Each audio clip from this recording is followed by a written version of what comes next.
Hey, it's your girl Constance Carter, and I am here on the Fly Nubian Money. We have such an amazing topic today, you guys. It's something that is so close to my heart. I'm excited to talk to you, and I have two of the most brilliant minds with me here today. But before we get started, I want to welcome you to the Fly Nubian Money. I want to welcome you to the Fly Nubian Queen. Make sure you subscribe to our channel. Make sure that you subscribe to the Fly Nubian Queen everywhere we are. Facebook, Instagram, YouTube, and beyond. I want to introduce to you all of these beautiful ladies that we have here today. We have Miss Athena Gardner. She is a CPA and a wealth coach. Yes. And what's up, Lala? Miss International Real Estate Agent. We got some really exciting information. We're going to talk about the state of Black economics today, the challenges in black communities and what we're facing today. And this is a real important conversation because there was an article in 2017 that said in the year 2053, the Black median wealth was going to be a zero. It's going to be a zero. And it looks like we may be headed that way. I did a TED Talk a couple of years ago. It's called Google That Shit. And I don't know if you've seen it. It's a great TED Talk. It's had over 430,000 views. But I talk about ways that we can close the wealth gap. And I have some ideas myself. But there's so many reasons and so many ways that we are behind. And when we look at economics, everything that's good, we're on the bottom. And everything that's bad, we're on the top. And we have to figure out how we've gotten here, how we can get better, and really how we can really close the wealth gap. But we didn't get here by ourselves. And so I want to talk to these ladies about this today. So I'm going to ask you, Athena, what do you think about the economic challenges Black communities are facing today?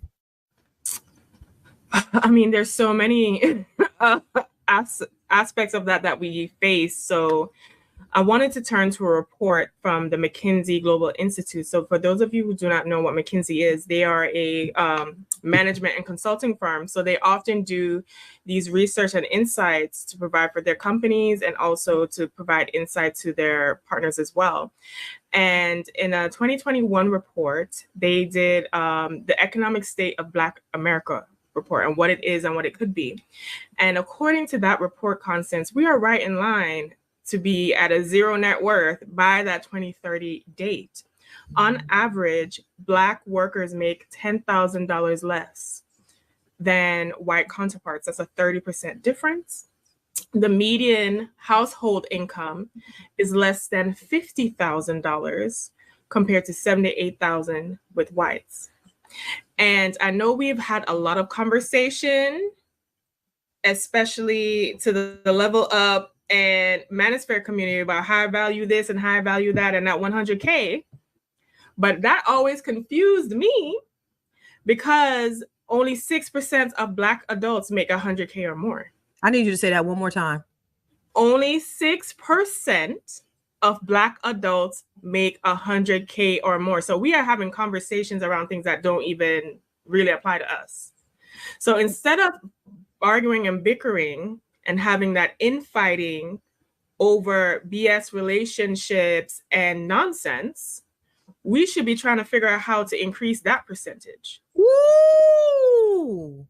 So you having conversations. Didn't your mama tell you to stay out of grown folks' business? Don't talk about things that don't apply to you. And people is on the internet talking about things that they don't take me to Cheesecake Factory. Don't take me to Cheesecake Factory because I'm worth this. And you ain't even got 2 nickels in your bank account. So let's get your money up before we try to talk about how I need a man to make 6 figures or 7 figures or 8 figures. That's a fantasy.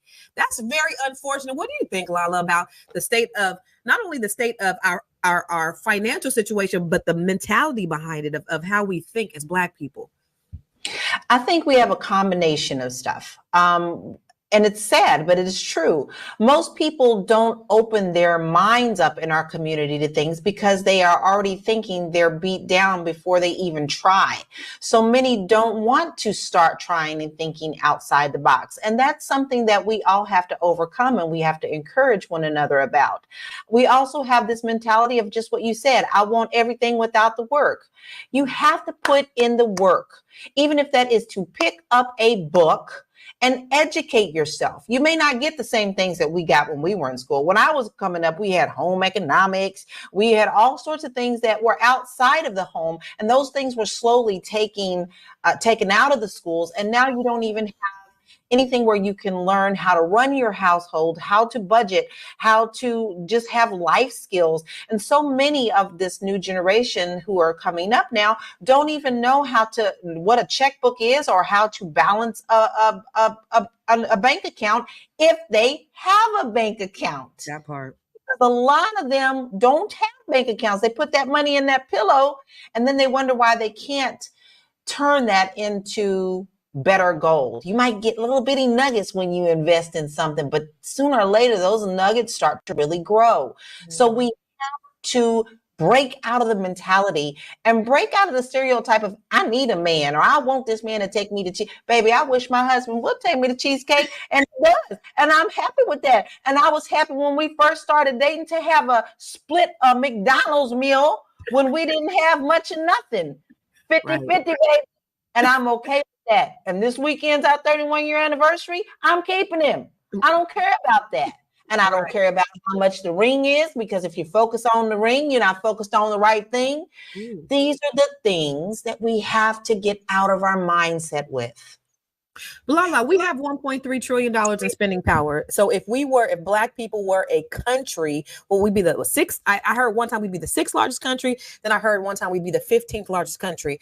Nevertheless, we have the economics within to be a whole country, a competitive country, but yet we have the spending power, but we don't have the wealth. Why is that? Because like I said, it goes back to a hoarding mentality. Yes, I'm going to go all the way back to the slavery days, because our mental has been pushed back from that. It's whatever you have, you keep to yourself. You don't tell all your business. You only allow people to know certain things. Now, when I grew up, we didn't talk about money in our household. And a lot of households say, well, go on this household, stay in this household. We're not going to talk about it. And then they see, well, I got to keep up with the Joneses. Well, she's wearing red bottom shoes, so I need to wear my red bottom shoes. Our priorities are not in the place. Yes, what we need is to understand that we are extremely powerful when it comes to our finances. Even if you don't have a lot, even if you're in that 50,000 and under bracket, your money is still powerful because you're worried about spending it on things you might not necessarily need, instead of putting it toward the things that will help you to grow. We are extremely powerful. If we could just wave a magic wand to let our people understand just how powerful they are. But this is why we do this here, to let you know that you have these options, and to get out of listening to what's going on with the Beverly Hills housewives and who's doing this and who's twerking there and who's doing this. Get on your money. Get your money up, people. And you know what? You are so right, Lala. And listen, this is a dialogue. This is not a monologue. We are not here to just talk amongst ourselves. We are here to engage with you as well. So, as we talk and we dialogue, we want to know, because we're going to actually engage with you. What do you think about the state of the Black community? What are we doing? We have all this spending power, $1.3 trillion in spending power, but we don't have the same wealth. What are we doing, and what can we do? Because we're trying to be solution oriented. We don't want to just talk about the problems, but what is the solution? So what do you think is our issues? How can we better ourselves? So put your comments in the chat. I see Danette said, look at all the money the Black people raised in a matter of hours for VP Kamala Harris. That's right. We was able to come together on that. So and quick, 24 hours. 24 hours. How many of you guys got the text on Sunday that say, hey, we about to jump on this call? I got about 10 text messages from 10 different people saying, get on this call, Black women for Kamala, and everybody, they galvanized. I got on there. It was 1,000 people. Couldn't get on there. And then I got on later, and it was over 40,000 Black women on there united. Now they had men, they had the gays, they had white women, and just yesterday they had white men that raised $1 million. So it's been crazy. But as you can see, like Danette said, when we have a purpose, we do it. We have a purpose, Black people. We really do. Our purpose is us. So what do you think, Athena, about the fact that we have this spending power, and where is it going, and why don't we keep the wealth? What's the mentality? What's the mindset of our people, and why aren't we there? I think we have to look at the core behind the behavior, because the behavior is When we make money, we give it away to other groups. That is the behavior. Why is that? Well, there's this, the societal and systemic structure where most of the businesses and services are provided by other groups. We have a tendency not to support our own. So that's another piece of the behavior. But it goes back to something that you mentioned before, Constance, which is the mindset. We do not value ourselves, and therefore we do not value our own. We have been indoctrinated by society, but by our own people as well, that other is better than what we can do. Even though other people are imitating us, they're selling ourselves back to us, but we don't want to buy ourselves from ourselves. We want to buy it from them. You know what that reminds me? In Tulsa, Oklahoma, in the 1919, when Black Wall Street was formed, and they had over 600 businesses, and the dollar circulated in the community a year before it left. You don't see any other community where the dollar stays in that community a year, right? So when they bombed Black Wall Street, they burned it down, they rebuilt Black Wall Street. So now they have 300 businesses, and then it went away again. It was destroyed again. Do you know what it was destroyed by? Can you guess? Integration. So when we didn't have to do business with one another, we stopped, because now all of a sudden their food is better than ours. That's what that reminded me of what you said, Athena. Now all of a sudden their clothes are better than ours. Their movie theaters are better than ours. And I remember seeing that one guy who went, and when he finally was able to eat at the white counter, he said, "You mean to tell me I risked my life for this shit?" He didn't say it like that, but basically, I came over here and risked my life to eat this shit, because we thought that their food was better. And so therefore we stopped spending with one another. And that is the core of why we are in the state that we are, but we did not get here by ourselves. Now, 80% of wealth is generated through real estate. We have not been able to take advantage of wealth building opportunities in the past because of redlining, because of predatory lending, because they purposely kept us out of the wealth building process. I'm so happy, Black people, that we are resilient anyway. 70-something% of our white counterparts are homeowners. 44% of us are. So even though we're not there with all the roadblocks that they put in our place, we still are homeowners. So give yourselves a hand. So we're not the worst, right? We're on the bottom in terms of home ownership, but we're resilient regardless. So let me ask you, Lala, what do you think that we need to do in order to galvanize ourselves to be able to create wealth through real estate? Educate yourself. Ever since I got into real estate in 2006, I taught and still teach first-time homeownership classes. And let me tell you, a lot of those classes, if you take them with a nonprofit organization, they will help you with your down payment. So not only are you getting education, you're getting money to a program. We have to understand that you don't always get what you want the first time around. Here's what I see with first-time homeowner mentality. Oh, well, I don't qualify for a four-bedroom house. I'd have to just buy a condo. Baby, get your condo. Get your condo.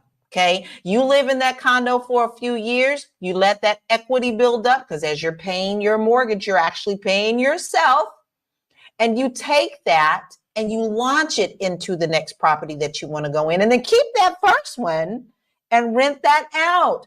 So it's a matter of piggybacking. But the main thing that I always say, and I will stand on this every single day, educate yourself, because there is a lot that goes into home ownership. You don't just wake up and go, I'm gonna buy a house today. No, you really need to see, is this for me? Where do I want to live? Where is my budget? Oh my God, my credit. Some people are just so afraid to even look at their credit. Let me tell you, you may be at a 400, but baby, that's your starting point. We can see the goal line. We can see the goal line. We know where we're starting. Now we're going to shoot, and we're going to run for that goal line. So never let that discourage you. Never discourage yourself. Educate yourself, because real estate really is power. And they say buy land because they ain't making it no more. That is the truth. Yeah. You're right about that. I'm so glad you said that. And that was so powerful, Lala, because as a real estate broker and listen, and I want to talk about the international aspect in a second, because I think that's important for us to understand, but understanding the basics of real estate and how powerful it is. Let me just tell you, when I first got into real estate, it was, everything that I did, I've always just wanted to help people. I used to do IT. I was in IT field. And what helped me to get to over this commute was, okay, I had trained my mind. I'm helping somebody with their internet, their network. So that was a thing. But real estate was really a way for me to be transformational, to really change people's lives. Because when I was 23 or 24, I purchased my first home, and I seen what it did for me, helped other family members. Nobody in my family really owned homes. And I remember that my brother, he's 8 years older than me, he never thought it was possible.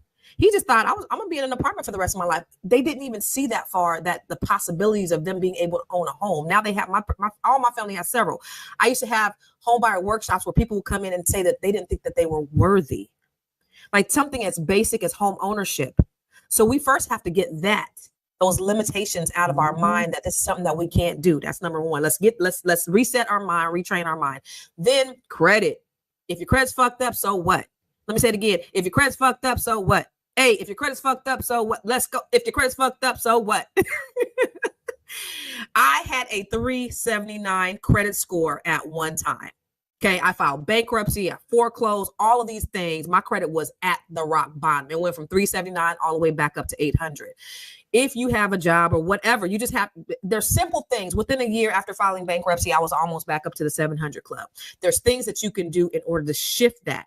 And then you can just, if you're paying rent, you could purchase a home. And then guess what? You could use that house to purchase other house. Like you said, piggyback, leverage, OPM, other people's money. That's what the wealthy do. You just start small with one small thing and you build and build and build. So it's not a humongous task. Just take it step at a time, one step at a time. But as you come in, I want to thank you for tuning in to Fly Nubian Money, not the Fly Nubian Money, as I was told. It's Fly Nubian Money.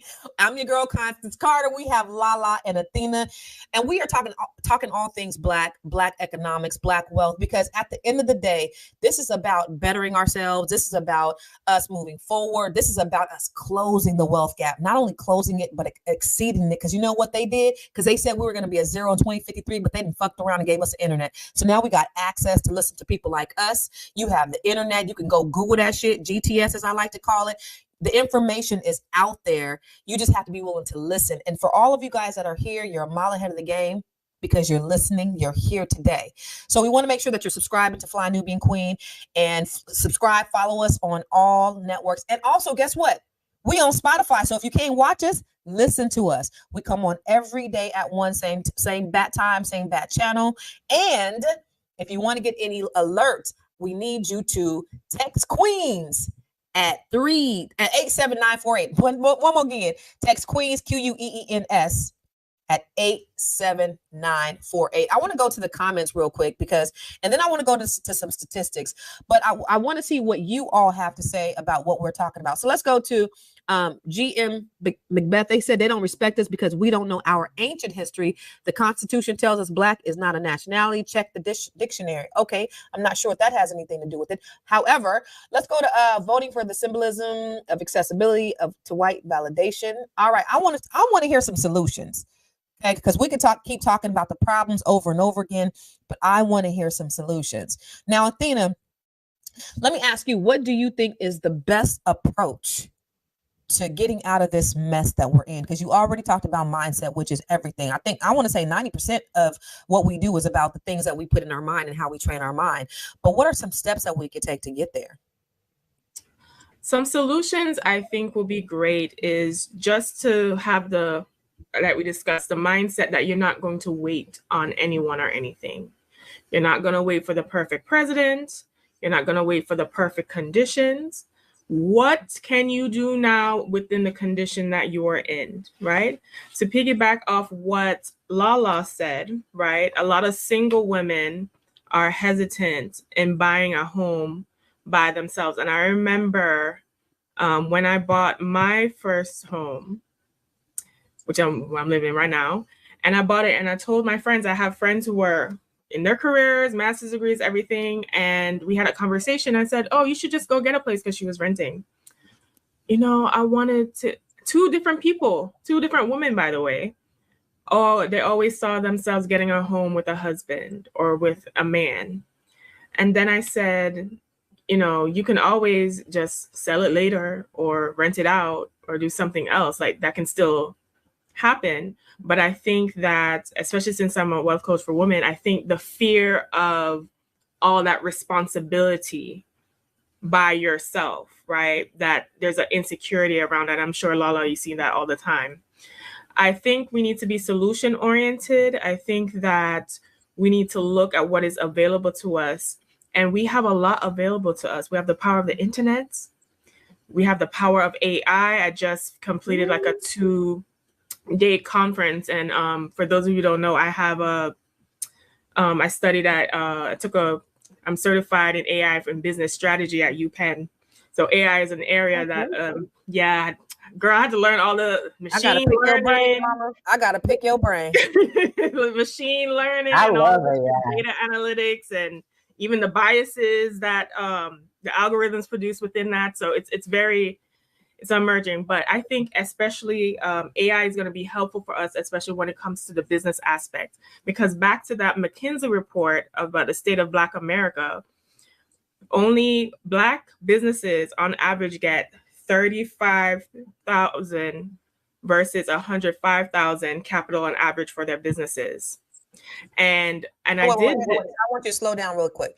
So businesses, so when we talk about Black businesses versus white businesses, so when Black businesses go after venture capital money, are you talking about venture capitalists? Are you talking about loans, SBA loans? What are we talking here? I think capital in general.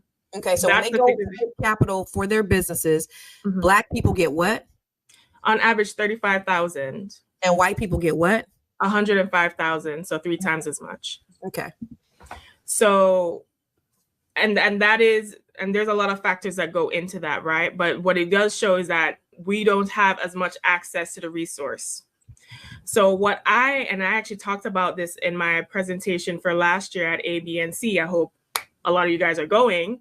When I did my talk on Are Black People Ready for AI, my premise in that was we can use AI to make up for that gap, because the technology is so advanced. If you come up with a good strategy, and I've laid out a framework for people to use, and I gave them tools to use as well. I laid out a framework that if you were to apply it to your current business or create a new one, then you'll be able to leverage the tools of the systems and tools of AI-powered tools to advance and try to close as much of that resource gap as possible, because those tools on average are more affordable than what we've had in previous years.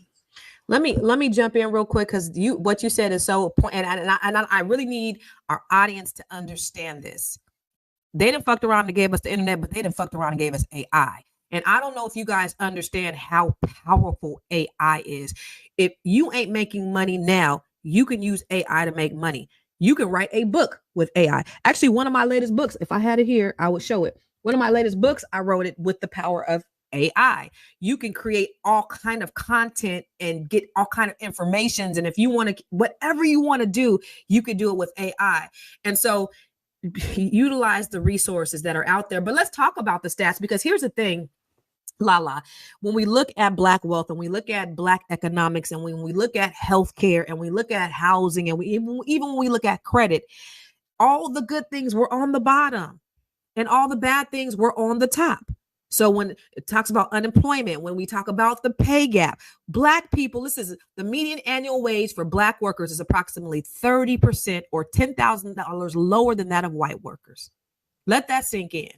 Black workers make up 12.9% of the U.S. labor force today, but earn only 9.6% of U.S. wages. And there is a $220 billion disparity between Black wages today and what they would be in a scenario full parity. With Black representation matches the Black share of the population across occupations and the elimination of racial pay gaps within occupational categories. This is the McKinsey report. And actually, if you would like us to send you the McKinsey report, we can actually send this to you. But It was done by the McKinsey Institute, the start of Black economics, where we are and where we can be. And this is so extremely important. What are your thoughts on the percentages and where we are? You know, do you feel like we're doomed? You know, because when you look at the prison population, we're at the top. When you look at poverty, we're at the top. When you look at education, we're at the bottom. When you look at income, we're at the bottom. We have more education actually than the Hispanics, but they have more household income than us because they're married at higher rates than we are. So what can we do to change the narrative of where we are? What are your thoughts about those stats? First of all, it is discouraging, but they're only going to give you what they want you to know. They're putting things out to discourage you. One thing that I do know about our community is we are a talented bunch of people. All right. We can either cook, write, sing, dance, advise people. We got all sorts of things that we know that we don't lean into because we're told early on, oh no, you can't do that. Bye. I don't want to hear that. I've written books. Okay. I never thought myself would be to write books. I'm a digital creator. I live stream. I do everything that I can. So even before I got into real estate, I was always doing something on the side, like singing at a nursing home. Yeah, I ain't got to be the next star. I don't care. What I was doing was bringing in extra money with the things that I knew how to do. And the reason other communities do better than us, because I see it myself, is they take the time to help uplift one another. So if there is someone in the Hispanic community or the Indian community or other communities that are out there that want to buy a house, they bring their family with them. Okay. We're all going to live in this house together. We're going to have 2 or 3 families in this house. But then in a year, we're saving all this money for you. And then the next person gets to launch into home ownership. And then they bring people in and they live there a year and then your turn to do it. So these are the things that we need to think about in our community. I tell you all the time, I know people think about, the Black Panther Party, but they were afraid of us because of the power that they had. They fed our children. They educated our children. They cared about the elderly. These are the things that we have to get back to the basics on. It all goes back to mentality. So when you are starting something and you want more, you need to tap into what you already know. I just told you I sang in nursing homes. And when I sang in nursing homes, I sang 30s, 40s, 50 tunes. And they loved it. Okay, because that was something that they could connect to. And it gave me joy as well. So if you want to have a fish fry on Friday at your house, take that money, put that aside. Then guess what? Take Monopoly money, show your children, help them, let them help you with the food. Take your Monopoly money and say, here's your budget for the week. Okay. If you want such and such and such, this is going to cost you. Start with the babies. If you skip that part, they're never going to be able to participate in the generational wealth and understand the mindset of money. When kids have to start thinking, do I really want that lollipop? I do want that Tonka toy. Tonka toy. And they're going to really think about, I can't give you all my money because I want this Tonka toy.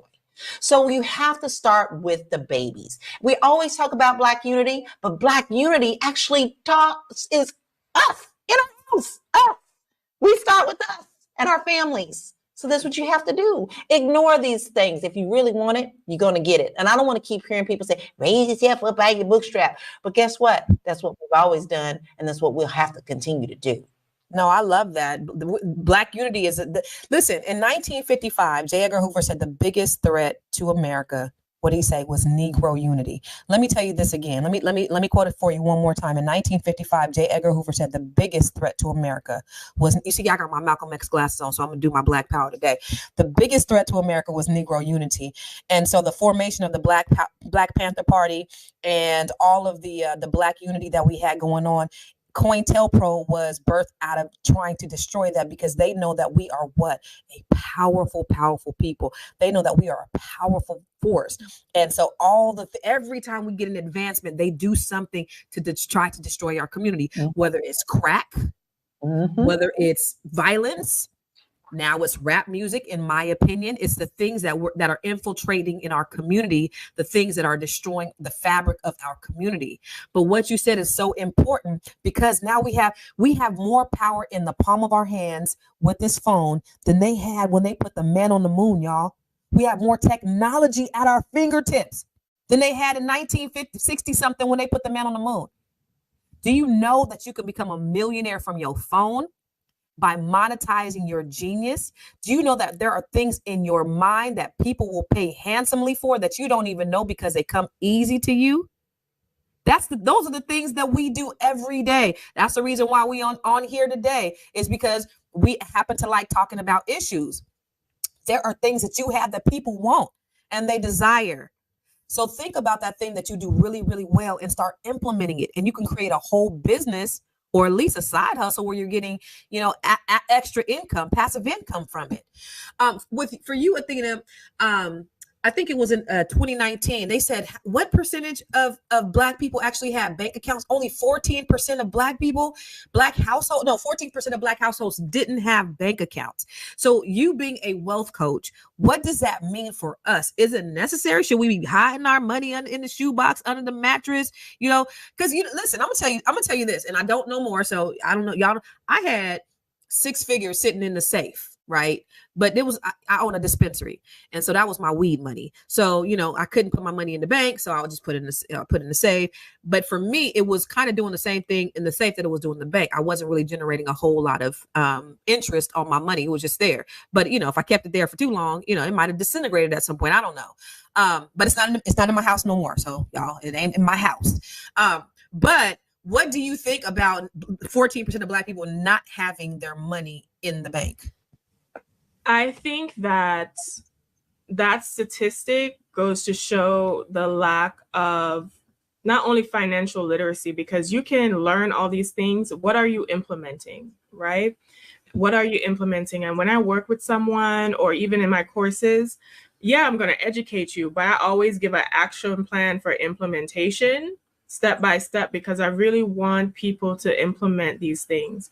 We live in America. America is under the fiat system. So if you are not playing the game of credit, debt, and investing, you will be get left behind. One of my favorite professors, he's in NYU. His name is Scott Galloway. He just released a book called The Algebra to Wealth, and he's been on this book tour and talking about that, and also the crisis of men, but that's a separate conversation. And he's basically has laid out that if there's an algebra to wealth, there's an equation that if you are not participating in certain activities, you are basically an economic slave. And what happens is, and what I would like for people to understand is, we need to behaviorally, on a social aspect, play the game of wealth, and on a business, money, and investment aspect.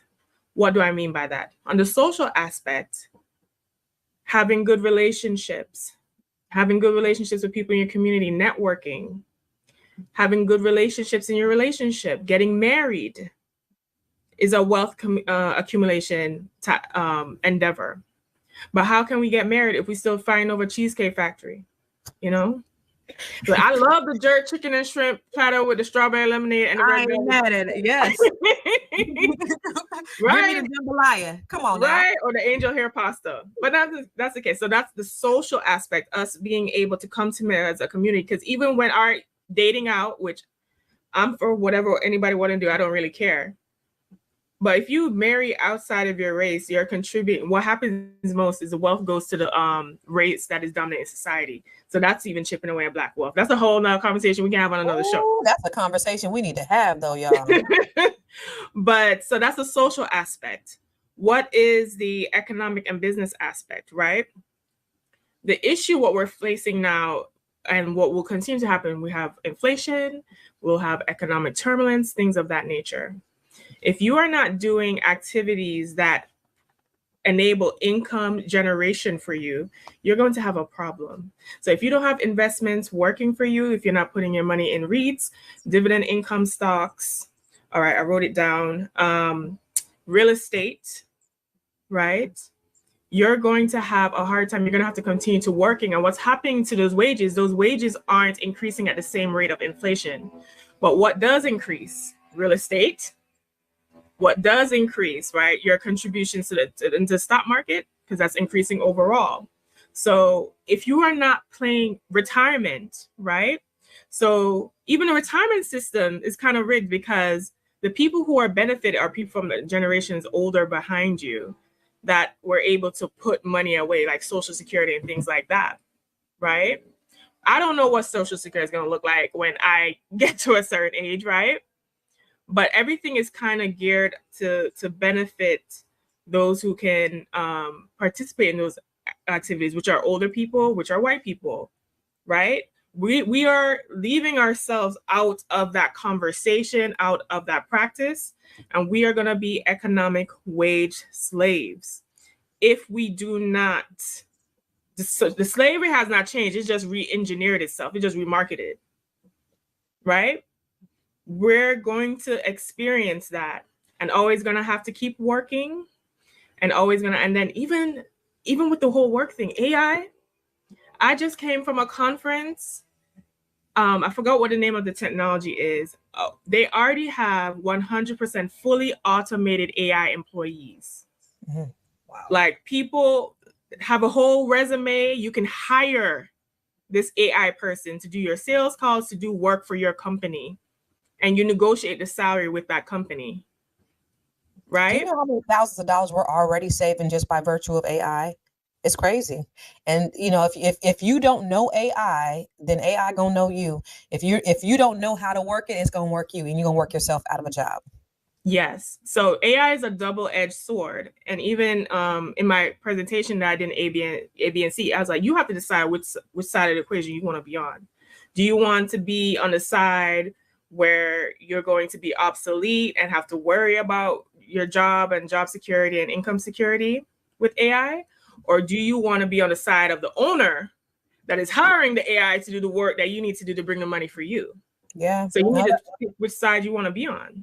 You're right about that. And, you know, when you talk about listen, this is a wealth coach right here, y'all. She is a CPA. She knows money. So she knows what you need to do with money. And one of the things I think a lot of people are mistrusting about the banking system, when we talk about only, 14% of Black households not having bank accounts. And, that's significant. But also you got to think about, what do banks do with your money when you put it in there? They take your money, they invest your money, and they're making money. They're making interest, compounded interest on your money, and they're giving you 0.023% back, right? So you think about that. Einstein said compound interest is the eighth wonder of the world. Those who know about it benefit from it. They earn money from it. Those who don't, they pay it, your credit card bills. So there are vehicles, and Athena just mentioned a few, that you can put your money in that'll generate some compounded interest where you can get a greater return on your investment. And these are things that Black people really need to look into, and not just having banks. But I want to shift the conversation, and I want to talk about deserts. There's so many types of deserts, especially within our community. Black Americans are more likely than white Americans to live in consumer deserts. That's your food deserts, that's your housing deserts, broadband, healthcare, consumer goods, food, health care, and housing, food, healthcare, and broadband. So think about this. And so I attribute it back to racism and white flight. So think about this. Back in the Industrial Revolution, when Black people started to move into cities, they started moving from rural areas up to like Chicago and things like that. You had white flight. And when you had white flight, all of the white economics left with it, but that was on purpose. So you had these cities with all these white people, and it was bustling. As soon as the Black people moved in, white people moved out. White businesses moved out. The local white government start taking the money out of the economy, because now they don't really care to serve Black. It's a mental game, y'all. We are in mental warfare with the powers that be. So what do they put in our neighborhoods? They take out our grocery stores. They put in liquor stores. They put in check cashing places. They put in Church's Chicken. They put in all of these things that are unhealthy for us, because if our minds ain't right, our bodies ain't gonna be right, and then the rest will follow. So you think about those kids who get up to walk to school every morning. They go over there to the liquor store. They get them some Cheetos, some hot Cheetos, and orange soda, and that's their breakfast. how are they then going to think when they're in school? Then you wonder why these kids is hyper and they got ADHD and all the things that affect us mentally, then affect us physically, and then they affect us entirely in our communities. It's by design, in my opinion, in my humble opinion, but I do believe it's by design. What are your thoughts around the desert? Let's talk about the food deserts. Let's talk about all the deserts. The broadband, they don't have access. We don't have access to information like everybody else. Lala, what do you think? The thing with that is they do that on purpose. We know that when we talked about redlining, anything that has to try to keep us in certain areas. But we also can still continue to work very hard to provide these resources with one another. And the easy thing to do, and I know that a lot of people don't want to hear this, but it is true. Most of the times, if you don't have that in your household, libraries are still required to have those. Your library might be leaking in your neighborhood, but it's got an internet. So you need to take the time to get out of your household and stop saying, well, I don't have it, I don't keep out. Well, then you can go to places that offer it. Let me tell you something, one of my favorite things I used to do, and I still do a lot, although I don't buy their coffee no more for many, many reasons. But early in the days, when I couldn't get around and the internet was just not as viable, because I lived in a rural area at one point and there wasn't much internet, but there was a Starbucks, because Starbucks is always on the corner. And in LA, baby, they right across from each other. Oh, you can't get us this way? Well, all right, we'll put one here.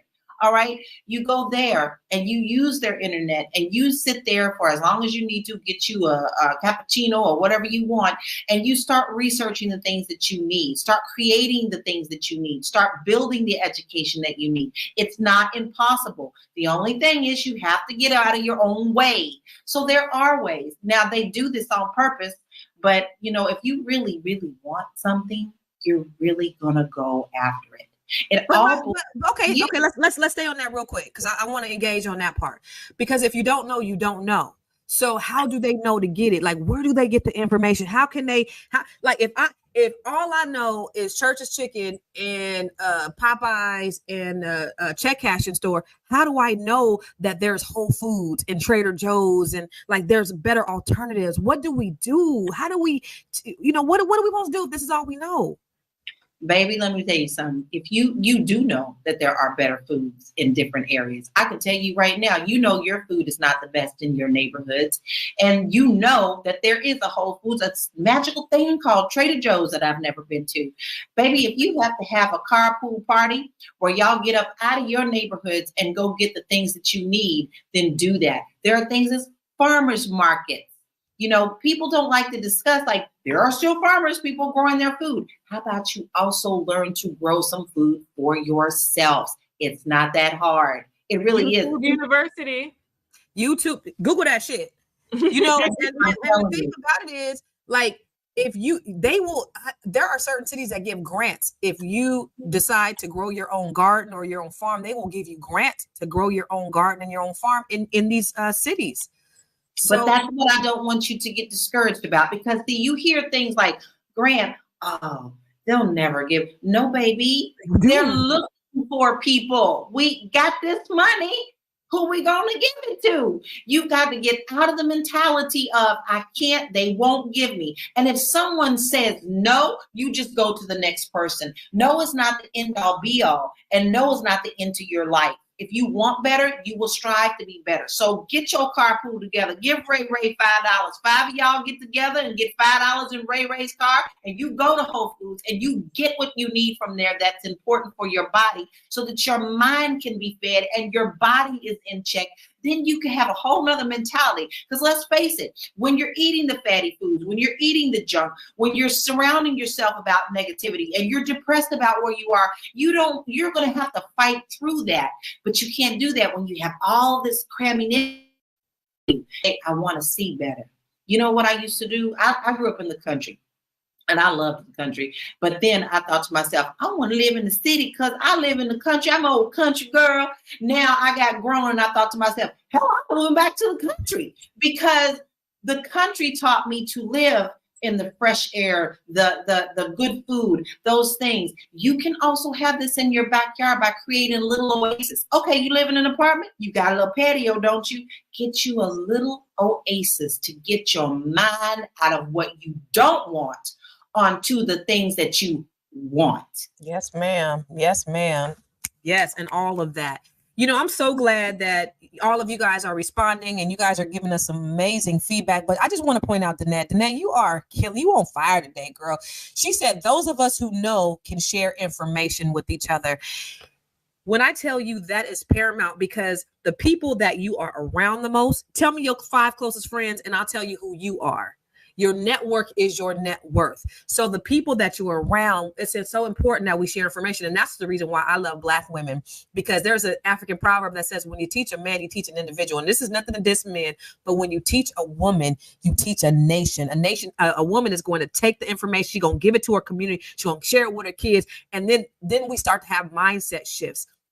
So to your point, the information that you get here or that you get anywhere, share it with your community. They need to know there's alternatives out there. Your kids ain't got to be eating hot Cheetos and soda on the way to school, because it messes up their mind. And I don't know that they really understand the brevity of what it is that's going on, and the social annihilation that's going on from the powers that be. Look at this beautiful Black girl. She probably getting better grades than everybody else. But here's the thing.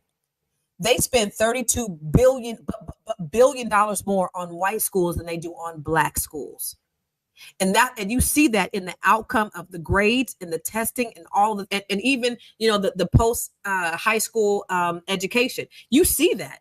They spend more money on white schools than they do on Black schools. And the test score shows. It doesn't mean that they're smarter. It means they have access to more resources. But it all starts with, we have to change the narrative of our community. But when we talk about, let's go back to food deserts, Athena, what are some things that we can change about, what change the narrative in our communities where we have these deserts? We don't have access to information the way that everybody else does. We don't have access to the groceries. We don't have access to the education. What do we do? I'm glad that you asked me that question.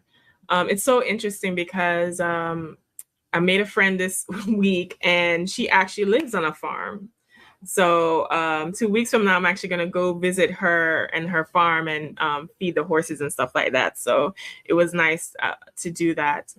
I believe that when there's a will, there's a way, right?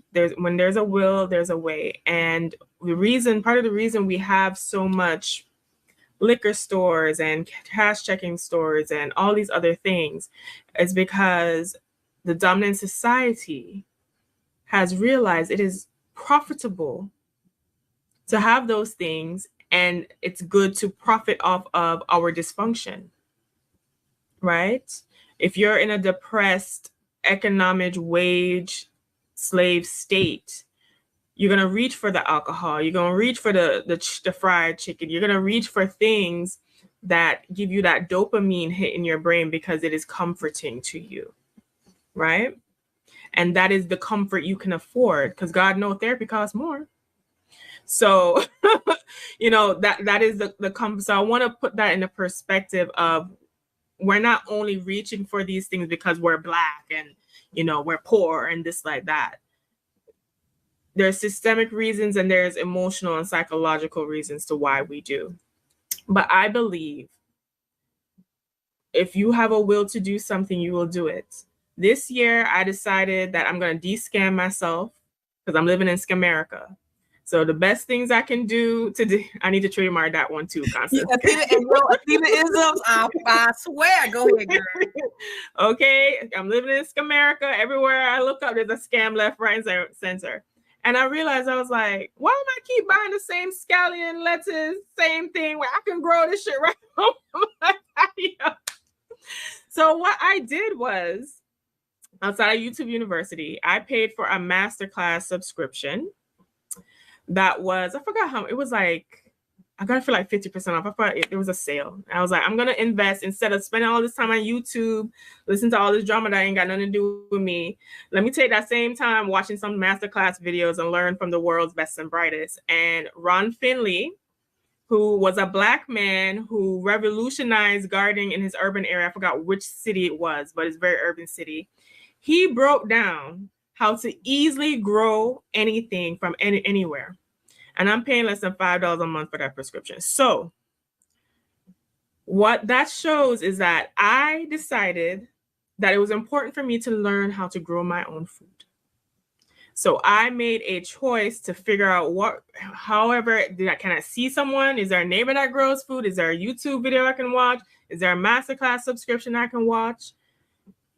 We need to get out of the mindset that we have to wait on people to move, right? I was out this week with some friends and we were discussing about all the fun stuff that I do, and that most of the time I go alone. I just went to a Missy Elliott concert alone. And they said, why did you do that? Because I was like, you know what? I've learned in life, if I wait on people, I ain't gonna do nothing. I've traveled the world. I've started a business. Certain things I'm working right now, I don't wait for anyone's applause, participation, anything, because I have learned that if I'm waiting on that, it won't happen. So as a group, Black people need to not wait on anyone, and we need to de-scam ourselves because we live in Scamerica, the word of the day, and we need to figure out what is important for us, and we need to move that along. Brought to you by the word of the day, Scamerica, by Athena Gardner. Everybody put in the chat box, Scamerica. See, this is why I love talking to you ladies, because, you know, this is an important dialogue, but it doesn't have to be boring. It doesn't have to be intense. This is something that we can just engage in. And these are conversations that I think that we need to take from here, take to the kitchen table, take to our friends, and see what we can do to improve our conditions, because united we stand for real and divided we fall. We have to stop modeling this rugged, Eurocentric, capitalistic way of thinking where it's all about rugged individualism. Listen, that African proverb that says, if you want to go fast, go alone, but if you want to go far, go together. We can only get there together. We can only go far if we go together. And Black people, we need, y'all, you remember that song by Hezekiah Walker? I pray for you. You pray. I need you to survive. We need each other to survive. And so in order for us to make it and go far, let's stop doing stuff. Wait, you said let's stop looking at stuff that ain't paying. Is that what you said, Athena? Listen, why are we still looking at these ghetto YouTube channels of people on 4 or 5 hour lives talking about what they're not going to pay for when only 6% of us make $100K or more? Ooh, you just stepping on toes right now. My eyelids was peeled all the way back because I was just like, so y'all over there talking, y'all over here wearing, well, maybe they're fake. You know what? Let me. Here's a thought though, really quick. And as I digress, and I'm sorry, y'all, but my girlfriend has this really successful salon, right? And all the weaves are starting at $1,000. I remember I was like, oh, I want a weave, right? And she said, well, you my girl, I'm gonna give you the base price. I'm not even gonna charge you for my services. I was like, bet. I get over there, and I don't know if y'all can hear me. Can y'all hear me? Because I know I'm froze. Yes, we can hear you. Okay. I get over there and the base price was $600. And I'm like, $600? So I'm thinking, so everybody else is paying over $1,000. Is everybody a CEO? Like, how? No, they weave plan on Afterpay and Klarna. They have to, because if only 6% of Americans are making six figures, all these women and the shops stay booked, how does everybody have $1,000 weave? But Constance, why are you paying for a weave when don't your daughter have In Hair We Trust? Yeah, no, this was years ago. But thank you for saying that. My daughter does have a hair business. Shout out to In Hair We Trust. If you're looking for weaves, please support my daughter, because she is a struggling entrepreneur, but she is working her little ass off. But I'm gonna go ahead and go off. I want you, Athena, one of you guys just take over, because I just need to just get off here real quick because I'm frozen. But I just want you to kind of continue the conversation. Give me about 30 seconds. Okay. So I wanted to actually pivot back to one of the comments in the chat. I think it was at an hour 50 National Garden Bureau grants for therapeutic garden programs to bring healing to those affected by trauma. So as we were talking about food, as we were talking about, being able to grow, I don't even know how this person even found out about this, but you have the power of the internet and AI in your phone. So especially if you are a viewer watching us, you're watching us from somewhere. What I want you to do, or what I encourage all of us to do, is to really focus in on what is important to us. I know we're facing elections. I know we're facing all kind of nonsense in these internet streets and in the world at large. And it's trying to suck your energy and drain you from focusing on the things that matter, which is your food, shelter, and your money. Those are the three things that matter most importantly, besides whoever is sitting on any seat in America, in Scamerica. You need to figure out what are the things you need to do to advance yourself. Even if, and I'm actually in the current process of writing my first book, but even in the midst of that process, I'm like, okay, you can share your thoughts, you can contribute to society, you can share your own genius, but also that is a great wealth building tool, because then you can collect royalties on that forever. Your children, your heirs can get royalties from that. You can use that information to pivot and speak at events and consult and things like that. So really dive into what's going to save Black America is Black people tapping into their own creative genius, their own divine intelligence, giving that value to the world and charging a fee for it. Because what money is, I heard this from someone else. I forgot who said it, but it never left me. She said, money is a certificate of appreciation you receive for providing someone something of value. It is a certificate of appreciation. This is this person appreciating you now by giving you this $1. I love that. So share your value so you can get certificates of appreciation. I love it. Monetize your genius. And I'm so glad that you brought up the grant aspect. You know, me being in Washington, D.C. area, it's crazy because I'm surrounded by, you know, I'm in these important rooms all the time, which is so cool. But this important room that I was at, you know, some months ago was the beauty salon. And the lady that was sitting right next to me, she worked for the Federal Reserve, Secretary of State. And she was like, you know what, listen, I just pushed a button and I gave bunch of banks $6 billion or 600 billion, some crazy amount. And she said, and these are grants that these people are getting, and Black people don't get them. They're disproportionately sent out to everybody else except for Black people. And I want Black people to start being able to get it. And if they don't use these grants, they lose them. So going back to what people said is, Lala said, people are always thinking, oh, it's so hard when I think about getting grants and things like that. It's really not. Google is your best friend. You can go out there and get grants and be surprised that you might get a $5,000 grant or a $50,000 grant just by way of applying. So that time that you mind the business that ain't yours, that Athena talked about, when you sitting scrolling and watching World Star and shit, you could be applying for grants. You could be educated on how to apply for grants, because there's YouTubes out there about that as well. There's so much opportunity and information that it's there, but we just lack it, because if you don't know, you don't know. But listen, I'm here to tell you. So did we use all the data on did we get all the stats out? Because I want to make sure you understand that we are in a position where there is a lot of dire information for our people. Black workers are disproportionately represented in low-wage occupations and underrepresented in higher wage occupations. Nearly half of all Black workers are concentrated in healthcare, retail, accommodation, and food service. Really? Wow. Most Black workers in those industries are in lower paying service roles rather than the professional or managerial roles. This type of pattern produces the wage gap. The median wage for all U.S. workers is around $42,000 per year, but 43% of Black workers earn less than $30,000 per year. And this is where we have to stop asking and start doing for ourselves. Lala, I want you to give us, your final words. What are your thoughts on the state of Black America? Because, we know that it's dire, but we also know that there's hope, because we are bold and resilient. And that is what I want to say. They throw out these stats like this is the end of our world. It is not. We have so many resources. We are bright and brilliant, and we are talented, and we know how to get what we want. We just have to move out of our own way. And if you find that you're not even feeling your community, it's not impossible for you to get out of that community. You just need to tap into your own resources and your own power. We hear rags to riches stories all the time. That can be you. It doesn't have to be a fairy tale.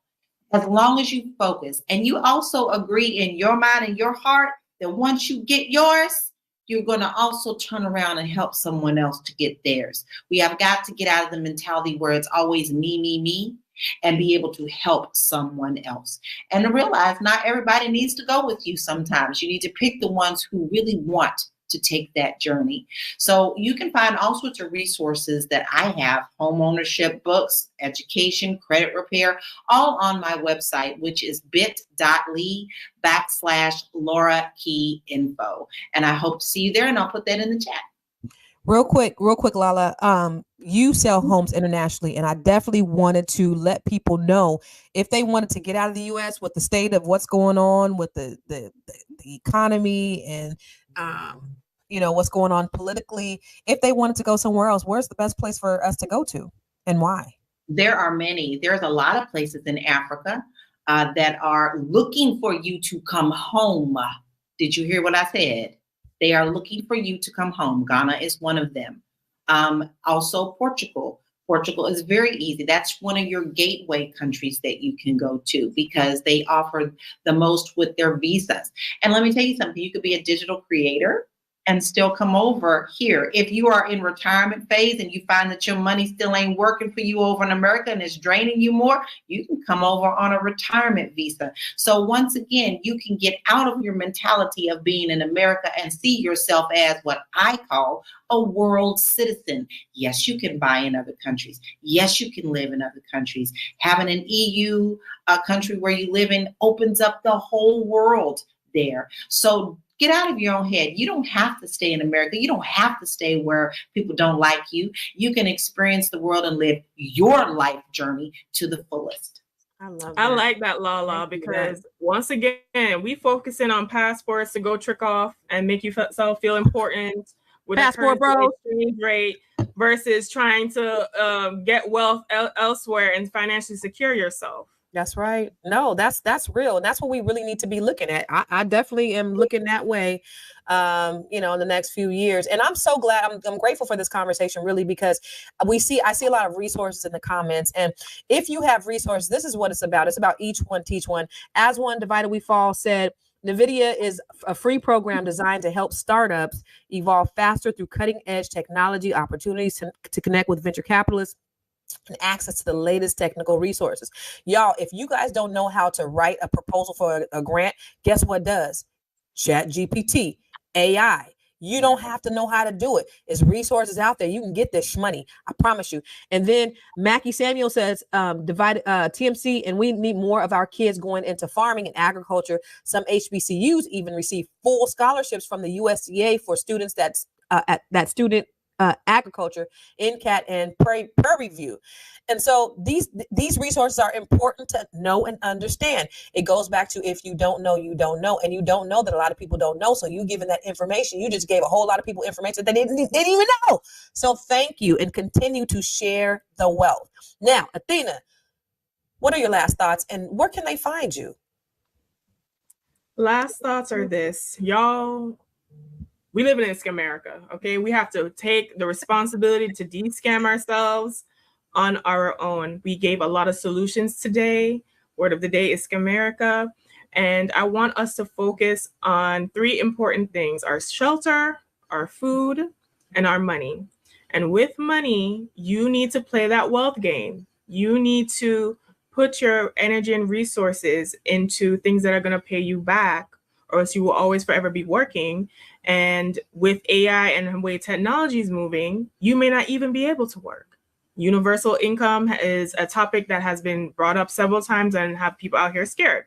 But if you want to be amongst people, a group, especially if you're a woman, of really advancing yourself economically to create a wealthy life that you deserve by learning how to manage your finances and resources, then you can find me at wewealthwomen.com, at wewealthwomen on all social media platforms, and listen to me on my podcast, We Wealth Women podcast. You definitely are going to want to be plugged in, because the next few things I have come down the line is going to help secure us.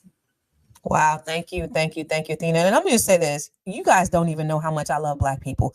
I dedicate my life to loving Black people and wanting to help Black people. And so conversations like this are so important, because what does the Bible say? We die from a lack of knowledge. We don't understand. We don't have vision. We don't have a lot of information. And so when we have these dialogues, it's so important that we take them back to our communities and we share them so that things can change. When I was in high school, I was the president of the BSU, and my goal was to close the grade gap, because, we had a D- average GPA in my school district. And so now I'm on to bigger and better things, and that's closing the wealth gap. Like, we really don't have to be on the bottom of everything. We didn't get here by ourselves. I understand that, but we don't have to stay here.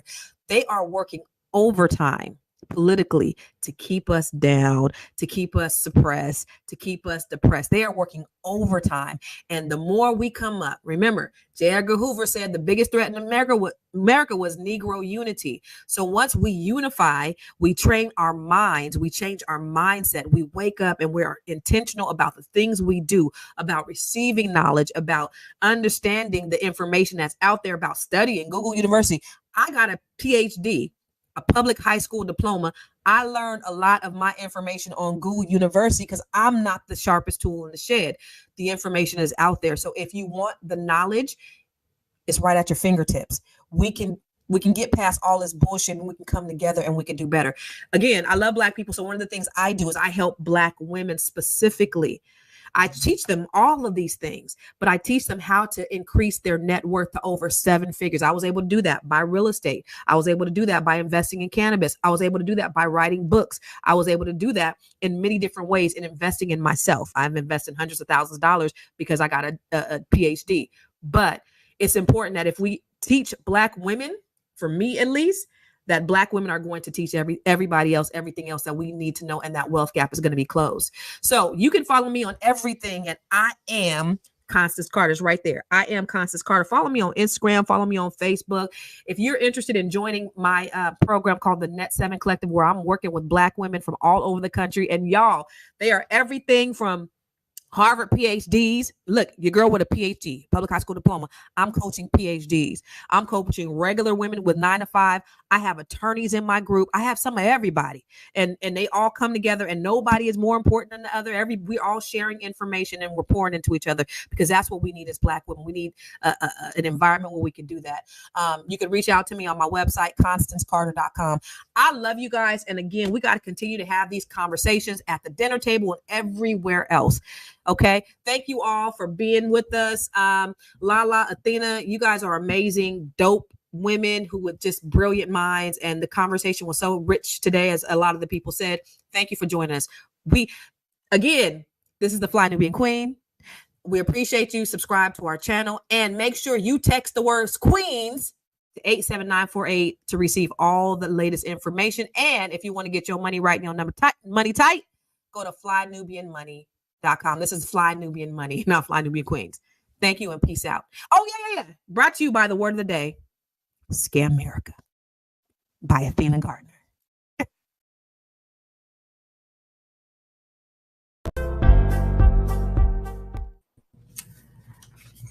Good morning, good afternoon, good evening, depending on when you're watching this or listening to the rebroadcast on Spotify. I am your host, Dr. Lene Javette, and this is Fly Nubian Money, where we help you master your mindset and maximize your money. Today, we're going to be having an intellectual conversation, maybe a little bit of debate, definitely a deep discussion. First up, we're going to be talking about the Ohio State Senator George Lang, who got into trouble for what he said at a rally. He claimed that Donald Trump and J.D. Vance are the last hope to save our country. I'm afraid if we lose this one, it's going to take a civil war to save the country. Later, he said he regrets those words and they don't reflect his true views. Of course not. Joining me today are our queens. We have Vanessa Gopal, Master's in Public Policy, General Contractor and Entrepreneur. We have Constance Carter, the wealth activist. We have Dr. Alicia, therapist, social worker, professor, and we have the Jade Harrell, educator, organizer, and social entrepreneur. We'll also be discussing later in the episode, we'll talk about the new developments in the Sonia Massey case. We will have a video from her father saying the police are trying to cover up the truth, body cam footage of the officers calling her a bad name, and more about his past. So before we get started, we're going to go to the video of Senator George Lang giving his Civil War remarks, and then we're going to jump right in. Fight! Fight! We got time. Come on. Hey, we are in the fight for the soul of our nation. We are in a fight for our kids and our grandkids, a fight that we can never imagine. I believe wholeheartedly Donald Trump and Butler County's J.D. Vance are the last chance to save our country politically. I'm afraid if we lose this one, it's going to take a civil war to save the country, and it will be saved. It's the greatest experiment in the history of mankind. And if we come down to a civil war, I'm glad we got people like Schmitty and the Bikers for Trump on our side. All right, then. He said fight. I counted it. Fight, fight, fight. And then he said fight a couple more times in that, but it was like a 27-second clip. I think he said fight like 7 times, war like 4 times. So let's just go jump right into it. What are your thoughts on Senator George Lang's comments, Jade? Yes, well, these are comments, and this is rhetoric that we often hear from the far right. These comments are not surprising after the alleged attempted assassination of the former president, Donald J. Trump, or Donald J. Chump, as some of us like to call him. I mean, he actually raised his fist and said, fight, fight, fight as well. There have been talks of civil war, definitely on the web, definitely within media, independent white media, for example. And I mean, I like my races just to be outright and forthright. So I hear his comments. I see his comments as problematic, but I'm glad that I heard them. So I'll just stop there for now. Thank you. All right. What about you, Constance? What were your thoughts when you saw that clip first time? I think it's just poor white trash, doing what they do. And that's be uneducated and violent. They are who represents the fabric of American history. He is rallying up the Confederates. These are people who would have fought in the Civil War as the Confederate. This is exactly who these people are.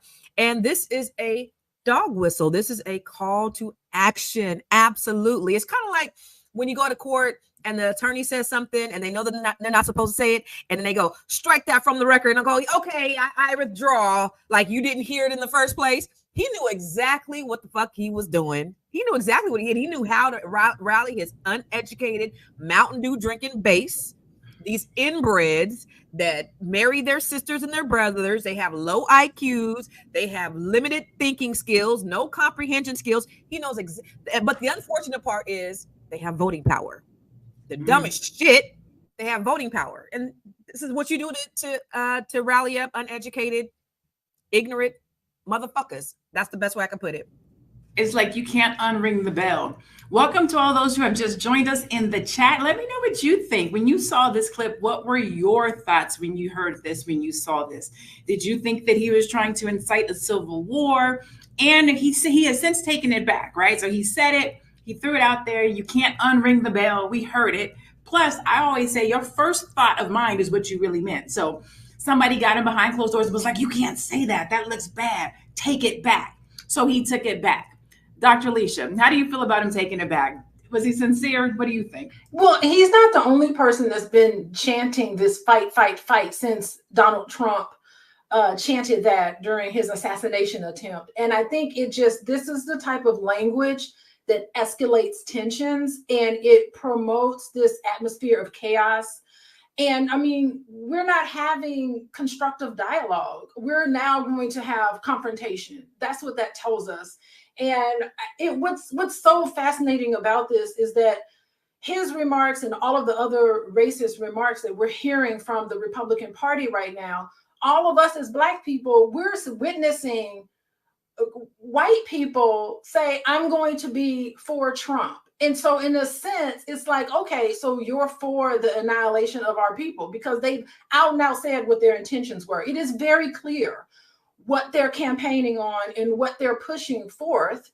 And then you witness all these people get on board. And it's so threatening to see that. It's like fight, fight, fight. It's like, we don't care about you. We're going to attack you. And he's foreshadowing this civil war that seems to really be brewing here.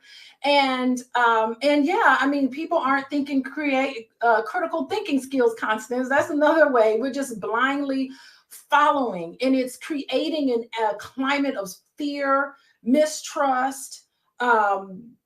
It is something that polarizes people. And we have to now grapple with what we're going to do now. In November, when this election happens, what's going to happen? How is it going to turn out? And is it going to end in a way where there's going to be unfortunate civil war in our country? And that would be very sad to see.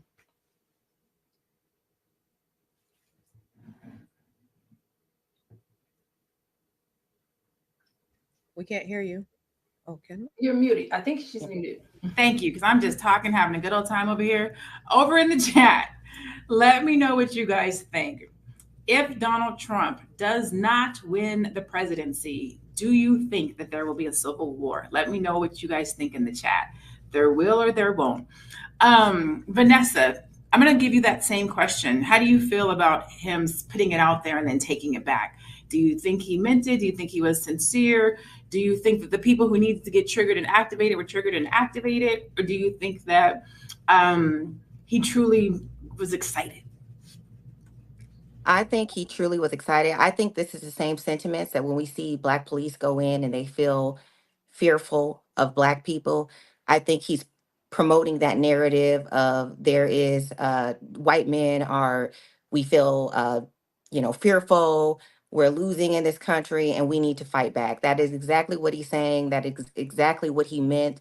And, I have always been a proponent and kind of scared, to be honest, of going to the gun range and practicing, but hear me out. I'm going to start, and it's something that I think we all as Black folks should start, because it feels very unsafe in this environment. And him pushing violence is, he knows who he's calling out to.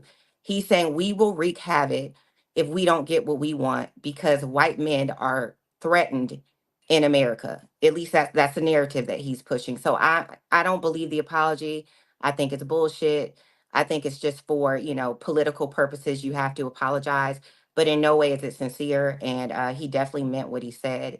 And I think that we all should be getting prepared in one way or another. And, I always will say this every time I get an opportunity to speak: show up and vote, but also show up and learn how to shoot a gun too. Show up and be safe. Jay, why do you think these types of statements get strong reactions from people when you hear something like inciting a civil war? Why do people get excited about something like that? Yeah, I think from the melanin deficient side or sector of America, they are in fear of genetic annihilation, right? Which is what Dr. Frances Cress Welsing talked about. And just noticing that they are a minority, a numerical minority on the planet, but also now becoming a minority in America. And that, the reins of white privilege are slowly slipping away from their hands because they have to actually compete. It's not, good enough anymore to just wake up and be white and mediocre. They actually have to compete with so many people that don't look like them in every sector of society. So I think that is why they get riled up on the melanin deficient side, because they've also been preparing for civil war. And they know that for the most part, they have historically been able to kill Black people with impunity. And just sort of get away with it. Now, in terms of Black folks being riled up, I mean, there's a lot of fear and a lot of generational trauma, as it relates to white folks, white mobs, white people in authority, inflicting violence and brutality onto our people. And so that is why, folks also get riled up. I also agree with the sister Vanessa that, it was politically correct for him to walk that statement back and to apologize. But I would rather hear more of their plans. I want to hear more of the rhetoric, just so that we know what we're dealing with. I saw a post somewhere, I can't remember where, I think it was Instagram, that said we're literally witnessing Klan rallies in public. The verbiage, the jargon, the language that they're using, it's as we would say, uncode, right? They're not saying it, but they're saying it in plain sight, in plain English. Who they're speaking to knows who they're speaking to. Let's see. This question says, what impact do you think Senator Lange's comments have on people's views and unity? So when we hear things like that, it sounds divisive, right? Do you think that it is going to sway people one way or the other? Will somebody vote a particular way because they want to try to they don't want to have a civil war, right? So we were talking about people voting for Trump, which I don't know why they would. I don't know if some people haven't read Project 2025. They're not listening. They're not watching the news. They haven't looked at his history. Like, I don't know why people would do it. Some people are like, I made money under Trump. That's just one thing. I made money under Trump too, but we're talking about life. We're talking about generations. There's so many other things to think about. Do you think, Constance, when people hear these comments from Senator Lange, that it will cause them to change their views about the election, about the presidency, about who they should vote for, about unity in the United States? What do you think? 100%. These people are scrambling. They are scared shitless. And I love it. So on one hand, it's like, okay, this is kind of scary. We don't want this to be America. But on the other hand, I'm loving seeing these racists scramble like the way they are. It's fascinating to me because it's like we own their asses. And listen, this is what I said yesterday on my Instagram. The biggest thing about this Kamala win, the biggest thing is watching these racists be just squeal, because the worst thing in the world for them is not only to have their commander-in-chief a woman, but a Black woman. And to be able to sit and watch this happen because they hate us so much. And all, when after Obama, it just exacerbated and it magnified all of these just uneducated, trash, racist people. And so now we're seeing them on the forefront. These are the people that are right there with the thing on their ear, and it's very cultish, but it's going to be so good, y'all. On November 5th, when we see these white motherfuckers just ready to jump off a bridge, because I'm wondering that all the time. Is the world ready? It's gonna be great. I love it. Is the world ready so there's so many things to unpack in that. Is the world ready to see a Black woman beat a white man? Is the world ready for a woman president, a Black woman president? There's so much. I'm on the edge of my seat. He set this up because he was so divisive, and they're so belittling. You hear them call her the hot. I didn't even know what that meant. I didn't know what a hot toy person was. Did y'all hear that? Mm. So the Fox News people called her a hot. Basically, they are saying that she got to where she is on her knees. Yeah, they said this on the news, and so they're just saying everything that they can to belittle this Black, intelligent, educated sister. And I know all you guys saying she ain't really Black, she Indian, she Black when it's convenient. Her daddy Black, she was born in America, she is African American, she is a Black woman. She even said, her mom said when she was growing up, I'm raising two Black women. She said this out of her mouth. She recognizes she's Black. She's also Indian. Okay, so just because she's Indian doesn't mean she's not Black.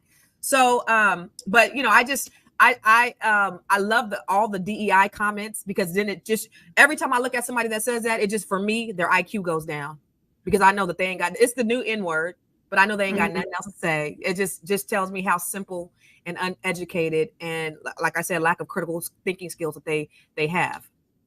And I have to jump in there real quick, because I don't know if you guys heard the clip from the representative from Tennessee.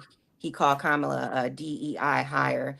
And it's just the most ignorant thing in the world when you look at this lady's record, and you can even fix your mouth to say it. So yeah, I agree, it is the new N word, and it has been thrown around ridiculously. So to your They point, use Constance. DEI to disqualify. They use DEI to say that none of the things that you have done, your track record, your education, nothing about who you are and how you earned the right to be where you are counts because DEI is around. New Fox News guest condemned. Oh, okay. So I think she's showing showing it. This is the article right here. Fox News guest condemned for calling Kamala Harris the original hawk to a girl in reference to her decades-old romance.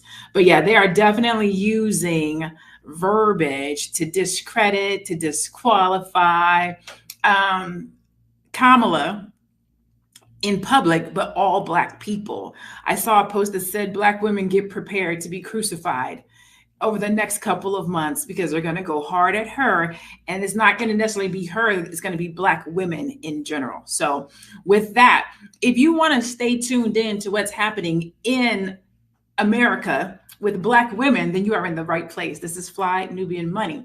If you want to stay connected to us on a regular basis and know when we're going live, Monday through Friday at 1:00 p.m. Eastern, you can text the word Queens to 87948. Again, that's Queens to 87948. If you are interested in getting your money life right and together, and you're looking for some free tools and resources, you can go to flynubianmoney.com. It's on the screen down below. And if you miss us live, I think I saw somebody in the chat was like, oh my God, I'm so glad to be here live. Live is the place to be. But if you miss us live, you can also check us out on Spotify at 1:00 Eastern. Look for Fly Nubian Money and you can catch us there. So let's see. I got my handy dandy notes over here. This 47. This is a sidebar conversation. I mean, have you guys heard of mushroom coffee? I'm 47 and I get serious brain fog. So if I don't have my mushroom coffee or something for my brain fog, I will lose track. But thanks to our producers, I always like to give the producers a shout out because these notes be helping me stay on track and on time when I be having brain fog. And today is one of those brain fog days. So I'm sorry if I'm looking at my notes a lot today. It's just one of those days. But anyways, Dr. Alicia, how does divisive talks about politics, how do these types of conversations about politics make us more divisive, especially during an election time? I would say normal election time, but especially right now when we have a Black woman that could be potentially going on the ticket. Has she officially been given the nod? Is she official yet? I don't think it's official until the convention, right? Okay. So she's not even the official one just yet. And already there's kind of. I wanted to just interject and clarify that there will be a virtual call for her. She has secured the delegates, but there will be a protocol on August the 1st, which is coming up very, very soon, in which they will give her the nomination. And then that nomination will be confirmed at the DNC in about a week and a half or 2 weeks. Yeah. So it's a two-step process. I think Ohio was the state that had some issues within the Democratic Party at the state level, and they decided to do a Zoom call to get delegates confirmed. And they were going back and forth about that last week. So that process will happen on August the 1st. And then at the DNC, she'll get sworn in and hopefully not give a 90-minute acceptance speech like Trump did last week. But anyway. Thank you, Jade. Listen, you always got to have somebody like a Jade on your team because she comes through with the stats. She knows what's happening. She knows what's going on. Okay. So Dr. Alicia, psychologically, how divisive is this when we're having these types of conversations? They're attacking her. They're talking about civil war. They're talking about what's going to happen if Trump's not the person that goes into the office.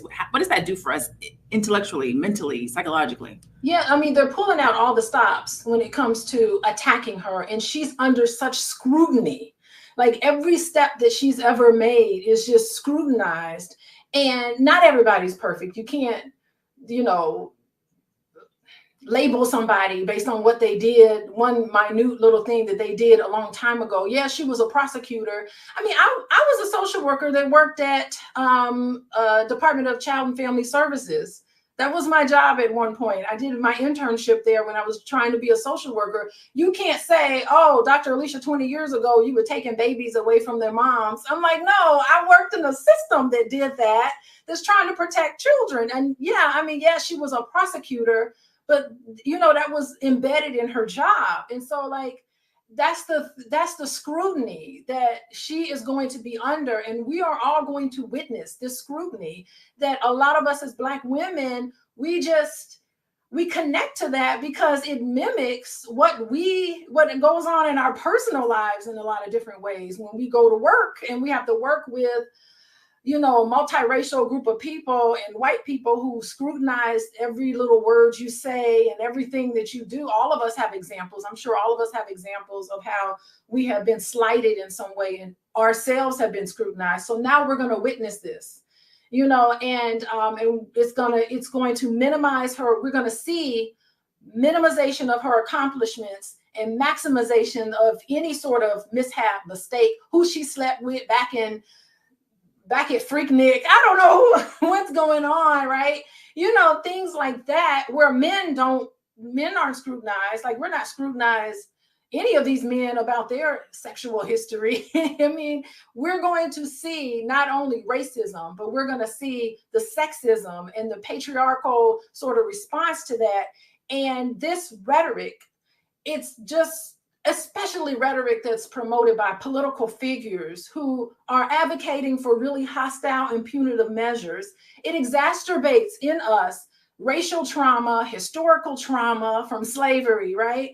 And all of these things are exacerbated, and we're raw, we're done. We've had enough. And it's almost like this wound that's with us is going to be activated and triggered. I really think that all of us need to, like I said before, we need to come up with a way in ourselves where we can just shut this down and not interact with this and start getting into our own little bubble that supports us and uplifts us, because we cannot look to news, we can't look to media, we can't look to these avenues to support us. It's going to be more divisiveness on both sides. It's going to be way more divisiveness. So we need to learn how to cut some of this off and distance ourselves from this, because it is just going to raise so many, that happened to me too, all of this. So it's not very productive, but these injustices, we're going to see more of it. So you made a lot of good points. One of the ones that you made that, racism, sexism, all of the things. I was going to say blackism, but you know what I mean, right? Melanatedism. And I feel like we're not even really looking at the real root of the stuff. Like, those things are there, but we're still talking about going up against a felon, sexual predator, rapist. I mean, we had we let's just call a spade at the end of the day. Like, even if I didn't look at his politics, I don't like him as a human being. And then if you look at his politics, and then you look at he's a bigot, if not a racist, at least a bigot at minimum, but probably a racist too. And then you look at his incitement and who his base is and who he speaks to. When I tell you I would vote for Kermit Frog first, I don't really care. The third parties and all that stuff, I think, is great for people who want to go that route. And I don't, let me say, what is it? What do I call it? I don't hate, vote for whoever makes your heart happy, whoever that person is. I just can only speak for myself. I'm not mad at people who vote for somebody different. It's your choice. If you want to send us back to slavery, that's your business. You can do that. If you choose money over legacy and your family and the things that are going to happen, that's your business. It's not for me to say. I just hope you sleep well at night. That's it. But it's not for me to say, right? Yeah, and wait, hold on one second, Dr. Alicia. I want to get to Vanessa. But race, it can't be based on race. So one of the myths, one of the things that we're hearing, one of the rhetorics that we're hearing about Kamala is around her blackness, right? Is she Black? Is she not Black? She's multiracial. She has all these different things. How Black is she? Is she going to support Black people? But no, not a single president has ever supported Black people. Not Obama, not the one before him, not the one after him. They say they are the president of the United States, not just Black people. Whenever a Black president goes or a person goes up, we start asking, well, what are they going to do for Black people? Well, what are any of them going to do for Black people? What has any of them ever done for Black people? But from the racial standpoint of Blackness, Vanessa, I believe, is of Indian and Black heritage, correct? Yes, that's correct. How do you feel when you hear and see a woman being attacked on her race based on the fact that she is multi-heritage as a woman who has multiple heritages?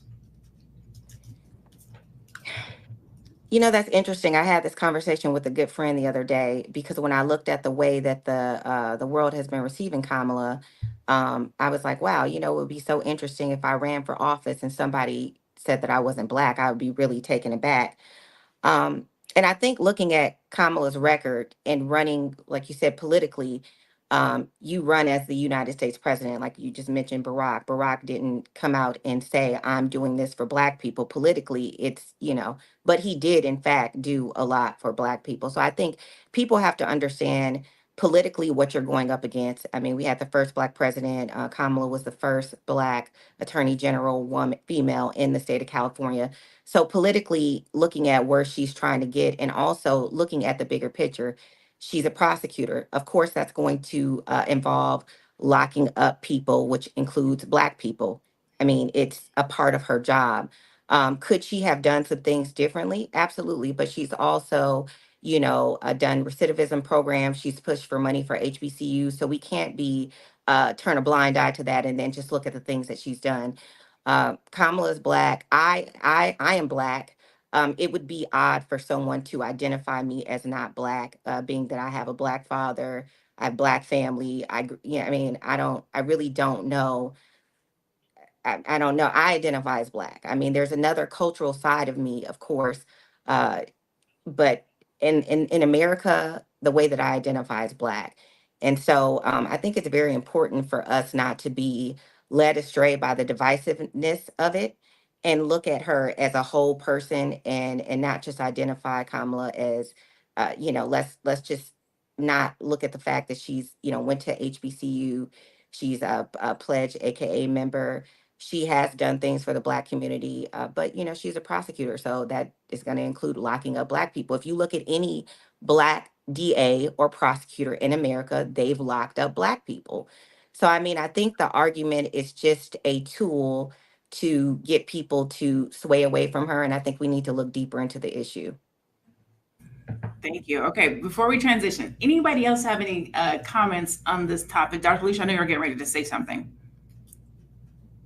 Oh, no, I was saying, yeah, I mean, collectively, people who the Republican Party has been very transparent in what they stand on. There's a manifesto attached to that. So now we know. And I feel like people who adhere to that, they do have I do think there's some mental illness there. There's a mental illness. And it's terrible to say, but I think we've clearly gotten to that point where they are diagnosable. Individuals who have, an entire group of people are now displaying what I would consider mental health, severe mental health problems. So a whole group of people can be mentally ill. That's all I was going to say. Yeah. All right, Jay, do you want to add anything before we transition? Well, yeah, no, whether I think Kamala Harris is not a Black American woman in terms of sharing my ethnic identity in this country as someone who's indigenous to America. Whether I believe she's Blackish or not really doesn't matter, because in system white supremacy, as Vanessa said, we're all Black. They see us as all, excuse my language, one big nigga. So I wanted to note that. I think a lot of people are getting distracted by that conversation. There's one thing that I need to say, and I haven't found the right words to put it into a tweet with the limited amount of characters. I'm seeing a lot of Black people, Black women included, circulating pornographic, very, very degrading images of Vice President Kamala Harris. I'm not a VP Harris fan. I will not be voting for VP Harris. I will not be voting for Donald Trump. And at the same time, this sort of sexually exploitive and disrespectful gutter, like these images, are just not very, very helpful. It's dehumanizing. It's very, very immature. And you can choose to disagree with someone politically, and you don't have to dehumanize them. So I just wanted to put it out there that, you know, I'm really disheartened to see many of our people helping the white supremacists on the right denigrate Kamala Harris. And to them, she represents Black womanhood and all non-white women in general. So why help them with that? So I just wanted to put that out there. So whether you agree with her politics, you don't agree with her politics, whether you're going to vote for her, you're not going to vote for her, at the end of the day, she's a Black woman and deserves our respect. If on nothing else, that. Constance, did you want to add something before we transition? I don't think can you hear me? I don't think you can see me. You are frozen, but I can hear you. Okay, I just want to tell. I think I'm out. Am I out? I can hear you. I don't know if people can my see my screen just totally went black. But I just wanted to say, if nothing more, I want women, whether they're Black, white, Asian, or whatever, just take this as a rallying cry to mobilize around this and get out and vote. It's disheartening to see a lot of men saying all of these false things about her not being Black. I believe she is Black. I've heard her say she is Black. Even if you are born, you are African, no matter where you're from. If you were born in America, her father has African descent. She is African American. She may not be an FBA Black American, but she is African American, and therefore she is Black. Ever heard of the one drop rule? They made it up. We didn't. So she's a Black woman. But beyond that, she's a woman. And so I think women, hopefully, with everything they're saying, because even what's the Vice Vance? He said women without who don't have children shouldn't be running the country. The fuck?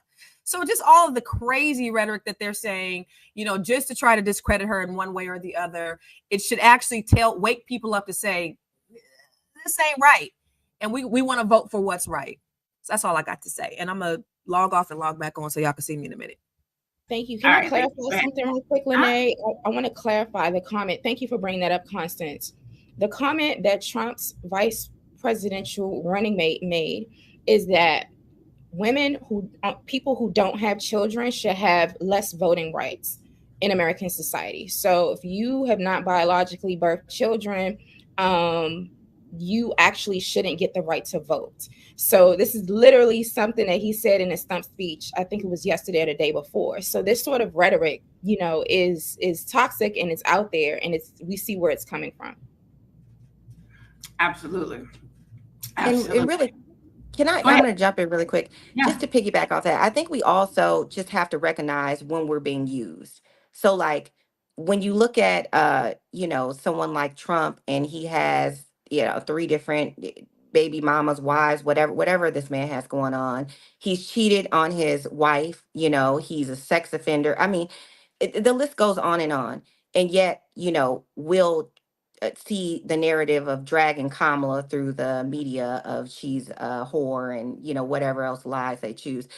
We have to recognize when we're being used, when her Blackness is being weaponized to other Black people so that it creates division. And I think this is one of those scenarios. Like when you look at, whether or not you agree that she's a Black American or she's not Black enough. I mean, I don't know. But the point is that they are using it as a tool to create division, the same way they do with colorism within the Black community. And we have to recognize when we're being used, and we're being used. So if we're not aware of that and recognizing that, then it's going to be counterproductive for our community. So right before we pivot, I saw all the comments. Ooh, there goes my earring. I saw all the comments about, but her dad, she doesn't have any Black, she's not African. So of course, beautiful that we can do this live. I had to look it up. Her father is Jamaican born. Jamaican would be considered Black. So maybe we don't call her African, but she got Black in her. Her father, Jamaican born Donald J. Harris, and Indian Shyamala Gopalan, met at UC Berkeley, then had prom and cruise. So yes, she does have Black in her. Just to go ahead and close that. All right, so this is Fly Nubian Money. Again, you can catch us here every Monday through Friday at 1:00 p.m. Eastern. If you text the word Queens to 87948, you can be reminded. You can get notified. You can find out when we are live, which is again Monday through Friday at 1:00 p.m. If you miss us here, you can listen to us on Spotify. If you go and search for Fly Nubian Money, you can listen to us on Spotify after the fact. And then if you are looking for some tools, resources around money and or business, you can go to flynubianmoney.com. So now we're going to switch topics and talk about the new updates in the Sonia Massey case.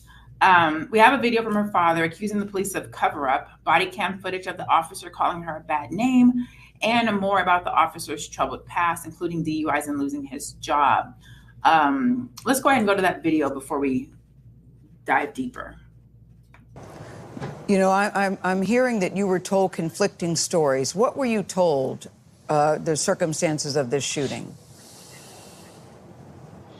Well, I was never told that it was a deputy-involved shooting. We were under the impression that she was killed by the intruder or some other person from the street or something, and they just went in there and found her dead body. I did not find out that the deputies killed her until my brother asked for Sonia's address, and I gave it to him. And he said, "Brother, this says deputies involved." And I'm like, "What are you talking about?" But we were all misled to believe that. And then there was a story that this was self-inflicted, a self-inflicted gunshot. Oh my goodness. So I think the cover-up started from just right after it happened. And thank God for the body camera footage. It's probably the most horrible and heart-wrenching thing that we've ever seen in our lives. But if it were not for the body cam footage, we would not have known that this occurred. Yes, I say thank goodness too for that body cam footage, because we in the video it clearly shows she was not approaching him with steaming hot water, number one, which is what he said at the beginning. When he was asked about the gun, clearly there was no gun. She had said to the officer, "I rebuke you in the name of Jesus," which seemed to set him off. What do you think she meant? What does that mean? What was going on that you think that she would say those words to him? I think that she feared for her life. There was some premonition that she had. And it seems like he was just an emissary of Satan. And that's what caused him to do what he did. It's just unexplainable. Yeah. So tragic. I have not watched the video. I'm at a place in my life where I just cannot watch these videos anymore. I listen, I hear, I understand, I know, but I just cannot watch the video. So I have not seen the video, but I am aware of what happened. So if you are not aware of what happened, Sonia Massey was killed in her home, and the police tried to cover it up and say that she was attacking them with boiling water, and or that the intruder did it, and or blah, blah, blah. But the footage just came out this week, and we saw that that was not the case. Had the footage not come out, they might have got away with it, but they didn't. What are your thoughts, and or what are your thoughts on this new evidence and the allegations as they are being presented to us now, Constance? I mean, we know that they're liars. It just makes me think about how many more people this happened to with no body cams. You know, how many Black people were, these are just KKK in officer uniforms doing the KKK's dirty work. And how many Black men, women, and children have been executed. We know of a lot, because thank God for cell phones and body cams. But what about all the probably hundreds to thousands of Black people who were senselessly murdered by people who are supposed to protect and serve us? And that's what I think about. This was so brutal. This man shot her in the eye, and it came out through her neck for no reason. And it makes me sick to my stomach even thinking about it. And then I saw the he was clear. He didn't have. So it was funny because when they were outside after all the police came back, his body cam was now all of a sudden on. It was off. He knew what he went in there to do. Now, when all the police officers there, now his body cam is on. But it was really sad to see the second officer, his body cam was still on, and he was at his trunk, and he was like, shit. What the fuck? Like, he was truly disturbed at what he just saw, because he knew it was senseless, and he got him caught up in some bullshit. And I feel bad for him, because what do you do in a situation like this? You know, I got to have my partner's back, but the fuck just happened? And then I'm hearing like rumors that she was just discharged from a hospital that his girlfriend worked at, and perhaps they had some kind of run-in and he went in to do her dirty work for her. So I don't know, but it's just all, it's all very sad. It is all disheartening. Jay, do you have more details and more background on the situation? Can you fill us in with the information that you have? Absolutely. Sonya Macy was 36 years old. She was a Black woman, and she was also a mother. The white sheriff's deputy in Illinois killed her. And this incident happened about 2 weeks before the anniversary of the lynching, I will call it, of Sandra Bland. And so we're also seeing the hashtag Say Her Name come up. So this is what happened. Sonya Macy, she called 911 on July the 6th. Let's be clear. This incident happened on July the 6th, and the body cam footage wasn't released until nearly 20 days later on July the 23rd. So I wanted to note that.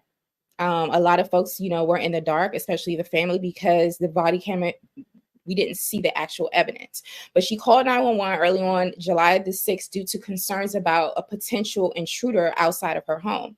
The body camera footage shows the Sangamon County Sheriff's deputy, his name was Sean Grayson, and another deputy knocking on her door and shouting at her to come outside. One deputy tells Sonya, quote, "Are you coming to the door or not? Hurry up," end quote. So the interaction already started off very, very aggressively from a deputy. As Sonya, she tried to explain her concerns about, she thought maybe that she heard someone outside around her house. The deputies say that they hadn't seen anyone around her house, and they questioned her about a vehicle that was in her driveway. And then they told her to go inside to get her ID. And so they followed her inside, and she had a pot of boiling water on the stove. And according to reports, deputies asked Sonya to check on a pot of water on the stove. And then she said, she was going to turn it off. And they moved away, kind of like from the stove. And Sonya was like, "Where are you going?" One deputy laughed and replied, "Away from your hot steaming water." And so then Sonya says, quote, "I rebuke you in the name of Jesus." And that's when the tension started to escalate. And then Grayson said, the deputy said, quote, excuse my language, y'all, quote, "You better fucking not. I swear to God, I'll fucking shoot you right in your fucking face," end quote. And both the deputies then draw their guns and demand that Macy drop the pot. She was not coming at them with a pot of hot water or anything like that. And then she said, quote, "Okay, I'm sorry," as she tries to duck out of the way. And then Grayson shot her and killed her. So that's what transpired on the video. Now, in terms of Deputy Sean Grayson, he has been fired and charged with 3 counts of first-degree murder, aggravated battery with a firearm, and official misconduct. He has pleaded not guilty. Okay. President Biden also did make a statement about this on Monday. He said, quote, "Sonya Macy, a beloved mother, friend, daughter, and young Black woman, should be alive today. Sonya's family deserves justice. I'm heartbroken for her children and her entire family as they face this unthinkable and senseless loss." But nowhere in Biden's statement did he say anything about punishing Deputy Grayson. Finally, I want to say this before I turn it back over to Lene. All right, let's go to, because I have so many stats here about like even women that are fatally killed by the police, and the number of Black people that are killed by the police, and how Black women are at high risk of being killed by the police when we're cornered, and especially when we're alone. However, let's look at Sean Grayson's, the deputy who's now fired. Let's look at his record. So the ex-deputy charged with the murder of Sonya Macy had worked with multiple police agencies since 2020. It is now 2024.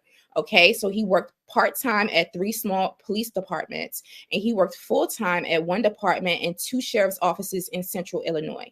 All right, so he has bounced around 3 small police departments and 1 department and 2 sheriff's offices since 2020. This does not seem like a stable individual that should be in law enforcement. And this is why the George Floyd Justice and Policing Act is important, because we need to track these police officers after they commit such heinous acts. They should not be able to transfer to other departments. So I'm I'm going to stop there. So thank you all for letting me share those facts. Thank you for sharing the facts. Again, a wealth of knowledge. Vanessa, how do you think a case like this adds to the mistrust between the Black community and the police? I mean, I think it exacerbates it because we see this time and time again. I mean, this is like, we're talking about this 2-3 times a year. I mean, we could just, it's exhausting. Mentally, it's exhausting. Because, you know, that could have been my aunt. It could have been me. You could open it. It's scary that you can open your door and not be doing anything wrong, and someone can come in your house and tell you to go to the stove and turn off the stove or what, and then just shoot you. I mean, that's so unsettling. I don't, you know, so it's exhausting. I mean, and you know, it's frustrating. This, when I saw that video, it really like shook me, as I'm sure anyone who saw the video, especially Black women. But she was not a threat. She was small. This idea that white men feel threatened when you have 2 men with guns and armed, she's so much smaller. I mean, it's just bullshit. I mean, I don't know what needs to be done to stop it. I mean, my biggest thing is, you know, get out and vote. You know, we need policies in place that stop cops from moving around after they've done heinous crimes. But furthermore, we need to control how our local dollars are issued to policing, whether that's more thorough background checks, psychological tests, or so we can see, you know, biases more clearly. You know, he has a tattoo on his arm. I think personally that should disqualify you. You have a way, you shouldn't be a police officer if you have you know, so it's exhausting. All I can say is please show up and vote at your local elections. You know who your mayor is, who your board of commissioners are, who your chief of police is. Really, truly matters. And you know, get on the line with those people to make sure they aren't getting police officers like this in your community. But absolutely, it ignites more fear, anger, anxiety, and in the Black community. And you know, because this was really, I don't even have words for it. Like, it's just, it pisses me off in my soul. As it should. It should with all of us. Dr. Leisha, I'm going to give you the last question, but I'm going to ask one more question before I get to that one, which I think is an important question. Why is this case important for the upcoming election? Let's talk about why this case is important with Project 2025 on the loose. Constance and Jade, I'm gonna let you two weigh in on this, and then I'm gonna go to Alicia with our last question. Why is this case, not that any of the other ones are not important, but right now with the presidency as it is, with Project 2025 as it is, why is this case important for the upcoming election, Constance? Well, we know Donald Trump said he was going to give the police full immunity. Mm-hmm. If that's the case, this murderer gets full immunity. So if you don't vote for anything else, you have to vote for that, because we are not safe, Black people. You know, my boys, I got 3 boys, they are not safe. My daughter, not even me as a woman, being a Black woman, I'm not safe. So yeah, that's why we should. Jade, you can answer that, or you can answer what should be done to ensure accountability and transparency in such cases, either or. We definitely need anti-Black hate crime bill, and we definitely need bills such as the George Floyd Justice and Policing Act. There needs to be full transparency with body camera footage. Body camera footage should not be redacted, edited, or held hostage for weeks, months, years at a time. We need to see that evidence. And so at the local level, we need to fight and make sure that we get referendums put on ballots and passed through so that body camera footage is released within 24 to 48 hours at least. We did something very similar in DC.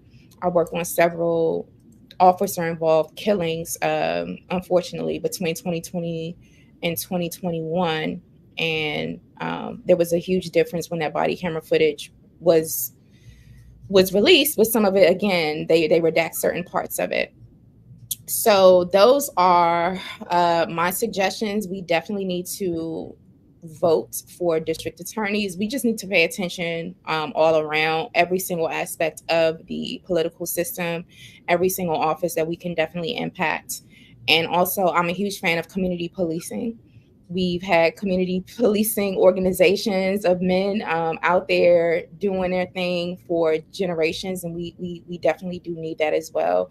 And then we also we need a buddy system. We need neighborhood watches. We should be able to call on each other. And, you know, for example, if there's a domestic violence issue, we should be able to call on a neighbor or someone to help to de-escalate it. If we fear that someone is stalking or is, you know, sort of hanging out around our houses, we should be able to call a neighbor to really help us sort through those things, because we never know what could happen when law enforcement shows up. So those are some of my suggestions and tips in terms of Project 2025, everything Constance said. Awesome. And so, Dr. Alicia, as a therapist, can you talk about the emotional impact such cases have on the community? Yeah, I mean, I think all instances of police brutality and all the unjust killings of unarmed Black individual, I think it extends far beyond what's happening with the immediate families that are affected. And by the way, I mean, I cannot imagine what this family is going through, getting all these conflicted information. I mean, this exacerbates, right, the mistrust of the police officers and the whole criminal justice or the system, criminal justice system. It exacerbates all of that trust that's being eroded away, and them not getting straight answers. It sounds like a cover up. It sounds like we're not going to get justice. You know, I don't trust what's going on. There was a video that circulated around of all of the police officers in her front lawn. Every single police officer was a white male police officer. I saw no diversity on that police force. And granted, it's Springfield. That's a very, you know, there's some diversity there. That's the state capital, right, of Illinois. You tell me you can't find diverse police officers? So this sort of racial trauma, it really manifests deep-seated anxieties and fear of safety for not only ourselves, but our loved ones. All of this psychological scars, which I experience myself. I'm witnessing it with you guys, hearing about these tragedies. It can exacerbate PTSD in us as individuals, anxiety, depression, and it just creates this environment where the threat of violence really seems like omnipresent in a sense. And it compounds, I think we've all talked about this historical trauma that's tied to slavery and systemic oppression and all of these things. And that it's really our collective identity as Black people today. So, I mean, what we need to do is we need to find some healthy outlets. I'm going back to us as individuals. We need to find some healthy outlets to distance ourselves from some of this. It can become overwhelming.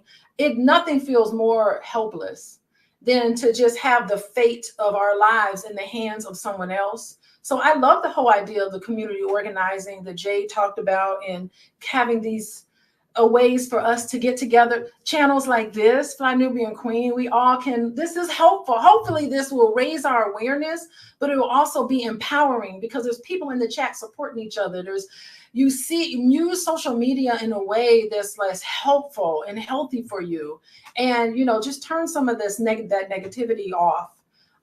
So I really think that we're now just being tested in and the gross negligence of these systems are supposed to support us, that we pay our taxpaying dollars go to this. And yeah, I love what Vanessa is saying. Not only do we need to vote in our local elections, but we need to follow up with our vote and hold everybody accountable to the platform on which they voted. I mean, look at this election. I think let's just focus on the issues instead of the people, right? People are flawed, right? But the platforms, there are websites you can go to where you can answer questions about values that you hold dear and near to your heart. And you can ask those questions, answer those questions, and based on your answers, they will tell you, okay, this political person who is running for election, this is what they believe in. And you can really make objective choices about who to vote for based on what's important to you instead of this emotional tie to it. So I think that's a wonderful way for us to smartly think about what to do and then vote in that way, and then distance ourselves from all of these emotionally charged, triggering things that are happening to us. Thank you so much for that, Dr. Alicia. Thank you to everybody who has chimed in and tuned in on today's Fly Nubian Money. We're going to go ahead and go around the room to make sure that you guys know where you can find all of our queens that were here today. If you guys can just tell people what your handle is and where they can find you, and then we'll go ahead and close out our session for today. We'll start with you, Constance. It's your girl, Constance Carter, and you can find me anywhere. I am Constance Carter, whether it's on Facebook, Instagram, YouTube. I'm always here, and I'm always trying to put out thought-provoking content for you. So make sure you follow me and subscribe. Awesome. Thank you so much. Jade Harrell. Yes, my name is Jade Harrell. I'm an organizer, educator, and consultant, and you can find me where the money resides. Like, no. You can find me over at highblackesteem.com, and you can also find me at Lioness Crowned on social media platforms. Awesome. Thank you. She said where the money reside. Vanessa. I'm Vanessa Gopal, general contractor, entrepreneur. You can find me on social media at VGopal, VGOPAUL. My business is Winter Remodeling, Inc. And thank you guys for having me. Thank you to everybody who participated in the chat too. Thank you for being here with us. Dr. Alicia? I'm Dr. Alicia. You can contact me at Coaching with Dr. Alicia for individual coaching and couples coaching. You can also find me on Instagram at Coaching with Dr. Alicia.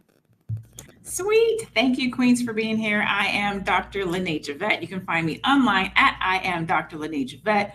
We always appreciate you guys coming in and sitting with us and giving us your feedback and engaging with us. We do not take it for granted. We do this every Monday through Friday at 1:00 p.m. Eastern. You can find us here at Fly Nubian Money. If you want to get notified, you can text the word Queens, QUEENS, to the number 87948, and you can get a notification. That way you don't ever have to miss us live. But if you do, you can go and find us on Spotify. Look for Fly Nubian Money on Spotify, and you can listen to the replay. You can also go to flynubianmoney.com to get tools and resources around business and money. We appreciate you. We love you. We look forward to seeing you again tomorrow. Go out into the world and be blessed. Economic consciousness is since everybody's kind of talking about the election, I thought I would do kind of a breakdown of the economics of electability and how it relates to African Americans. And really, and this was kind of on my mind because I got an email or an Instagram message from a sister with the last name Abdullah. I think her name is Melina Abdullah, who is the vice presidential candidate with Dr. Cornel West. And I mentioned to you all on a few occasions that I just love Cornel West to death. He's one of my favorite human beings on the planet. I've interacted with him on multiple occasions. He has a clear agenda. His agenda is working on behalf of Black people, poor people, and just disenfranchised people. And he's a really good man. And so I actually told Melina, I don't know if she or Dr. West is going to come into class, but I told her what we do. And I said, hey, you're welcome to join us in class. I don't bring politicians into our space, but you are an exception because I just like Dr. West. I like genuine good people. So if they do come in, if that does happen, I'll let you guys know in advance so you can decide if you want to come or not. And as you all know, I don't tell anybody who to vote for. That's not my business. But I am interested in sort of breaking down systems that are not helpful or beneficial to people like us, right? I am interested in saying, like, what happens if we were to have a system that didn't have just two parties to choose from? What if we did have a system where Black people didn't feel so disenfranchised? And because I don't know if anybody else agrees or anybody else feels this way, But sometimes I feel a little bit hopeless. Sometimes I look at it and I'm like, oh man, here we go again. This isn't doing anything for anybody. Good Lord, what is this crap? Right. And so for me, it's not so much a matter of me trying to be cynical. It's me saying I just don't see any evidence that this is really making a difference for Black people. I showed you guys the wealth levels over the last X number of years, and how over the last several decades. You go back to the 1950s, Black people were ranked last when it comes to wealth, and in every no matter who was president, Democrat or Republican, one thing that they always did very consistently was they kept Black people at the bottom of the pile. That was one area where they coordinated very well, is to say, okay, we're going to fight amongst ourselves, but we're going to make sure Black people are always losing, that Black people are always last. Give me a yes if you know this. How many of y'all know this? How many of y'all know that Black wealth has been historically always at the bottom of the pile? I think it's really important to just understand that, so that you'll understand that we're solving the wrong problem, or we're not solving the right problem, however you want to look at it. And I don't know. It's one of those things where I'm very frustrated by that. So all right, so one thing I want to throw out there really quickly is to let you guys know that this week I'm actually putting together something that focuses on financial illnesses. I want to do a training on Sunday night on 8 financial illnesses, financial ailments that you want to avoid, how to diagnose them and how to cure them, so that you can actually have financial health. And this is going to be done Sunday afternoon at 3 p.m. And what I'll do is later on today, I will send you all a link if you'd like to join, so you can join on Sunday. And literally, I just flat out called it Black Wealth 101. And I put together this list of basically 8 different financial illnesses, almost like a doctor would, because what inspired me, what made me think about this was I went to the doctor the other day, and they took blood and they sent me this panel, and they gave me all these different factors that measure health. And they tell you, okay, you're doing good here, not so good here. And so I was like, oh, financially it's kind of the same thing, right? If we really, really think about our financial health and just what economic wellness even looks like, maybe that'll help us to become more financially conscious. So basically Sunday, it's going to be a special event. There is a fee attached, but I'll give you guys a big discount because of who you are. So we're going to do 48% off. I think the fee for the lifetime access to all the materials, slides, recordings, everything else is $299. But for you guys, for 48 hours, we'll drop it by 48%, which drops it to about $155. So for $155, you have lifetime access to the material. You can bring your whole entire family. And this is going to happen on Sunday. The live event is going to be on Sunday. If you can't make Sunday at 3, then you can have the recording. The recording will be loaded up within 48 hours, and you can go back and watch it at your own convenience. You can watch it over and over again. Think of it like, something that you can just have in your library, in your family economic training library forever. Okay. So anyway, that's it. That's my little spiel about that, what's happening on Sunday. So anyway, let me hop into this conversation about this election. Okay, so first off, actually, I didn't even do this. Sometimes I jump right to business and I don't greet you, and I apologize for that. I want to say good morning to Monica Atkinson from Detroit. Who else is in here? I see Anna Chatelaine and Anissa King. Anthony, I see you. Aisha Verzi, good morning, ma'am. Irma Bocard, Seaway for Calvin McWilliams, Khaleesi Romani, Khaleesi Game of Thrones, Errol Simongal, my man, good to see you.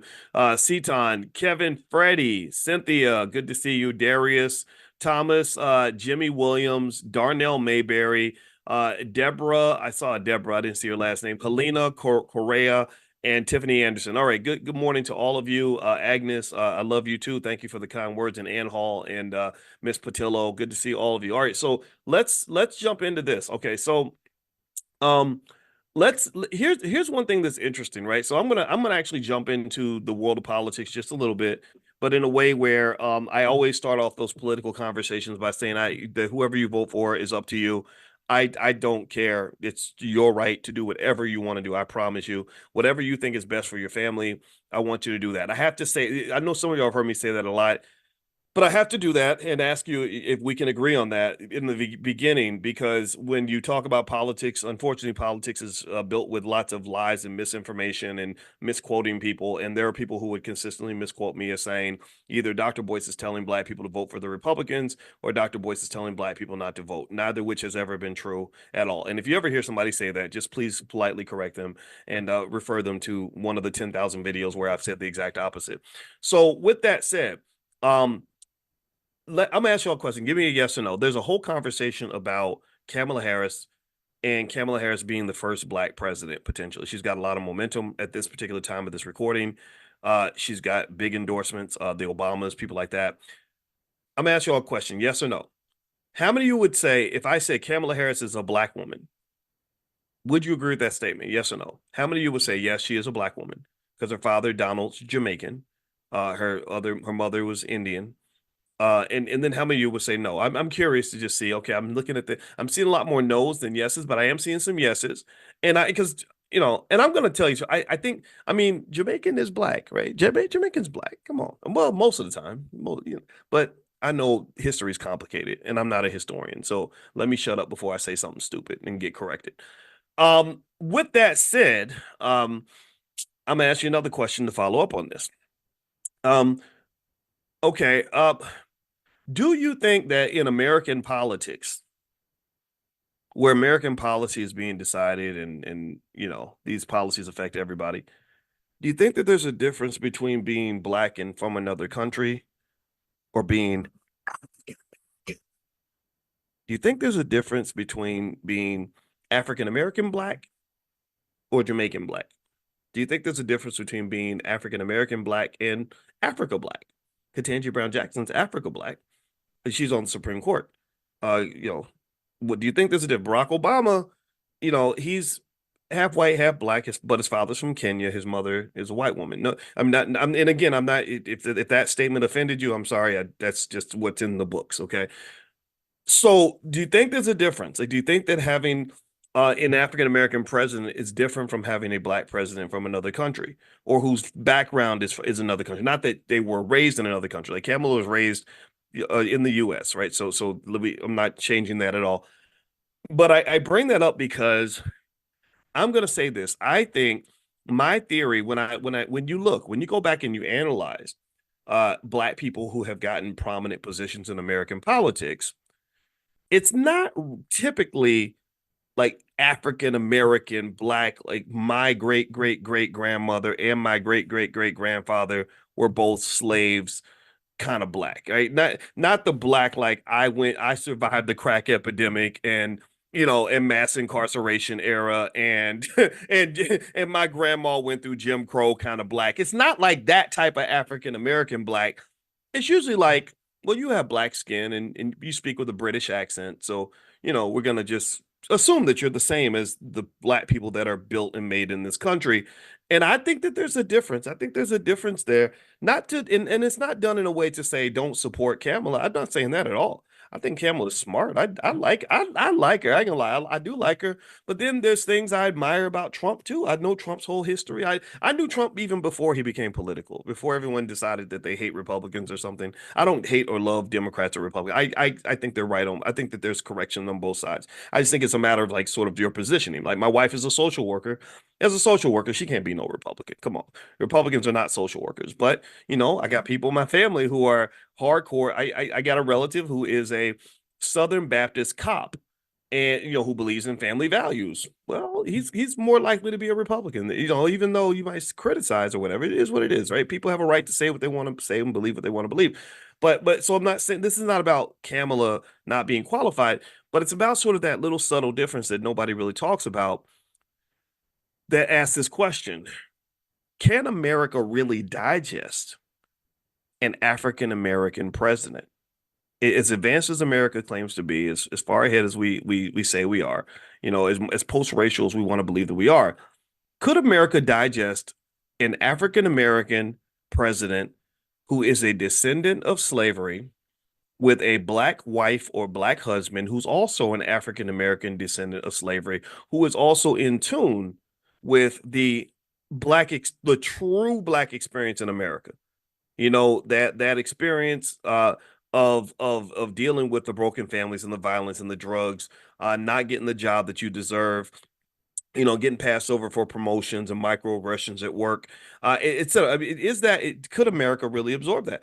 I'm going to say no. I'm going to say not only could America not absorb that, but America really hasn't actually put an African American woman on the Supreme Court. They put a black woman on the Supreme Court. That's very, very different. And also remember, there's a black woman who has African roots, and also she has a white husband.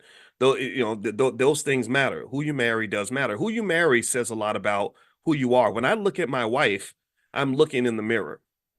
When you look at my wife, you're looking at my values. You're looking at me, and even stuff you can criticize. You can say, "Well, why you pick that high yellow woman?" Well, if you go look at my mama, you'll notice my mama looks just like my wife. There's a book called My Father Was My First Boyfriend," and they say you kind of marry your parents. My mother is a light skinned social worker who gets on my nerves half the time. My wife is a light skinned social worker who gets on my nerves half the time. I love my wife, but y'all know how y'all get. Y'all be clean out the kitchen. You got to move the blankets, but pick up the trash. Why? It doesn't matter, right? So yeah. So all these things matter. These things. My wife's father, Dr. Francis Taylor, the great Dr. Francis Taylor at Tuskegee University, was an African American male with a strong Black identity who happened to be a college professor. I'm an African American male with a strong Black identity who happens to be a college professor. Who we marry, who we pick, says something about what matters for us. Okay. And I don't want to talk about Kamala's husband. You can speculate on that how you want to, but you cannot tell me that does not matter, because we talk about investing every single day. Every single day we talk about investing. But what I also remind you is that most of your biggest investments in life have nothing to do with money. When you marry somebody, that's a hell of an investment. And if you make that investment wrong, you're going to pay a price for that. Any divorced people in the room will know what I'm talking about.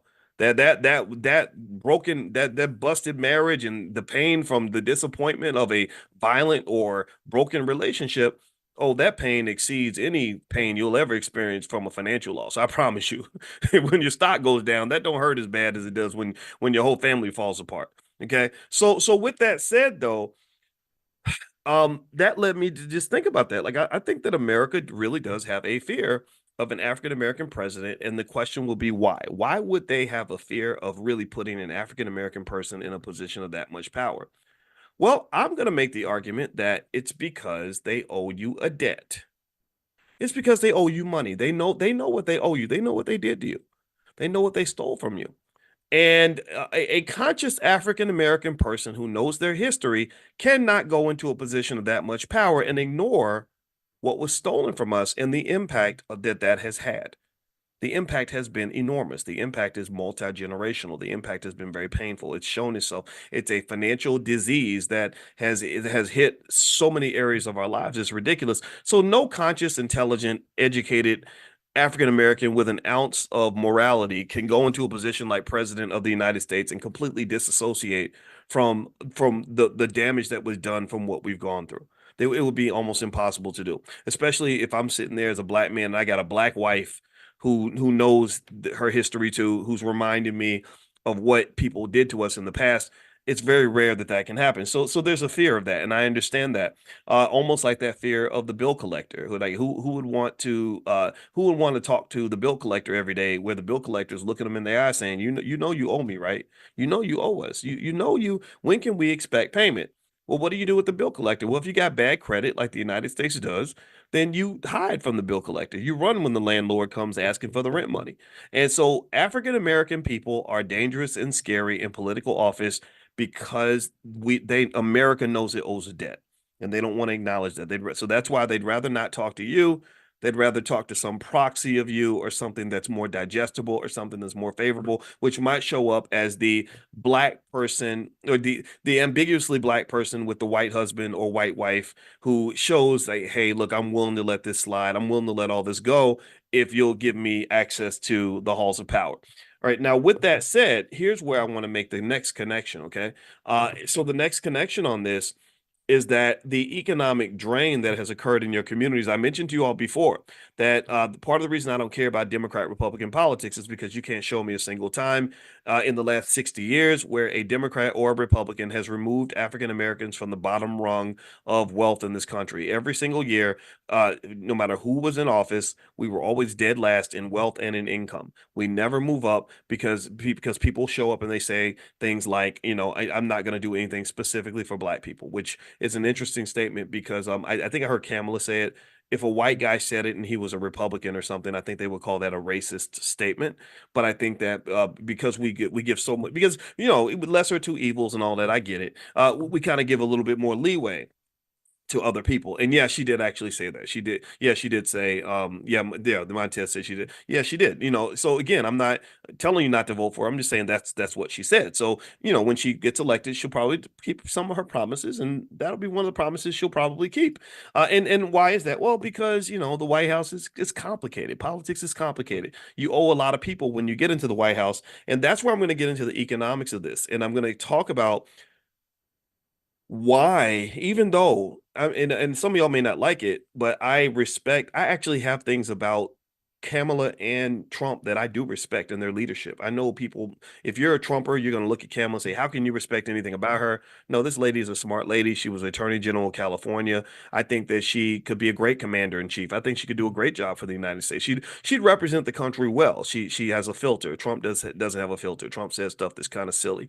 But Trump, is a guy, if you study his history in detail, remember, this man was 28 years old and he bought a $400 million hotel. Sure, his father helped him to get the money, but you should be helping your kids get money too. You should be giving your kids advantages and opportunities too. His father gave him some white privilege and some rich white privilege. Well, I want you to give your kids some Black privilege, right? Ain't nothing wrong with getting some privilege from your parents. That's what your parents are supposed to do. Yeah, what do you think parents are supposed to just dump you out into the world with nothing so you can become a slave? No, your parents are supposed to get you ready for the world. This is what we talk about every single day. So I'm not even mad about that.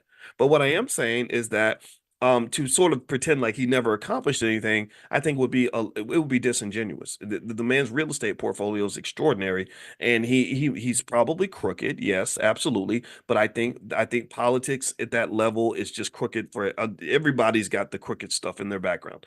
So with that said, though, even though I have certain things about their leadership style that I respect from each of them, that's just not for me. That's not my fight. And it's not because I don't care about the country, but it's not my fight because we care about different people.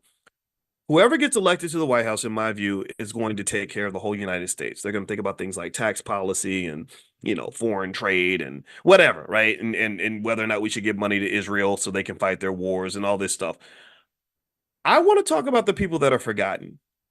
I want to talk about African American people, particularly those in the African American community who are conscious and intelligent and want something better for their people.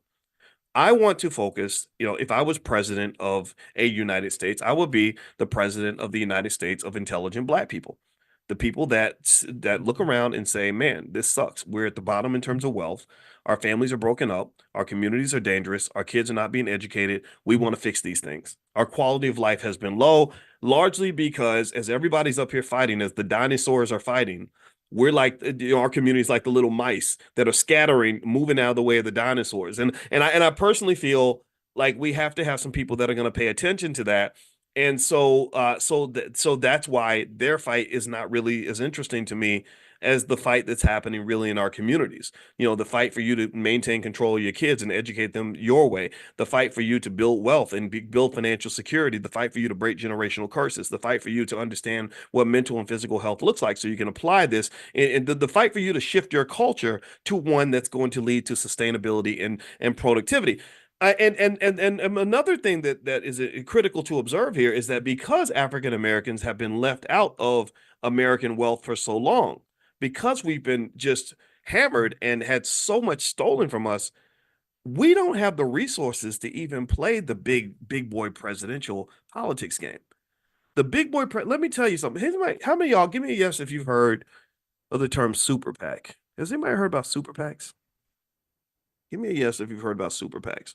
And give me a yes if you understand how critical super PACs are for raising money for elections, I put up some data here. I'm gonna just throw this out here, and I want you to ask yourself: do you think that the Black community could even make a dent in any of this?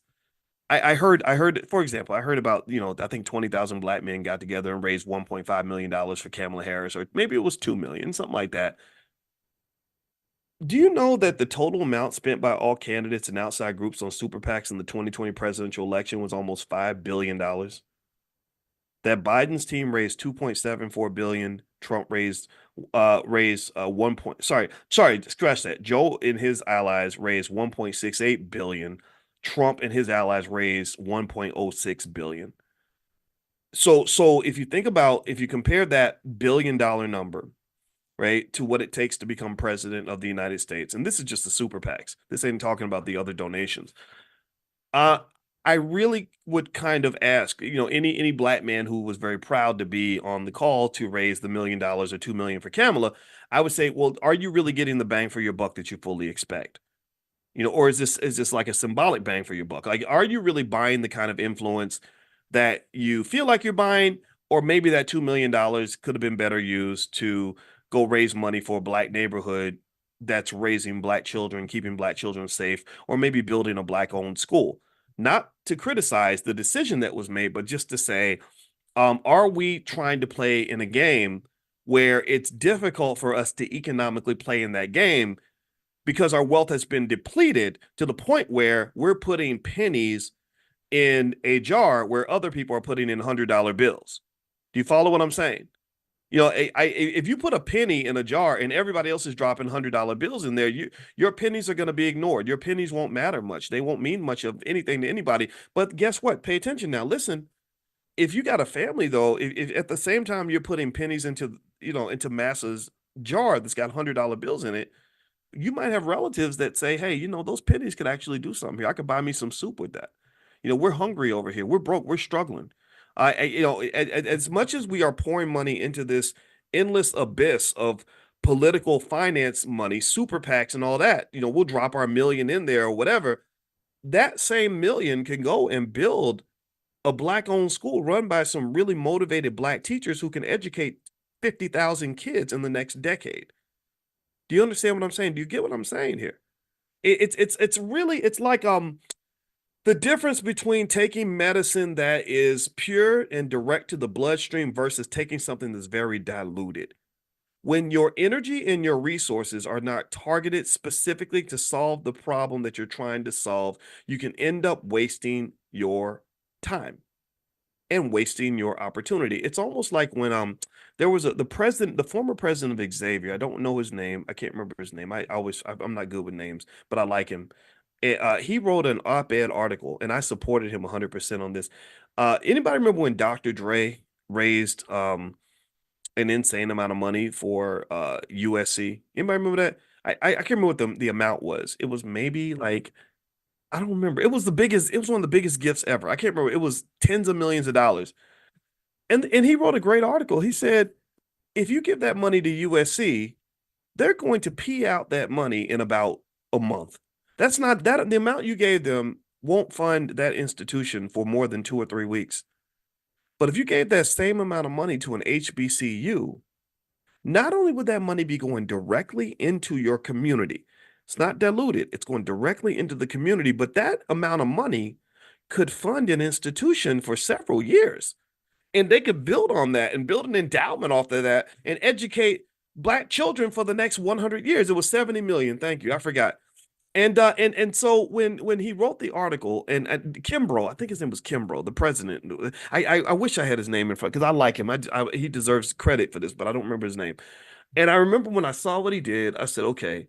So I like the way you wrote this article. It's very professional. I told him, I said, I like the way you wrote this article. It's very professional. You're a mainstream guy. You're more acceptable to the establishment than I am. I'm the renegade. It's good cop, bad cop. You're going to be the good cop. I'll be the bad cop. I'm going to write the article that really needs to be written to support what you wrote. And so basically, I wrote this piece on it, and it was read by millions of people. I remember it got around. One guy the guy who discovered Dr. A lot of y'all don't know this about NWA. There's a guy named Alonzo who introduced Dr. Dre to Eazy-E and Ice Cube and all that. And he wrote a book called NWA, Not Without Alonzo. So I went to LA and I gave a presentation at I think it was who was it? The brother that created Kwanzaa. He has a library out there or bookstore. Give me his name. Y'all know I'm bad with it. Dr. Demis Kimbrough. That's the name of the professor. The brother that created Kwanzaa. Please help me. Y'all got to help me. I'm so sorry. Anyway, so I gave Karenga. Yeah, Malana Karenga. Right. So I gave a speech at Malana Karenga's bookstore in South Central LA. Alonzo was there. Alonzo came up and he said, he said, yeah, I took your article and I shared it with Dr. Dre, and then he blocked me on Facebook. I said, good. If he blocked you on Facebook, that means that that we struck a nerve. The hit dog always hollers, as we say in Kentucky, and that's good because he needs to know that this would be defined by Dr. Claude Anderson as inappropriate behavior. This would be defined as not just inappropriate, but just confusing. Not to say Dr. Dre hasn't done other good things, though. Maybe he has. I'm sure he has, right? But still, though, I was like, no, like we have to kind of think about these things because here's the deal: when you're talking about American politics, let's circle back to politics. The amounts of money that have to be raised are just absolutely enormous. You know, these super PACs, and let me tell you, the money is used pretty much to buy advertising, so they can buy votes and they can buy voters. So your system is run by money. And remember, I'm an expert on money, so I can tell you this is definitely a capitalist system. This is not a democracy. This is something else, but it's not a democracy. It's a capitalist democracy, and the capitalism is the older brother that beats up on the little brother. The little brother's democracy, the big brother's capitalism. The little brother does whatever the big brother tells it to do. Okay. Now, by the way, Margaret says the volume is low. Can y'all hear me okay? Give me a quick yes if I'm coming through okay. I want to make sure and Margaret, if you can't hear me, okay, I'm seeing a lot of yeses. All right. So yeah, Margaret, you might want to turn your volume up a little bit. All right. So capitalism is the big brother. Democracy is the little brother. The big brother bullies and beats up the little brother. And when you look at some of the amounts of money required to really influence an election, it's very difficult for Black people to even compete in that space. Maybe for symbolic reasons, we want to be included because we were trained to believe that pure integration was the best path forward for our community. But unfortunately, that integration can lead to various forms of dilution where you are putting all your energy into something that isn't really giving you much of a result, when instead you could be putting your energy into something that matters. Almost like the person who goes to Hollywood and spends their lives trying to get, low level extra roles in big Hollywood blockbusters when they could have played an even greater role in the lives of their children. So you're ignoring your child who's going to give you all their attention in favor of these Hollywood studios that are giving you almost no attention at all. Or you're chasing the woman who ignores you because she's got 50 guys coming after her, and ignoring the woman who would hang on your every word and love you until the day you die. So to some extent, there's a values issue there. And I do believe that we believe the white man's ice is colder. I'm just going to say it like that. And when we believe that, what happens is that we will find ourselves misallocating resources to things that make very little impact, when those same resources could be applied to things that have a massive impact on the people that we love. Let me give you an example. If I was trying to go mainstream, if I was trying to just be seen on national television, I would be a small fish in a big pond. I'm not going to lie. I've been on a lot of TV shows and all that, but I wouldn't really be able to have the kind of impact on the country that I'd like to have. White folks wouldn't really listen to me as much as you would. But if I really want to have an impact and I really want my words to matter, I go right to the people who can use my words the most and the people who appreciate me the most, and that would be you. So me talking to you is more important than I could ever be talking to a bunch of other people who halfway care about what I have to say. Do you understand? So when you talk about this money thing, let's circle back. Fear of an African American president. Why does America fear the African American? Because over other darker skinned people, is because African Americans have a legitimate gripe and a legitimate beef with the country. But it's not just a beef with the country and not just a beef with the government. It's a beef with corporations. It's a beef with all institutions from the Catholic Church on down who were benefiting from this thing called slavery, this massive social STD, this historical problem that you have that has not been fully addressed, this literal racial cancer that has existed in America. this unresolved issue. It's massive and it's big, and it's the $14 trillion problem. So because you got this beef, they're really just not that interested in having an African American person in that position. And so here's the thing. So when you're sitting here and you're looking at the political game and you're trying to figure out, how do I influence politics and should it matter to me? I'm not telling you what to think or anything like that, but I'll think of it. I'll lay it out like this. So you look at what drives politics. Politics, people falsely believe politics is driven by votes. They believe that we have a democracy where what people vote for is what is going to happen. And to some extent, that's kind of true, but really, it's not completely true because, as we mentioned earlier, politics is driven by the money. And so, how is it driven by the money? Well, these super PACs raise ungodly amounts of cash, insane amounts of money. It costs the total amounts raised by super PACs in the last election was about almost $3 billion, which is an amount of money that is way too big for African Americans to really have the kind of impact that we want to have.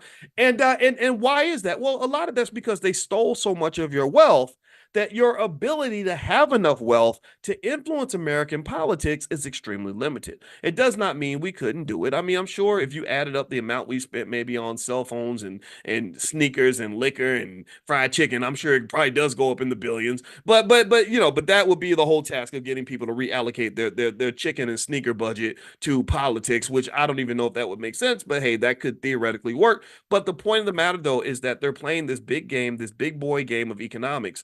And we're trying to get involved in that. It is very, very hard to do. And so someone like a Dr. Claude Anderson may come along and he writes a great book like Powernomics, and he says, no, the way you influence politics is with your money. And I agree with Dr. Anderson 100%, but the amount that would have to be raised from Black people would be really, really strenuous. And I don't know if it'd be the best use of our financial resources. I would argue that if you're raising money and you want to be political on behalf of the Black community, you're better off, in my view, raising, say, $10 million to go build a couple of Black schools. When I was on the phone with Kanye West and we had long conversations and I was really trying to help him see the vision, he saw the vision. He did. I told him about our Black Core of 3 in the Black Business School. That was the first thing I said. I said, we believe Black people should educate our own children, create our own jobs, and support Black-owned businesses. I know it must have sank in because he literally texted that to me the next morning. He wrote it out in a text. And I said, okay, it sounds like he's listening. But what he didn't quite get was I said, I think that the power play for the Black community would be for us to raise enough capital, and he's got the money. He's not a broke man. I saw his finances in extreme detail. This man really does have money. I said, what if you raised, $10-20 million and just built a series of Black-owned institutions that could sort of be a hybrid of economic and educational basis. The same way the church can perform multiple functions, right? The church can be a school, the church can be a bank, the church can be a business, the church can be a social space, it can be obviously a spiritual space. Well, what about economic churches? What if we had a systematic framework where we built Powernomics training centers, Powernomics training camps all around the country, same model, one blueprint, very simple blueprint that makes sure that every single person that's interested can learn the basics of Black wealth and Black economics combined with Black history and Black culture and just what it means to build a strong Black community. Maybe circle it around basic things like health, wealth, and relationships, where every single person who goes through a basic curriculum would be physically and mentally healthy, would be educationally sound, would understand the importance of family and how to build and preserve strong families, which is what the Black community needs, and would also understand everything they want to know about economics and wealth. Well, then you could do something like that's done maybe at Ford or GM. You start mass producing millions of people that are able to really elevate a community. See, here's the thing. I have so much faith in the discussions that we have every day that I really truly believe in a talented 10th light concept in this sense. I believe that a well-trained, well-prepared Black African American person, one well-trained, well-prepared African American person is just as capable as 50 people who are unfocused, unskilled, and unaware. I think literally I would take one of y'all over 50 of them, whoever them is, whatever you want to make them into. The them would be people that just don't understand what's going on, the people that are wasting their time, the people that are very frustrated trying things that aren't working. No, I can. There are solutions that actually do work. We've broken this down. We've studied the Black experience in extreme detail from the cradle to the grave, and worked to solve every single problem that comes along with being Black. And those problems are directly solvable by you without the help from any white person or any. You ain't got to go to Massa to figure it out. It's all right there in front of you. And if you have the discipline to break away from the culture and apply these solutions, then your life will be as wonderful as as a rich white person's. Like literally, you can literally engineer a life for a young Black child that is so full of Black privilege that it exceeds in personal value white privilege. It goes beyond white privilege. They literally would be better off than the average rich white person in America because they would just understand how to hack certain aspects of Black life that become very problematic, like the generational curses or the violence or the educational problems or the economic issues, things like that. So I would say that overall, if you are one of those people who sat on the call, maybe you sat on the call with 20,000 other Black men, and you proudly proclaimed that you were going to go raise a couple $1 million for Kamala Harris, and these Black men also say we're going to protect Kamala. I'm gonna be petty for a minute. I'm gonna say like, but Dougie isn't her husband's Dougie. Isn't that Dougie's job? She doesn't want. I mean, does she need a Black man to protect her? I don't know. I know Black women who also deserve our protection too. Not just Kamala, but the women in your community. Your baby mama needs your protection too. Your sister needs your protection. Your daughter needs your protection too. Kamala's got Dougie. Dougie's a powerful Jewish lawyer. He can take care. He can protect her. But anyway, I'm being silly. But my point is to say though that overall. I would argue that those men and those women who are raising the money to put a person of color in the White House might also consider raising that same amount of money for something that creates a drug that goes right to the bloodstream. Meaning that if I raise $2 million and just dump it into this $5 billion pile of super PAC money in the election, that's literally a drop in a lake. Like it's not going to make much of a difference, to be honest with you. It's there, it's good job, but it's just it's not going to make a difference. But if I take that 2 million and I go to the south side of Chicago and build one of the most extraordinary educational institutions in the city, well, guess what? You're educating 50,000 Black youth over the next X number of years. You're creating the next Malcolm X. You're creating the next, the next Coretta Scott King, or the African American Kamala Harris, if that's what you want. Like whatever you're creating the Black Zuckerbergs, the Mark Zuckerbergs that are in the Black community. You're creating the next Black generation of Black superstars that are not just going to have the skill sets required to be highly successful, but they're also going to have the right value system where they're going to put Black people first instead of putting Black people last. They're not going to be in a position where they have to say silly things like, I'm not going to do anything specific for Black people. Instead, they're going to wake up and say, oh, everything I do is going to be specifically for Black people. How about that? What's wrong with that? What's wrong with saying that instead of being stuck in a spot where you have to literally say, and maybe Kamala, I hope Kamala doesn't believe that. I really do. I really hope that she was just saying it so she can get elected. I understand how the politics works, but my Lord Jesus, why would we even have put ourselves in a spot? Imagine if I go to a restaurant and my family says, it's good that you got this job at the restaurant. We're really hungry. We're hoping you can feed us. And I got to tell my mama, it's not like I'm going to give y'all no food. I mean, and my mother's like, okay, well, he got to keep the job. We don't want him to lose his job, so he can't give us no food. So we going to sit in the back hungry, hoping that we can get a scrap or two. No, I want to tell my mama, mama, I run the restaurant and y'all can eat here whenever you want. And whenever you come in, you're going to get preferential treatment. I'm going to make sure that you don't even need a reservation. I will give you the best table in the house, and everything that you ever eat here won't cost you a nickel because my loyalty is to you first. I think that's a better way to live. It really is. And this is where Black ownership really means something. I think that one of the downfalls of integration is that it really trains us to want to be associated with institutions where we have so little control, such little control that we have to engage in the psychologically unhealthy task of code switching, right? We have to deny the people that we care about the most. We have to pretend to be something that we're not. Do you know how many really high level, I'm talking about $400,000 or $500,000 a year executives I know in the Black community who hate their jobs, who literally have to get mentally prepared to go deal with all of the vitriol they're going to get from the white boys all day? Do you know how many people that I know literally have to engage in the physically and mentally unhealthy task of going into enemy territory every single day of their lives when they go to work? That's not natural. That kills you. That causes your organs to release unhealthy hormones. So your cortisol levels are so high that it's going to kill you. It literally affects your mental and your physical health. And this, to me, is not ideal. This is what we're raised on. We're raised to believe that this is required, but it's not required. You can build institutions, you can build businesses of your own, you can build your own schools, you can build your own anything anybody else can build, you can do the same thing. And I think that sometimes it's a lack of belief in ourselves that leads us to think that no, I can't do it on my own. I need other people's help in order for this to happen. And you do need other people, but not necessarily people who don't align with who you are. So it's okay to accept help. But I think that when we talk about money, for example, we forget basic ideas like all money ain't good money. All support ain't good support.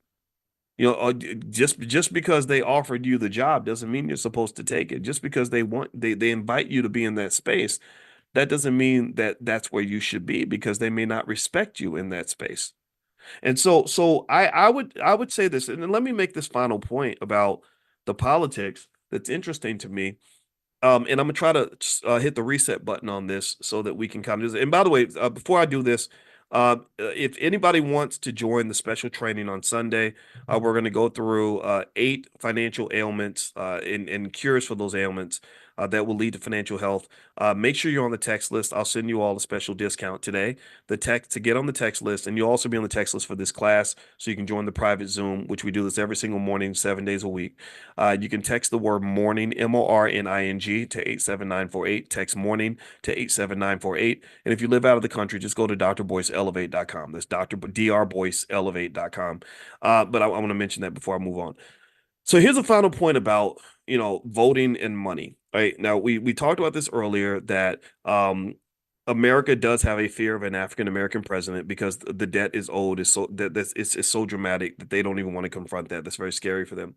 But then 2, we talked about how the amount of money required to run for president is so massive that even if Black people all just started chipping into political campaigns, it would be very difficult for us to have enough of an economic impact that we could actually make a candidate do things specifically for Black people. It's very, very hard to play that game. The third piece I want to point out to you is, in the midst of all this money that's raised for super PACs, and I mentioned earlier that about $3 billion was raised in these super PACs for the last presidential election. The question the next question for me would be, well, what is this money used for? So let me tell you what the super PAC money is used for.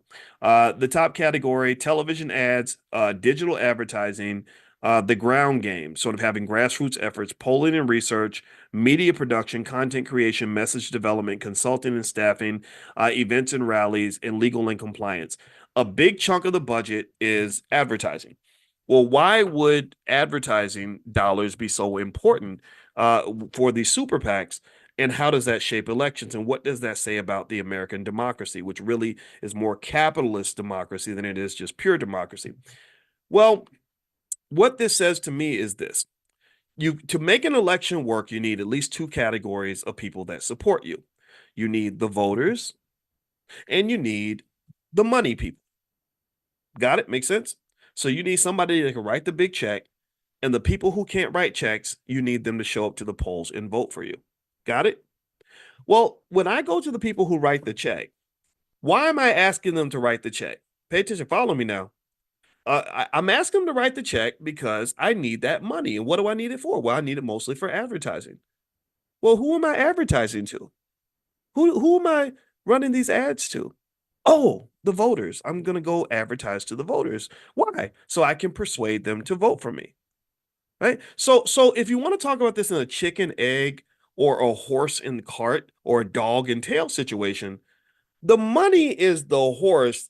The voter is the wagon behind the horse. The big money people, that's the dog. The voter is the tail that's being wagged by the dog. The dog wags the tail. The tail does not wag the dog. Do you understand? The voter does not move anything. The voter doesn't change. The voter is the one who's being manipulated. The voter is the commodity.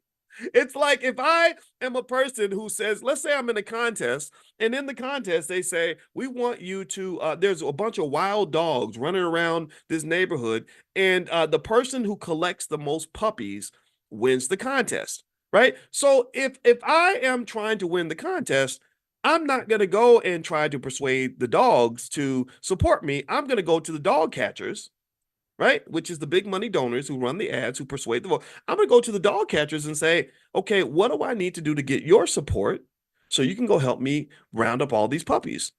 Because the assumption is that the dogs don't really have much consciousness about what's going on. The dogs, we're playing on level 3. This is where we get back to financial consciousness, right? We're playing up here on level 3.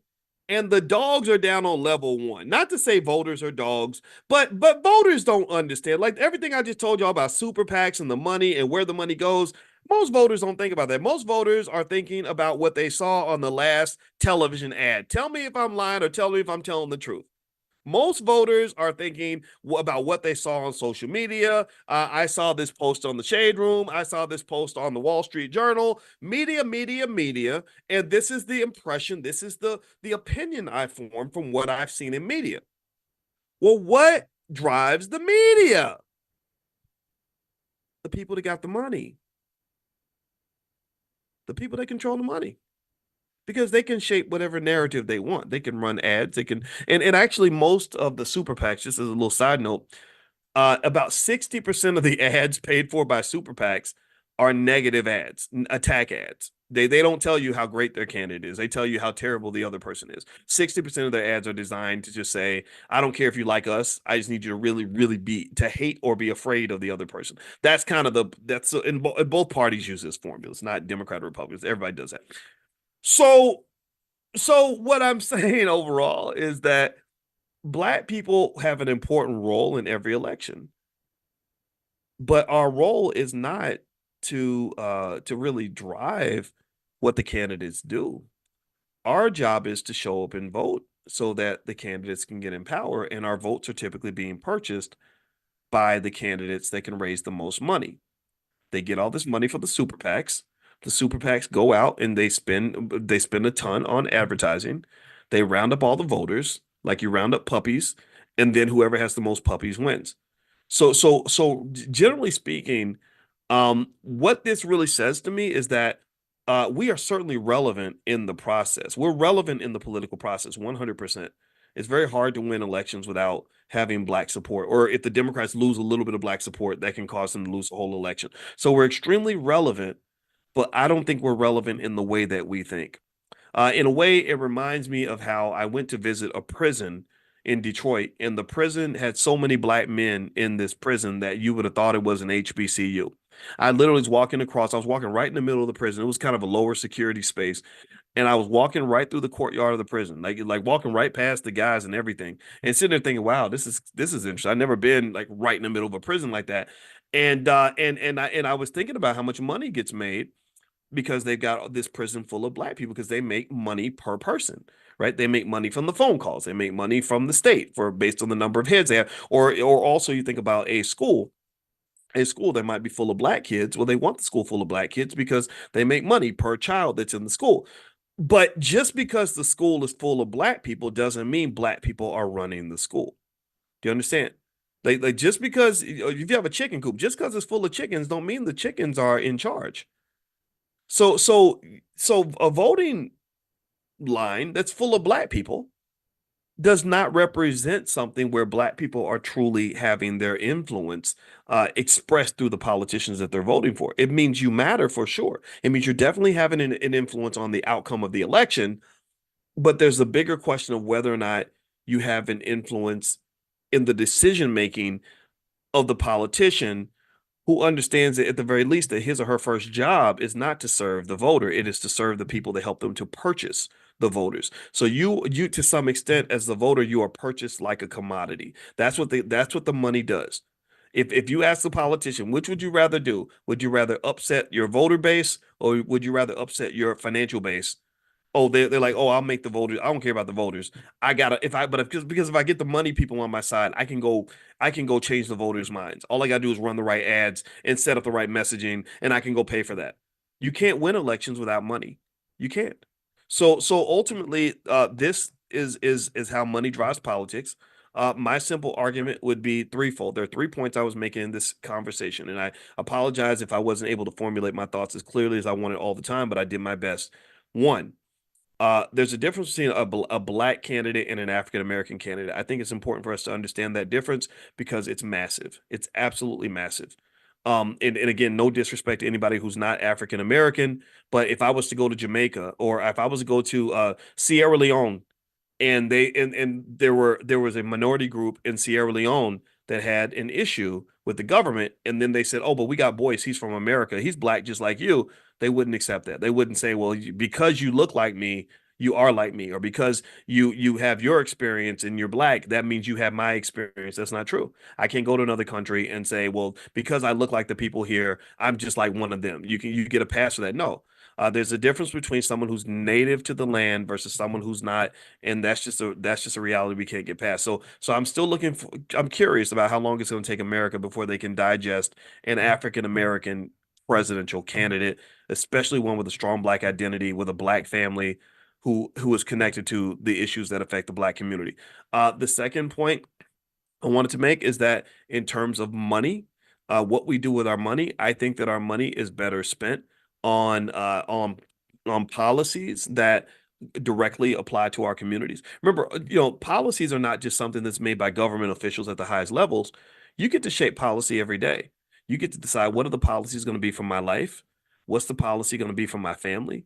What's the policy going to be for the space that I'm in? If you have a family investment club, what is our policy here? And I think that thinking about those policies is every bit as important, if not more important, than the policies of what people do in Washington. They're going to do what they're going to do. And there's not a lot you can do about that. But in your own space, you can really shape policy. I can shape the policy in this class. And that to me is more interesting than worrying about what policy somebody is shaping in a space that where I have no influence. So really, I would say that our money and our time and our energy is better spent, probably more efficiently spent in spaces where we actually have the ability to have an impact. When you're trying to influence these big grand elections, unfortunately, there's not a ton that we can do. And but bless anybody who wants to go be a part of that. I encourage you to do whatever works for you.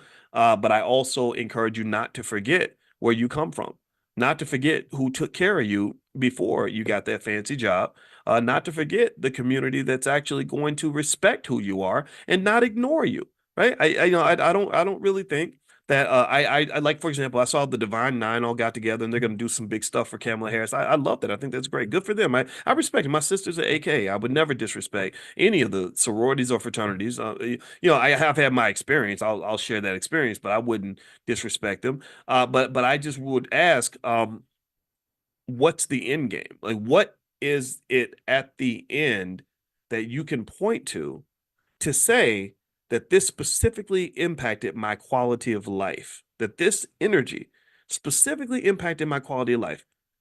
Not just things that make you feel good, not just things that look good on camera, but what's the actual end game? What's the actual impact? So maybe to help you form a framework for how to measure impact, you might look at physical and mental health of Black people. Are we better able to accomplish things that matter in our lives? Are we safer psychologically and physically?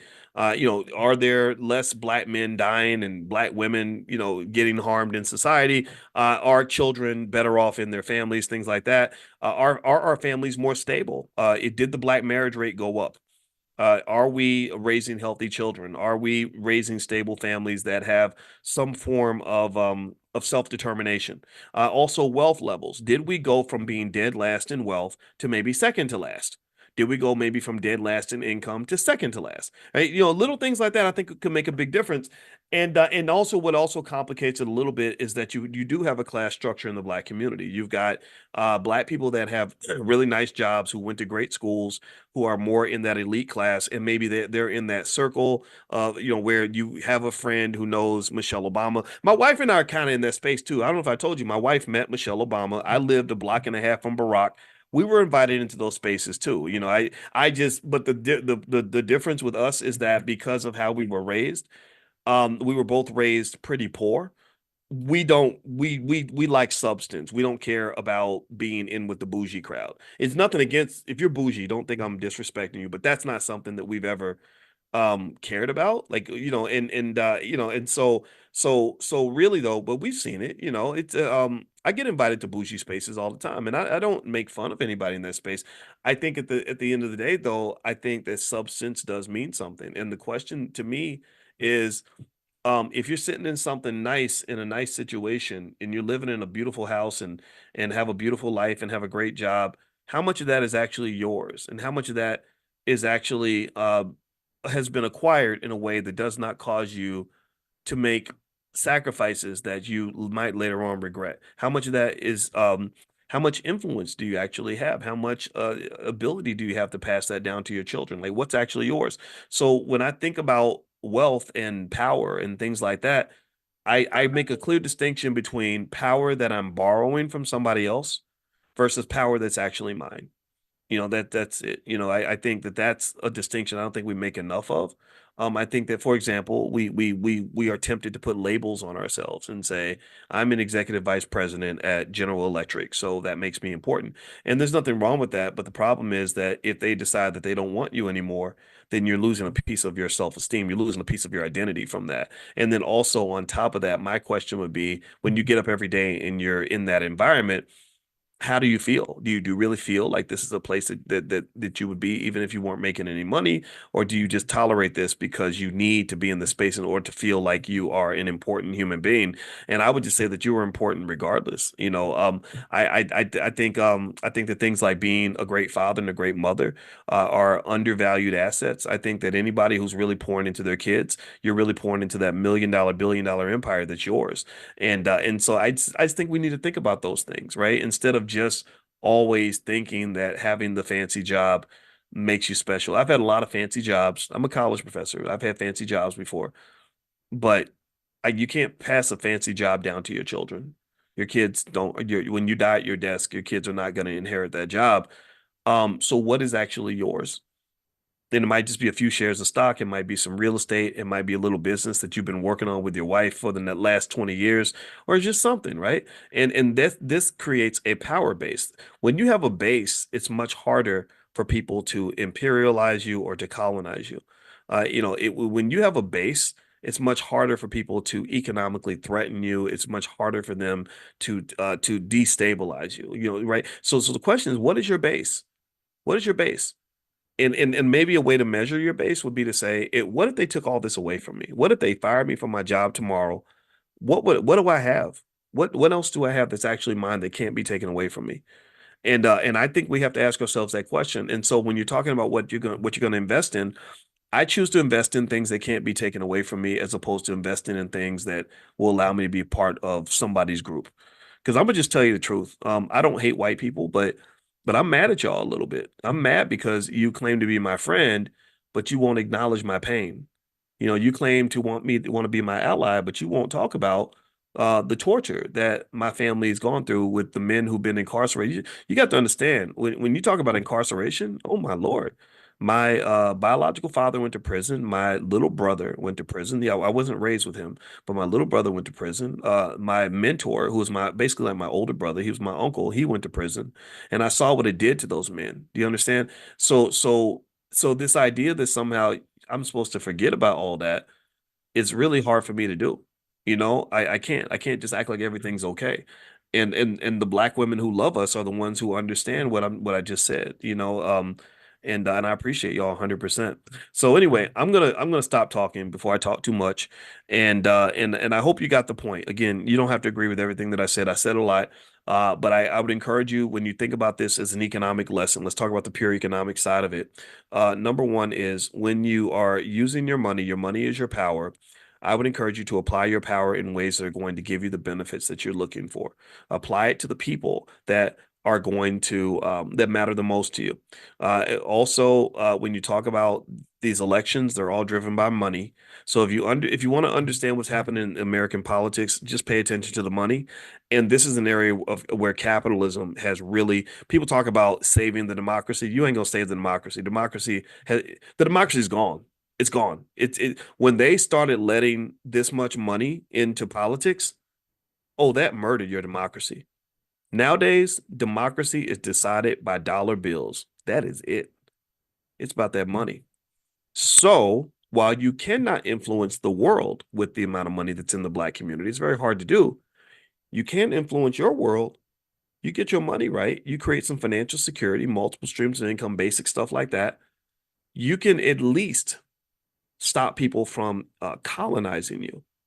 You know, where they take all your children. They got your children working 40 hours for this person, and the other child's working 40 hours for that person, and you out here scrambling and stressed out and worried about whether or not you're going to lose your job. Well, financial security gives you the ability to feel secure. And when you feel secure, you're not as afraid. And that gives you courage. And when you get courage, you have the ability to go fight for freedom. You think about this. The things that I say, I've had so many thousands of times where people say, you know, Dr. Boyce, you say the stuff that everybody's thinking, but everybody's scared to say it. Do you know what allows me to say that? I'm gonna tell y'all a secret. What allows me to say the things that other people are scared to say is twofold. One, I learned to love myself. And when you love yourself, you ain't scared to make a mistake, because everybody makes mistakes. When you love yourself, you know that your voice deserves to be heard. Ain't nobody's voice more important than mine or less important. When you love yourself, you're okay with even saying things, even if you look a little silly. I don't care. Y'all, maybe it's this person doesn't love me, but I love me, and that's all right. That's the first piece, and the second piece is I'm financially free. I have enough economic independence that I don't care how mad people get. Whatever. If I think it's true, I'm going to say it. And I didn't ask anybody's permission to talk to you today. There's nobody I had to get clearance from or make sure it's okay, make sure it wasn't going to offend anybody. I can just, I'm going to finish up this conversation and probably go take a nap, and I don't need permission to do that either. So when you have financial security and financial freedom, it's a tool. It's a tool that gives you freedom to really live God's purpose, whatever that is for you. And you got to figure out what that's supposed to be. But that's what I want, because so many people cannot live their true purpose in life because they got bills to pay, or they're scared of the financial consequences of their version of the truth. So if we really want this thing called freedom, we're going to have to incorporate economics into that conversation. If you talk about freedom and you're not talking about money, then you're not talking about freedom at all. Not in America anyway. You got to have your economics straight so you can at least make sure that as you're out here getting involved in crazy stuff, at least you know you can go home and eat and you got a place to live, right? Because that's the greatest way that people have controlled and colonized you. That starts from birth. They start that training from birth because they needed to integrate you into the economic system so they could extract labor from you, extract your talent from you, extract everything that they could from you, and give you nothing back. So they not only put you in a position of extreme economic vulnerability, but they put you in a situation where low vibrational consciousness is very popular. And so you don't even understand why you feel like a slave every day. You don't even know what's going on. You don't even know you were born in a cage. So consciousness is absolutely critical for anybody that wants to be free. Consciousness and finances. If you have those things, if you have financial security and some degree of consciousness, I believe that gives you access to a type of freedom most people only dream about. They talk about it, but they don't know what it really looks like. They don't. Anyway, I'm done. Thank you for listening. The training on Sunday, I'm gonna go through in extreme detail 8 financial illnesses that I see on a regular basis and how to identify them and cure them. And I'm going to send you guys a link to join. It's going to be Sunday at 3 p.m. Eastern. And so if you'd like to receive that link to join on Sunday, make sure you're on the text list. You can get on the text list by texting the word morning, MORNING, to 87948. I'm going to send it out this afternoon. Text morning to 87948. Also, my book is called The 10 Commandments of Black Economic Power. You can get a copy at drboycebooks.com. That's Dr. Boyce Books. Did not get up at 5 a.m. this morning like I planned to. I think today I decided I wanted to rest a little bit and getting ready for some stuff. Later on today, I'm going to give a speech. And then tomorrow, I'm doing special training for those of you that want to understand financial illnesses that you want to avoid. These financial sicknesses and problems that are very common in our society that have an easy cure, have a direct cure. I will actually lay that out for you and explain all that to you tomorrow at 3 p.m. Eastern. If you'd like to join the event and they get access to a lot of other special material, I will share the link with you guys in the chat in a second. Don't let me forget to do that. So the cost of lifetime access for all the material and everything that you get to keep forever is $299. So it's a course, but I am going to launch the course with a live training. But also you can actually get in access today for $155 if that's something you want to do for your family. And what we're going to do is we're going to basically talk about the 8 biggest financial illnesses that people run into, how to diagnose them in yourself, and how to fix them so that you can build generational wealth. So I'm going to share that link with you guys in a second if you are interested in joining. All right. So also the other thing I want to mention is I'm about to send out the link. I'm about to text that out to everybody who's not here yet. So if you want to be on the text list to get a special invitation to our Money in the Morning sessions to come into the private Zoom, just pull out your phone. You can text the word morning to the number 87948. Text morning to 87948. And those of you that are on the text list, you're about to get a text from me basically saying that Money in the Morning is starting now. We do this every single day, 7 days a week at 9 a.m. Central and 10 a.m. Eastern. So you guys can feel free to come in and bring your whole family. It's totally fine.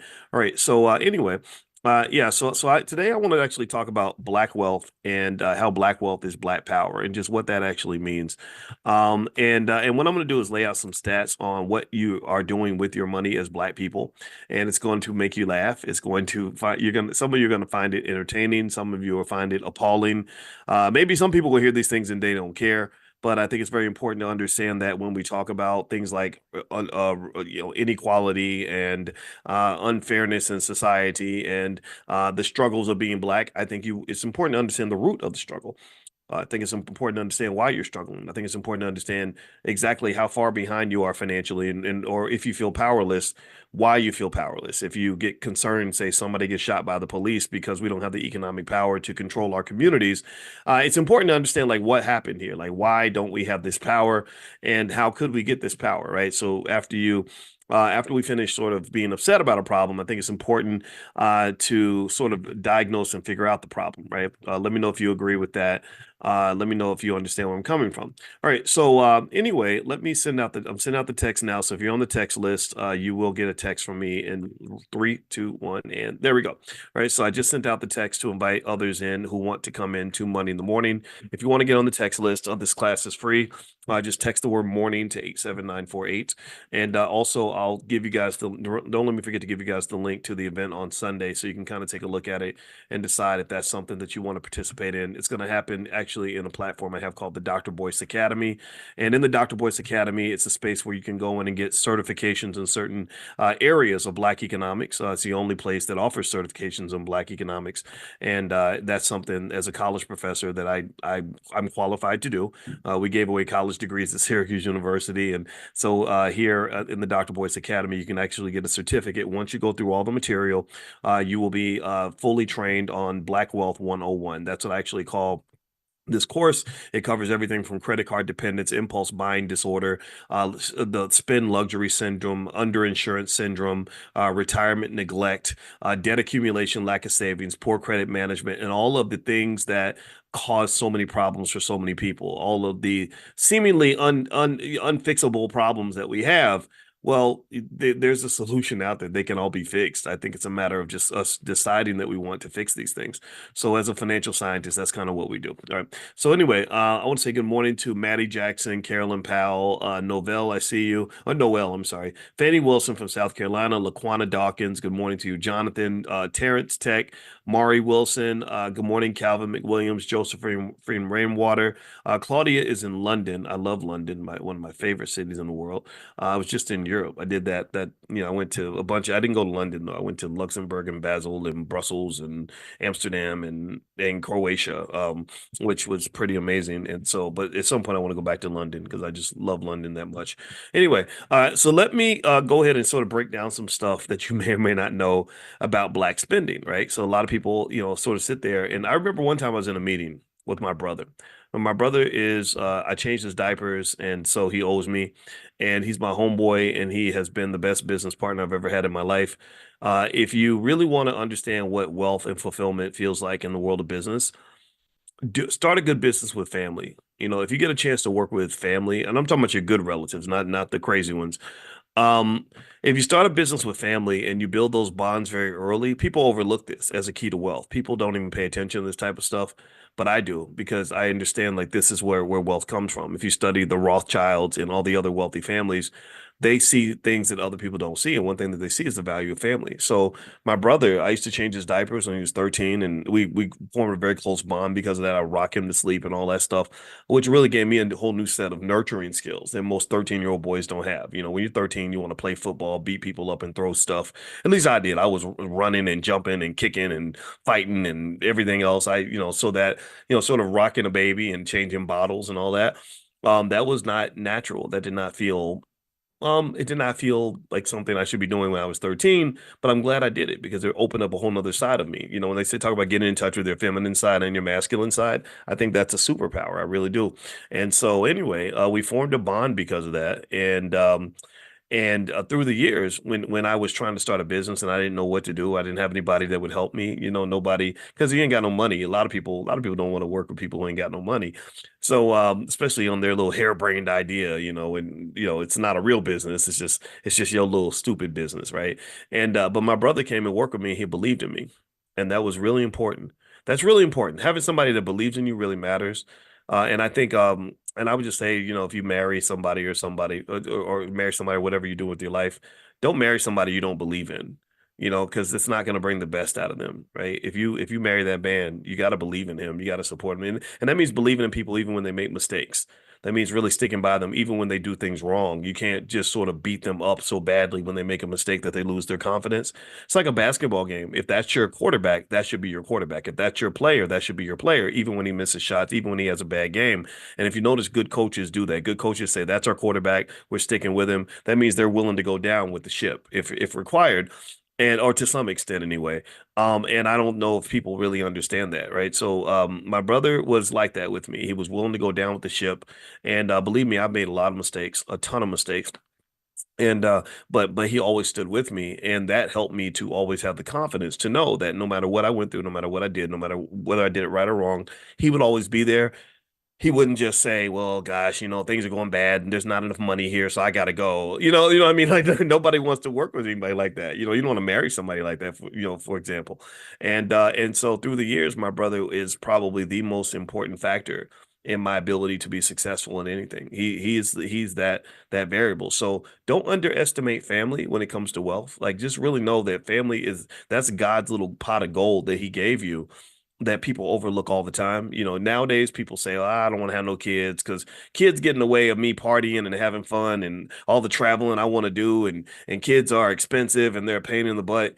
And that means you don't see the value of the kids. That's like somebody laying a slab of, 80 pounds of like raw meat in front of you. And you say, well, I'm hungry. There's nothing to eat here. And they're like, no, there's food. That's food. You can actually, you can benefit from it. You just got to cook it. You just got to cook it. Like, so with kids, you got to kind of cook them. You got to kind of prepare them, right? You got to get them ready. But if you get them ready, then what I have seen, and I'm old enough to have seen that transition. I'm old enough to have seen people who were young and free and childless, and seeing them have little kids that were really, really a stressor to some extent and expensive. But then those kids grow up, and next thing you know, they've got this really strong family that's where they're able to get support when they need support. They can get help, but it requires some sort of structure, it requires some sort of organizational thinking, it requires some level of consciousness to say, look at everything we have.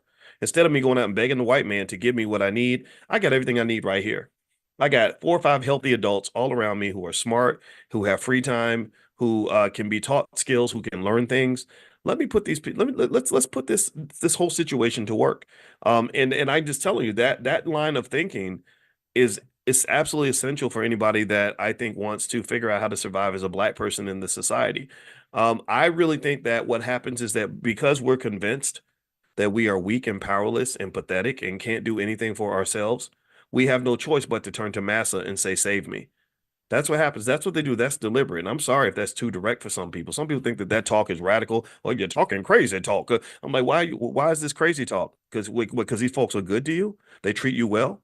You feel empowered every time you go into these spaces full of melanin deficient people who treat you like shit. Like, excuse my French. I don't mean to cuss this morning, but seriously, you really feel empowered in that space.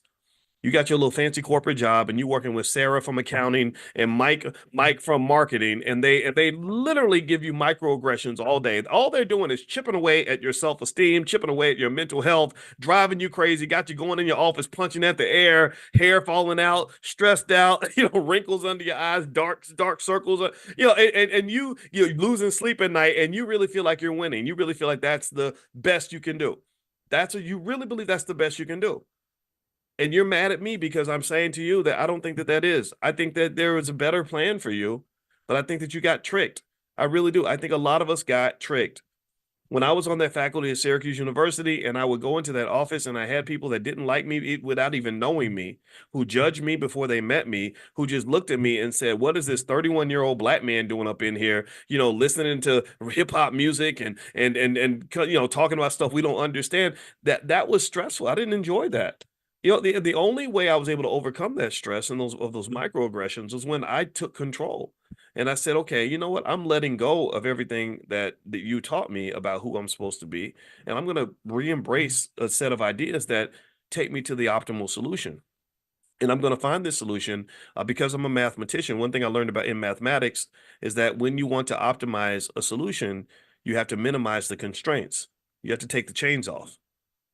If you don't take the chains off, then you won't find the optimal solution. So if I say, well, my goal is to have a fulfilled life as a black man, but I'm going to follow all these rules, these stupid rules that were given to me by other people, by other ignorant black people, by ignorant white people, and by the world, and then I'm going to optimize from that, well, you're not going to find the optimal solution. The optimal solution requires a level of consciousness where you elevate outside the building and you're able to engage the world as a free thinker. A free thinker is a person who's not scared to go in directions that are different from where other people go. Now, the downside is that people are going to think you're a weirdo sometimes. The downside is that I have people all the time that I had somebody, literally, I kid you not. So who told me? Somebody said this to me the other day. I forgot who it was. Oh, I know who it is. It was one of my friends. And she said, because I mentioned something to her. I said, yeah, there was a guy he's a really famous guy and he got really mad at me because of something I said. And I don't understand why he was so mad at me. And she goes, Boyce, I wish the world could know you the way I know you. And I said, what are you talking about? She said, well, because of the way you talk, people think that you're mean and you're tough and rough and everything. I said, well, I'm not a wimp. I mean, I am tough, but I don't think I'm a mean person. And she's like, well, you're a nice person, but that doesn't come out in your rhetoric. And I'm like, what's wrong with my rhetoric? What did I say? What did I say?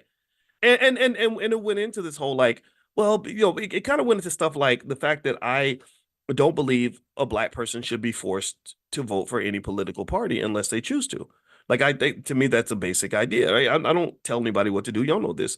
I just say, do what you want to do. Do what's best for you. They're doing what's best for them. That's why they're winning and you're not. Because they're doing what's best for them and you're doing what's best for them, but nobody's doing what's best for you. My question is not about them. It's really about you. And why are you paying more attention to what they need than you're paying attention to what you need and what y'all need and what we need? And I think that that's an important issue. And then I think it went into like the stuff, the stuff that you post on, the things that you post on social media. I just don't understand it. And it can seem kind of harsh.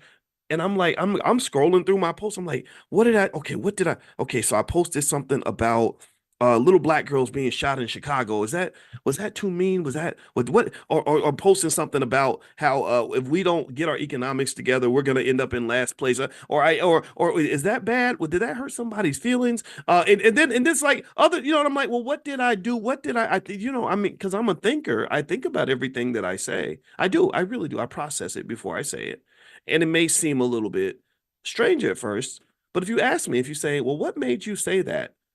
I can give you a whole dissertation on why I said it and explain it. I don't talk without thinking. I don't, that's not a good way to live your life. So my point is to say that I really believe that when you are committed to being a free thinker, the downside of that is that people who are not free thinkers are going to think you're a weirdo. There literally are some people who will object to you doing what you want to do because they are so committed to following the crowd. And then when you ask them, like, why are you following the crowd? They can't tell you why they're following the crowd. They can only say, well, I'm following the crowd because that's where the crowd is going. And I would say, but that's not good enough for me. You need to tell me, I need to know your reason for doing what you're doing, not somebody else's reason, because somebody else's reason will have you out here in a ditch. You will be stuck. And let's talk specifically about the economics of it all. If you look at Black economics, for example, and where we are financially, and the fact that we are not, that we just literally are like the last team in the league. Like every year, like every season, we lose every game 145-0. And there are people who really either think that we're winning when we're not, or they don't really believe we can actually win a game. They're like, no, let's keep playing the same play we ran the last 50,000 times. That's causing us to lose every game. And that's the best play that we can run. And I'm not a fan of that. I'm just not a fan of that, and I will say that, as I was building my business and building whatever I was doing, whether you call it building a brand or whatever people do, my brother was awesome, because I could have independent thoughts with my brother and say, no, let's do it this way. Even though nobody else has done it, I think that's the best solution. And my brother would just run with me. And sometimes it would be the wrong solution. Sometimes it would blow up in my face, but even then he would stick by me. But then every blue moon, I would pick a new solution that would actually take us to a whole nother level, right? I would find something that no one else can see, because everyone else is scared to look in the places that society didn't tell them about. Okay. So I really think that if you want to find an optimal life, if you want to live the best life you can possibly be, I think the first step would be to release your chains, let go of underlying assumptions, stop letting other people tell you what to do and what to think. Don't just hold on to it just because grandma told you to do it, or just because your daddy told you to do it. Your daddy and your grandma might have been wrong. And then also, I would say this too: if you're trying to make choices in your life, if somebody's giving me advice, first thing I do is I look at your life and I say, okay, is it working for you? And if it's not working for you, if you're not where you want to be, then that unfortunately undermines the credibility of what you're seeking to tell me to do. So let me read something to you guys really quickly. In terms of what Black people do with our money. Here's a few things. I dug up a few stats, and this is something that we're thinking about in terms of the financial STDs that many of us are given at birth, and things that we really want to get rid of. First off, we have about 1.6 trillion in spending power. Most of that money doesn't circulate in the Black community. At least 80 to 90% of our retail spending goes to non-Black owned businesses. So Black owned businesses can't grow because we starve them of the resources they need to grow. Black consumers are significant contributors to the luxury market. We spend disproportionately more on high-end brands compared to other demographics, which is very strange considering we complain about money all the time, yet we're the first ones to spend the most money. So maybe the reason we complain about money is because we have no money, and the reason we have no money is because we spend it. Beauty products. Did y'all know? How many of y'all knew this? Did you know that we spend 9 times more on beauty products than non-Black people? Did y'all know that? I didn't know that. That's crazy. So if I'm somebody who's trying to extract wealth out of the Black community, I say, okay, we're going to go into the hair and makeup business. We're going to sell beauty products, because they will spend every nickel in their bank account to get beauty products. And I did not know that we spend 9 times more than other communities. That's insane to me. I'm not telling you can't do it. I think my wife is getting her hair done tomorrow, and Black hair is expensive, right? And I like when my wife comes home looking good, but still though, that's something worth reflecting on, to say, my goodness. So this may not be an excuse, but at least it's an explanation. It's not an excuse, but it's an explanation. An explanation would mean that this tells you, whenever you sit around and you say, why don't Black people have financial security? Why are Black people stressed out and afraid that they're going to lose their jobs? Excuse me. Why are we so devastated when the money ain't right? Well, part of it is because maybe we give so much of the money away, right? Part of it may be you can go look in your hair closet and your makeup kits and kind of see where a lot of your money went. And again, this is really more so about financial consciousness. It's not me judging you what you do with your money. So if you're going to the beauty salon today, go ahead and go. I want you to look good. All right. So fast food. They said the Black community spends $4.5 billion a year on fast food, driven by targeted marketing and limited access to healthier food options. We spend over $15 billion a year on new and used cars. Yet less than 2% of car dealerships are black owned. And also we spend more on new and used cars than other people. We spend about 10 billion on things like cell phones and internet. Let's see, we spend 2 billion a year on entertainment, including movies, concerts, and video games. And we have no ownership, very little ownership in those industries. Other people own the industries, so they sell us the access to our entertainment and our happiness. Also, we do spend money on things like gym memberships and all that, which is good.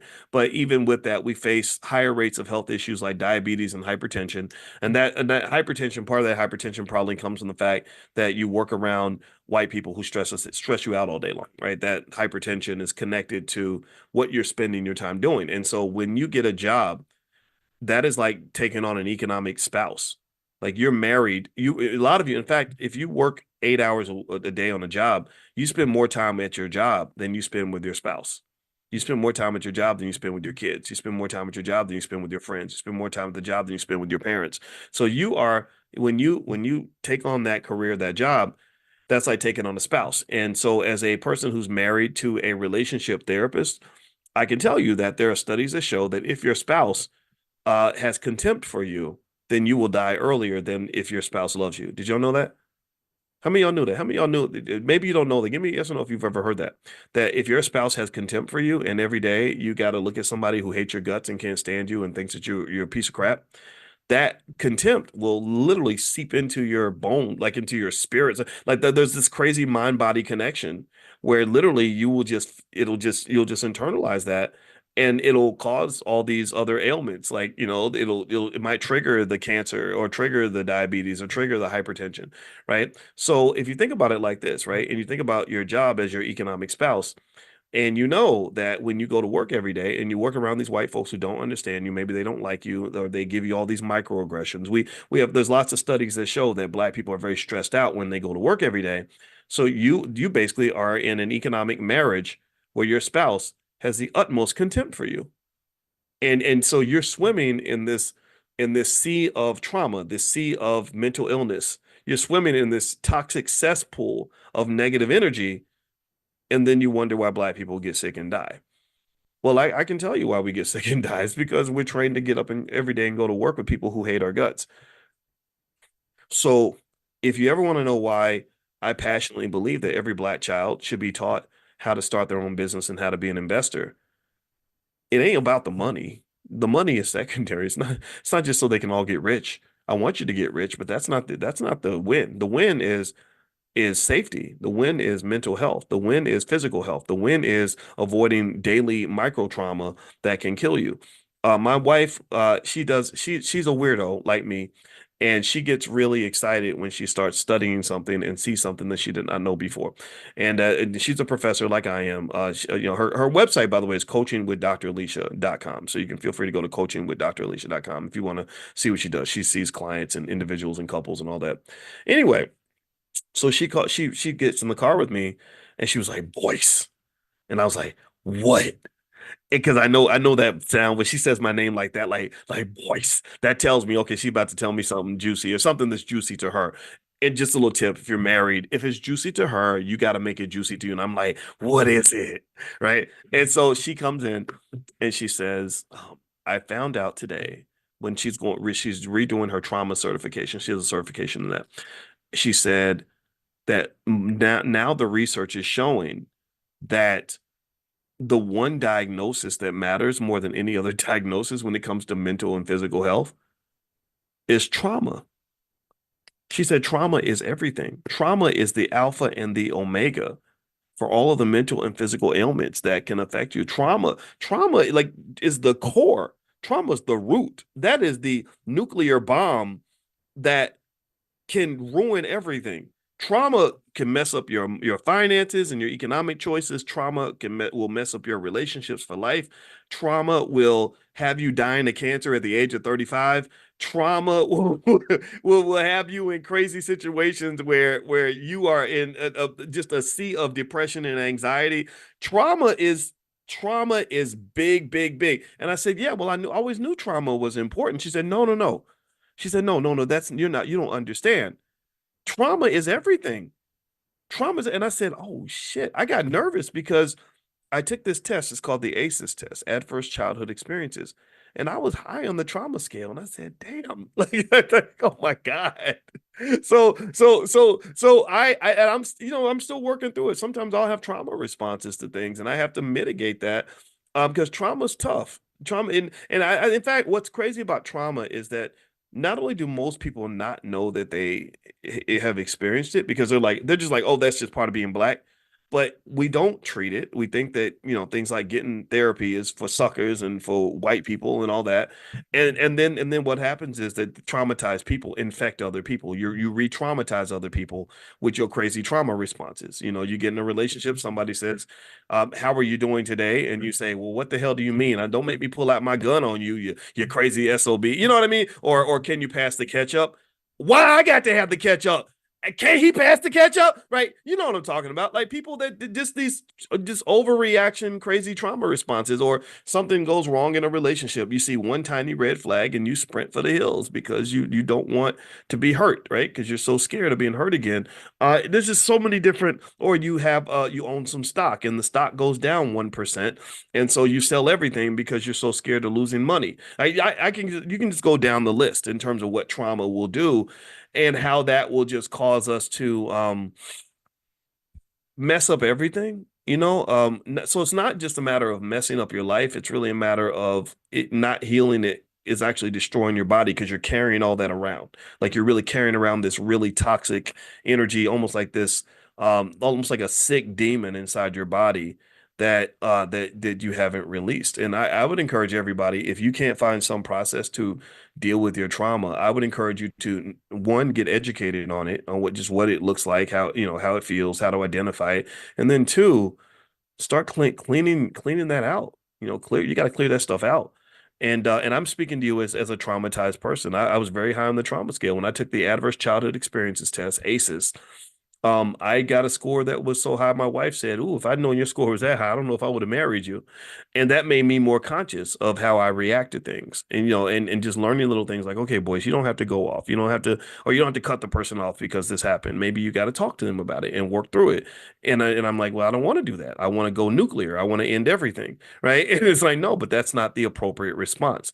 Let's talk through the conflict. Let's figure it out because this person's important to you and you don't want to lose them.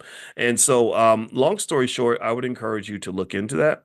I will tell you that my just strongest belief is that undiagnosed, untreated trauma is the number one problem in the Black community in terms of us being able to not just confront white folks for what they've done to us, but also for us to do what we can to mitigate the issue. Because a lot of this stuff, some of this behavior, some of the stuff that we do with our money, for example, doesn't even make no sense. It don't make no sense. It don't make no sense that you're so eager to go give all your money away to people who don't even like you that much, and you give your best to people who hate you the most and all this other stuff. And so anyway, to just give you kind of a template and a blueprint, if we were to take all the money, if you added up all the money we spend on things like fast food, car notes, and cell phones, the average American spends $1,200 a year on fast food, approximately. The average American spends about $5,500 a year on car notes. That number's actually gone up, but let's say it's $5,500. The average American spends about $1,200 per year on cell phone bills.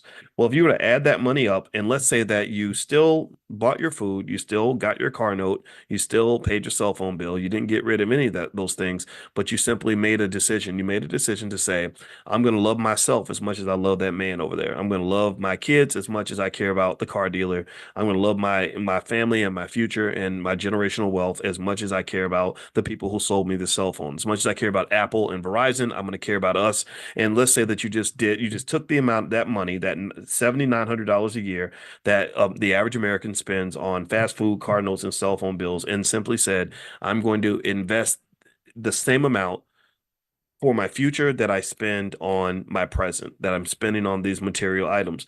Well, if you did that and you simply follow things like the $5 a day plan, which you can find at blackwealthmasterplan.com, it's totally free, blackwealthmasterplan.com. So feel free to go take a look at that.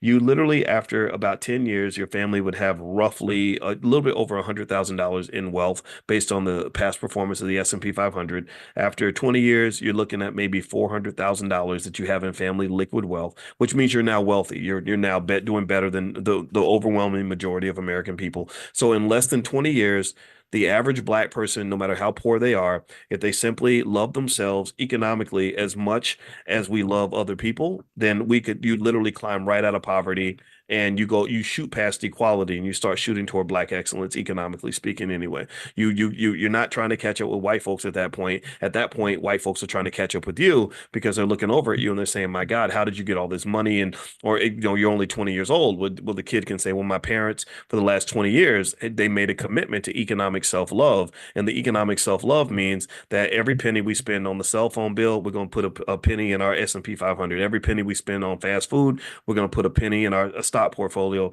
Every time we spend $1,000 on the car note, we're going to put $1,000 into our stocks, buying S&P 500 companies." So now, because my parents did that, I'm 20 years old and I got $400,000 liquid in assets. So I don't actually have to take a job working for anybody if I don't want to. I just may choose to work for someone, but I don't actually have to, because I don't want to necessarily expose myself or expose my spirit to daily economic trauma that comes from me swimming in this cesspool of microaggression and mistreatment and contempt from people who don't really want me there. I don't want to be in a space where people are tolerating me. I don't want to be in a space where people will hire me despite the fact that I'm Black. I want people that want me in that space because I am Black. I want people that love me. I want to be around people that respect me. And so if a job doesn't respect me, I'm not taking that job, because I've got $400,000 liquid in the bank and I can do whatever I want. And I can tell you this, in my experience, now that I think about this, my brother, when he came to work with me, I really appreciated him coming to work with me after college, because he got a nice job offer from Ford, making maybe $50,000, $60,000 a year. And my family wanted him to take the job. Because that's just what we did. If you got a good job offer from Ford, you're supposed to take it. And he wanted to come and work with me. And so he did. And I said, "Hey, I can't promise you anything, but I can give you a place to stay. And, whatever money I have is your money." And I was making some money at Syracuse. So he came and he worked with me. And in the first few years, we weren't really killing it, but we had enough success that we felt like, okay, maybe there's something here. And so we built, by that time, maybe in the first 3 or 4 years, we built a strong enough business that when he went to get his MBA, he only did it because my mother wanted all of her kids to have a master's degree. That was the only reason why he went to get his MBA. He went to Cornell, and also he appreciated, by that time as a businessman, he wasn't thinking about getting jobs. He was thinking more so about networking and sort of meeting people that have access to things. And so when he went to Cornell, he was meeting like the children of billionaires and all this other stuff. And when he came out of Cornell, they had a whole big market, a big job market, where all these companies were coming in, hiring these Ivy League graduates and offering them $200,000 a year. And he did not go to one single interview. He didn't go to a single interview. And I said, so you're not interested in any of these good jobs? Like, well, what's going on? And he said, "You know what?" He said, "After I got the experience of having the freedom of owning my own business, I can't work for anybody anymore. I can't do it."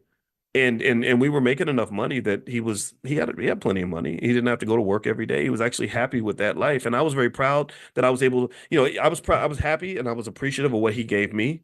But I was also very proud as a older brother / daddish kind of figure, because I'm 12 years older than him. So I was almost a little bit like a dad, because I told you I used to change his diapers.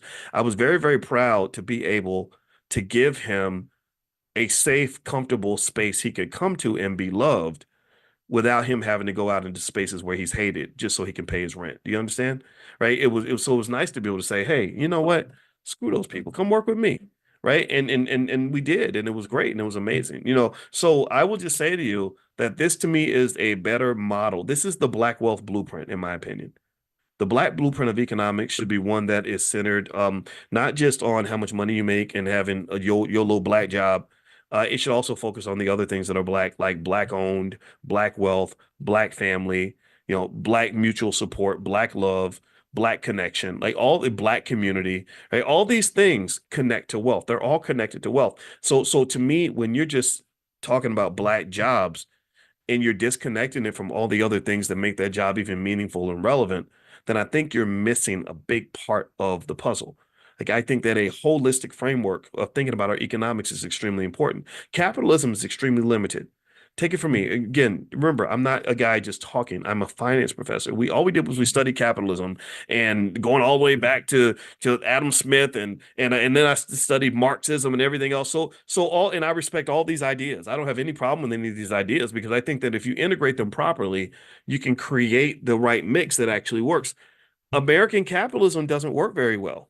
I'm not saying capitalism is always bad, but it doesn't work very well. In this country, you have a society that is failing because our obsession with making money causes us to destroy everything else. Money is a big, powerful beast. If you don't control it, it will eat everything in the house.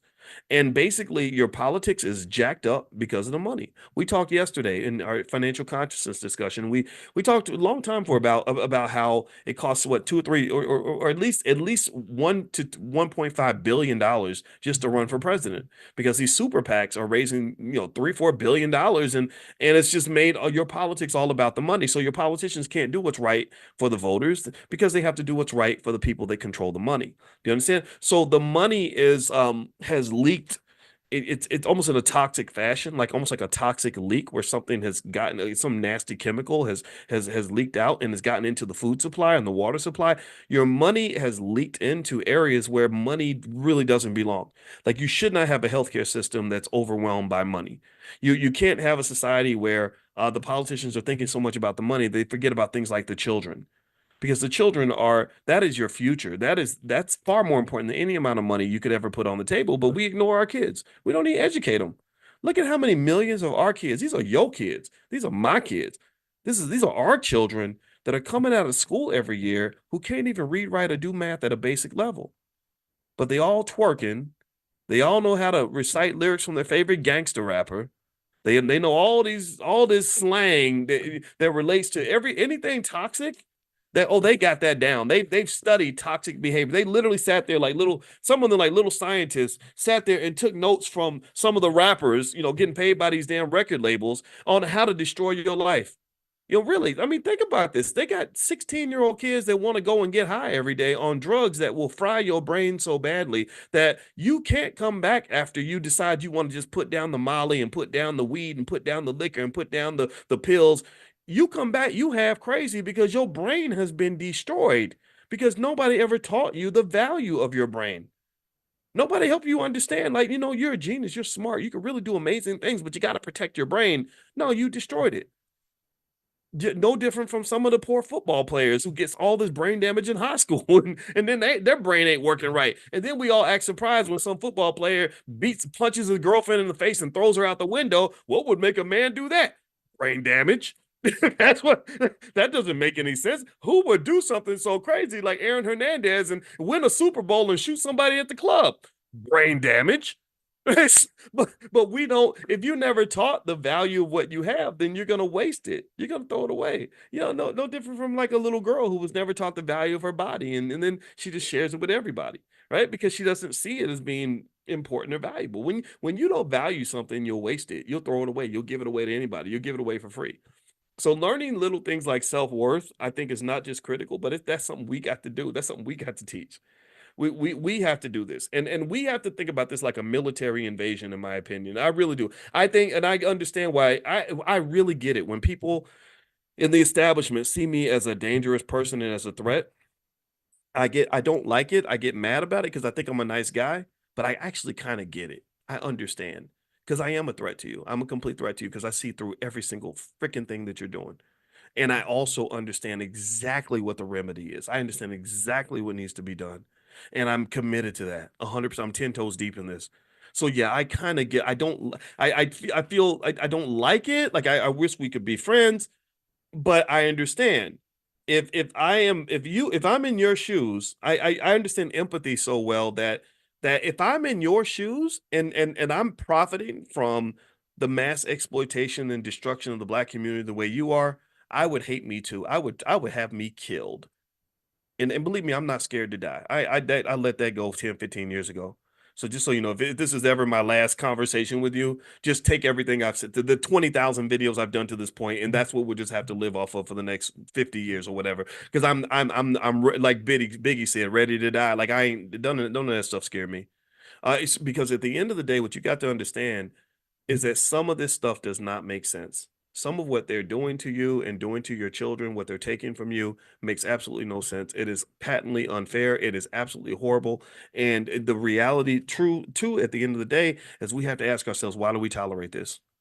Why do I tolerate the idea that you can take my damn kids, my precious, beautiful children who represent my future, and you can destroy that little boy's brain to the point where he becomes a walking tornado and a destroyer in the community? You have made him into a ticking time bomb, into a nuclear warhead. He's going to go through life ruining people's lives, killing other black people, destroying other black people. Like, you programmed him like a zombie. And this zombie virus is all throughout. It's all throughout what they call the culture. And part of that disease they're spreading is the disease of trauma. If you've ever seen like a really unhealthy, mentally unhealthy black person and how they behave, and let's say you juice him up with a lot of money and a lot of power, like some NFL player who's 6'5", lots of muscles, very handsome, has $10 million in the bank, and he's famous, and but he's not well trained on how to use that power in an appropriate way, in a beneficial way.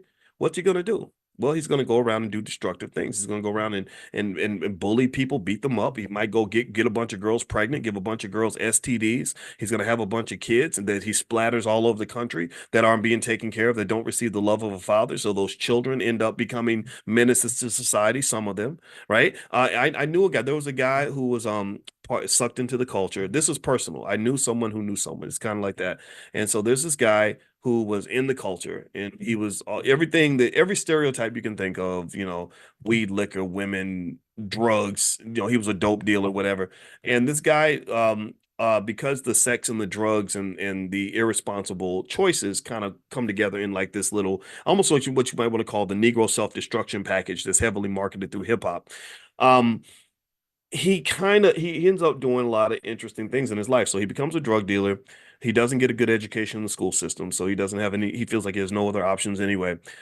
He's killed a few black people, and then on top of that, he got about 27 girls pregnant. He had 27 kids. Let me say, I don't know if he got 27 girls pregnant. Let's say it's 27 kids, literally 27 kids by about 19 or 20 women. Okay.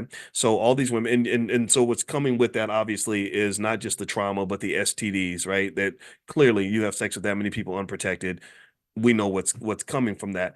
And then in the middle of it all, he goes out and gets killed. He gets murdered because his life catches up with him. All the people you're killing, the people you're dealing with, and the situations you're in leads to his death.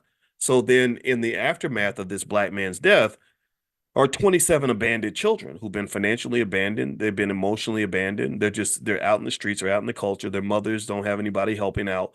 And so what's happened is you've taken a virus, and you've multiplied it. It's multiplied by at least 27. So again, not to say all these kids are doomed. I'm not saying that at all. Somebody may intervene, but if no one does intervene, then now you've taken something that was coming from one person and now it's coming from 27 different sources. Do you understand? And what this really does is it just makes it really hard to be black. And I think it creates a space where this racist partnership just creates this framework where sure, yeah, white people are doing a lot of this stuff. They're participating systematically. They've been doing it for a long time, but then we become partners in our own self-destruction, and then it just becomes very difficult to do really anything positive because you're surrounded by people that are sort of connected to this negative set of ideas, this unproductive, unhealthy framework of what it means to be black. And so I personally think that this is a battle, and I think that we have to be serious about it. I think that we can make it very, very simple. We can go back to those basic 3 areas I mentioned before: health, wealth, and relationships, and ask ourselves that question: what does it mean for a black child or a black person to be mentally and physically healthy? What does it mean for that person to be to have healthy relationships and to want healthy relationships with other people and to be able to identify and build healthy relationships? And then what does it mean for that person to understand the importance of financial security? Because your financial security affects the other 2 areas. If you are financially secure and financially capable, you can have healthier relationships because you can get married. You don't have to argue about money. Your kids need a pair of shoes. You can just buy them. You don't have these goofy conversations that are happening all over the internet where people are mad mad because there's some women who don't want to go to the Cheesecake Factory, or they want the man to spend $50 on a date, and guys are saying, "Oh, that whole crazy. What's wrong with these women wanting $50?" And I'm not making fun of those guys. I get it, right? If somebody's trying to take you for all your money, that's wrong. But I'm like, you know what? A financially secure man doesn't care. Like, if he likes a woman, he's gonna spend $50. When I got a chance to go out with my wife, I didn't care if I spent $50, $60, or $200. I was just happy to be with that woman, and I was thinking about other things. Do you understand? But when you're talking about a scarcity mindset, when they put you in a space where you have been taught to fight for scraps because ain't nobody got nothing, then yeah, $50 becomes something where people are getting killed over $50, or entire relationships are being destroyed over $50, or children that would have been born aren't born now because you didn't have the $50 to take their mom on a date.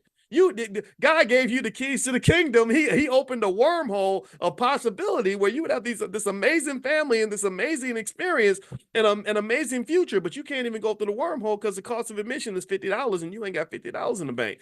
I'm not making fun of that. I promise you I'm not. What I'm saying to you is what does drive me crazy, one of my pet peeves, is when we don't take a moment to try to look at the bigger picture. We can't, because nobody taught us the bigger picture. Nobody sat and just said, let's look at this thing real quick. Let's go 50 years in the future and look back at you at the age of 25, and you're meeting this young woman, and I know, I get it. You're focused on how cute she is and that she has a big booty and that Cheesecake Factory is going to cost you $50. But also kind of look at it like, what if she's the person that's supposed to give birth to your children?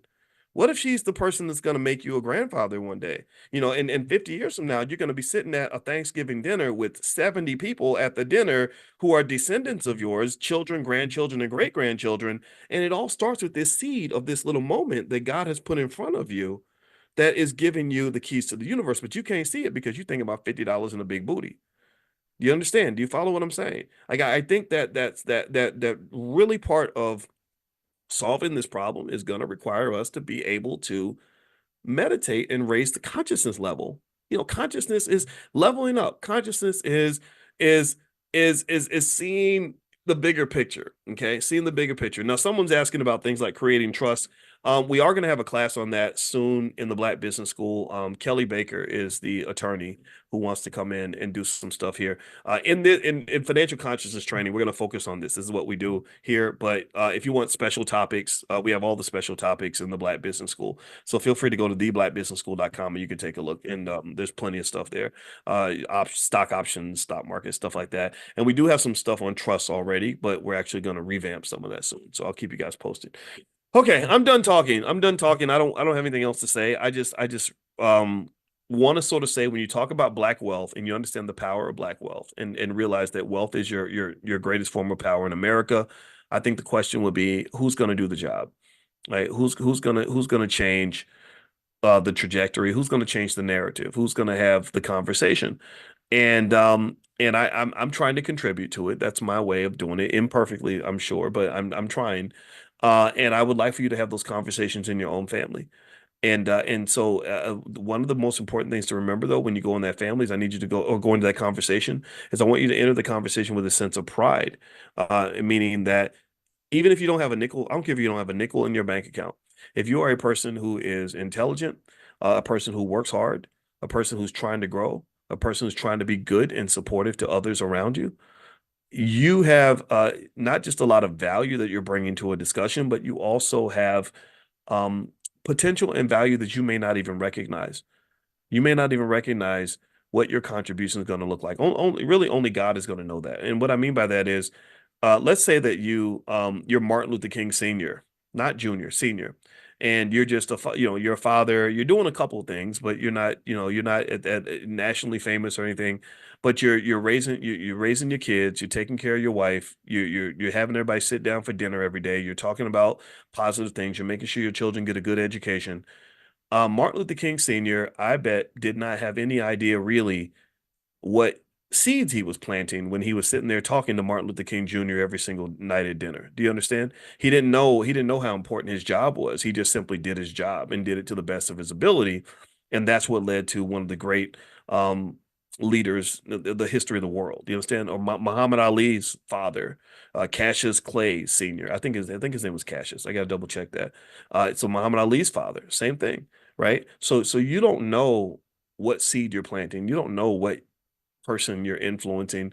You don't know when the fruits of your labor are going to apply, or even if maybe it never happens. But still though, I think that there's some value there when we all do our job, because think about it like this: if Martin Luther King Sr. had not done his job, there would be no Martin Luther King Jr. If he just said, well, I ain't nobody, I ain't important, I'm just gonna be a baby daddy and just go get girls pregnant and abandon my kids, and well, then you've just killed off this big wormhole of possibilities that would have existed. I like the word wormhole because wormhole sort of creates space. It creates access to an alternative dimension, right? So you have this wormhole of possibility that God opened up for you, and you just walk right past it. And remember, when we talk about the word poor, what does poor stand for? Poor. Poor stands for passing over opportunities repeatedly, passing over opportunities repeatedly. So I would argue that if you were to make the statement that the Black community is wealth poor, which is somewhat accurate relative to other groups in America, I would say it's not just because of what's been taken from us. It's also a result of us passing over opportunities to get some of that back. Do you understand? Every single day, you have an opportunity to build your empire, build your kingdom, build your wealth, take yourself to the next level, whatever that looks like. Don't let those opportunities pass by. Go grab it. Okay. All right. Now let me share with you guys. I mentioned to you all, I'm doing that special training tomorrow, Black Wealth 101.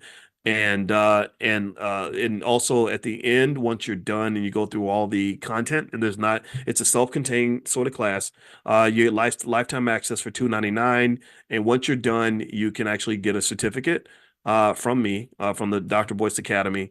I'm going to share this link with you. The cost is $299 for lifetime access.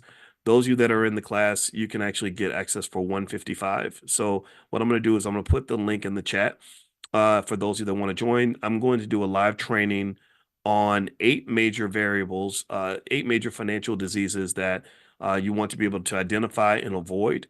And that's going to be tomorrow, Sunday at 3 p.m. If you can't make Sunday at 3 p.m., that's okay.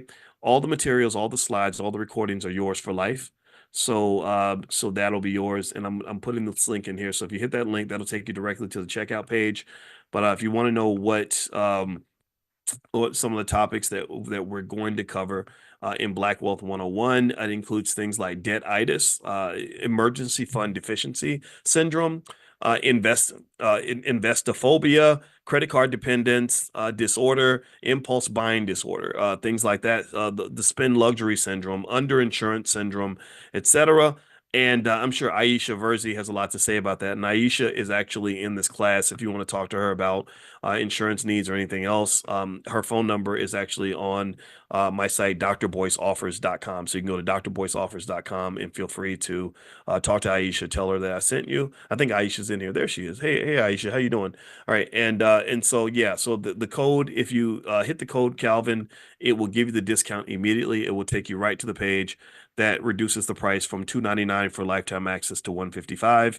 And so in addition to the training, you can also get access to all the material that's in there. And then once you're done, you are eligible to print out your certificate.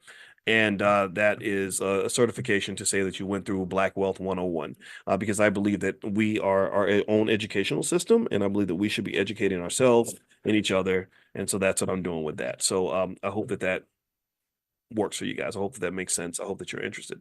All right. So anyway, I'm going to get out of here, guys. Have a great day. God bless you. And I will see you all tomorrow. And let's go get it. Have a good day, everybody. Oh, the code? Do you see the code, Tracy? Okay. I put it in there. I put it in there again. Let me know if you see it. There's the link again. One more time. Does everybody see it? Let me know if you see it. If you don't see it, then I don't know what else I could do, but there it is. So, okay, great. All right. And all kinds of fundraising records and everything else. And it's almost like her candidacy has really galvanized the Democratic Party. And money was, I think, part of the reason that Biden was pushed out. He basically was told that if you don't step down, we're not going to give you any more money. And so now Kamala has taken his place, and apparently it's working. I mean, she's just bringing in the bread like none other. And in fact, I think that they raised over $100 million since she took over, which I think is great for them for sure. And money is really important in politics. One of the things about money, and this is one of the things that I want you to just keep in mind is that money kind of drives everything, especially in American politics. And part of the reason that if you feel as a black voter that you don't really get paid attention to and that they seem to do things for other people and not you, a lot of it's because we've been falsely led to believe that votes matter as much as money, that literally if you're the one who's providing the votes, that you are the important commodity, you're the one that matters. And that's not the evidence I've seen. The evidence I've seen is that the money is used to buy the votes. The money is used for advertising. So you don't serve the people giving you the votes because those people are just commodities that you actually purchased in the minds of the politician. You serve the people that give you the money to get the votes. So if I have a chicken farm and someone gives me money to buy a bunch of chickens that I then serve and sell at KFC, I'm not here to honor the chickens. You honor the person who gave you the money to buy the chickens. Do you understand? So I would encourage you to really understand this is why Black economics, I think, is so important.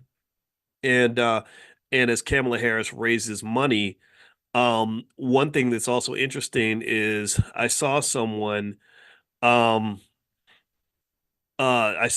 was sort of comparing the way Kamala would speak to, say, the Jewish community and AIPAC and Zionists, Israel and stuff like that, versus how she would speak to the Black community. And so when she spoke to the Black community, she said, well, it's not like I'm gonna sit here and do something solely for Black people or something just for Black people. But then when she spoke to the people that represent AIPAC, it was kind of a different tone. It was like, yeah, this is what we're going to specifically do for you. And I think that the difference is that one group provides votes, the other group provides money that buys votes. So just kind of know that this is how the political game works. One of the things about politics that's really interesting is that if you were to take the money out of politics, you'd have a much better political system. The fact that money is so wrapped up in American politics, I think, is one of the problems that we have that kind of holds our country back. Now, if you have a question and you're inside the Zoom, go ahead and put your question in the Q&A section. I will answer any and all financial questions you guys have. Based on what I'm looking at right now, the market looks pretty strong. It looks like it's kind of another good day. As I look at CNBC, I think I saw something where the market was up a little bit today. And here's an article I'm going to read to you and kind of give some context on this in terms of where the economy is going. It says here that June home sales slump, pointing to a buyer's market as supply increases. So home prices are going down slightly this month, and they said that the sales of previously owned homes dropped 5.44% in June compared with May. Inventory, meaning the supply of homes, jumped 23.4% from a year ago to 1.32 million units at the end of June, coming off record lows, but still just a 4.1 month supply. The median price of an existing home sold in June was $426,900. How many of y'all think that's crazy? That the median price of a house is now over $400,000? That's insane. And just to give you like a little strategy, a little income strategy, I've done this in our prime class where we talk about how to generate income from stock options. I said, well, what if you just, what if you're, instead of buying a house, what if a person, instead of buying a house and using it, say, as rental property, what if you bought, say, I don't know, 1,400 shares of Coinbase stock or something, let's say 1,500 shares, which would cost a little bit more than the price of a home. In less than that, if you use margin. I said, you do know that you can sell the options on the Coinbase stock each month and make maybe $12 or $13 a share, which would come out to, I want to say $15,000 to $20,000 a month. A lot of people don't know that. A lot of people don't know that you could sell stock options and generate far more income than you could by doing rental property. So if you want to join that program, feel free to go to drboyceprime.com. A lot of you are in the program and I think you like it. And that's pretty much what we talk about is like where the money is. So the URL is drboyceprime.com, drboyceprime.com. All right. So I read Trump apparently wants a refund on money spent campaigning against Biden. Yeah, he probably does. Trump is a funny guy. That's all I'll say about that. Would you buy or sell Microsoft and CrowdStrike? I like Microsoft. I don't know how I feel about CrowdStrike because I think that the way the whole airline situation went, and I was in the middle of it. I flew a Delta flight. It was KLM, I guess, which is an international extension of Delta or something. I remember the word Delta being used, and I remember being concerned when I was coming back from Amsterdam that a lot of the Delta flights have been grounded as a result of what happened with Microsoft and CrowdStrike. So I get a sense that the world looks at that outage as CrowdStrike's fault. I don't know if it's going to hit Microsoft as much. Microsoft is a little bit more diversified. They're a bigger, stronger company. but somebody messed up. And I spoke about that this morning. If you were in financial consciousness training, you'll know that we talked about just the idea that it's just strange that you would have a scenario where nobody has a backup plan. You know, Microsoft doesn't have a backup plan in case CrowdStrike can't do their job. The airlines don't have a backup plan in case Microsoft can't do their job. So they were literally trying to write these boarding passes by hand.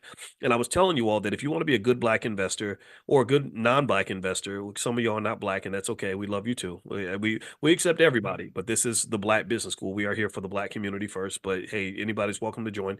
And one of the things I can tell you is that if you want to be a good investor, you have to understand diversification. You have to understand risk management. You have to always be able to ask yourself, like, what if, what if, what if? This is why we do financial consciousness in the morning, because consciousness is the ability to see things that are not there, to see things that could be in the future, to see the present, the past, the future, all the possibilities, to rise to a higher dimension of thinking in terms of how you look at things. And a lot of people don't operate on a higher dimensional frequency when it comes to planning their life or planning their investments. For example, if you have a job with one income stream and you're living paycheck to paycheck, then it's very easy for you to get trapped into a terrible situation where you are incredibly vulnerable financially, where you are, where if one little thing happens, something goes wrong, and you end up, losing that job, you're done, you're fried, you're screwed, and the thing is, that's not where you want to be. You want to be in a position where you are financially prepared for anything that could go wrong, similar to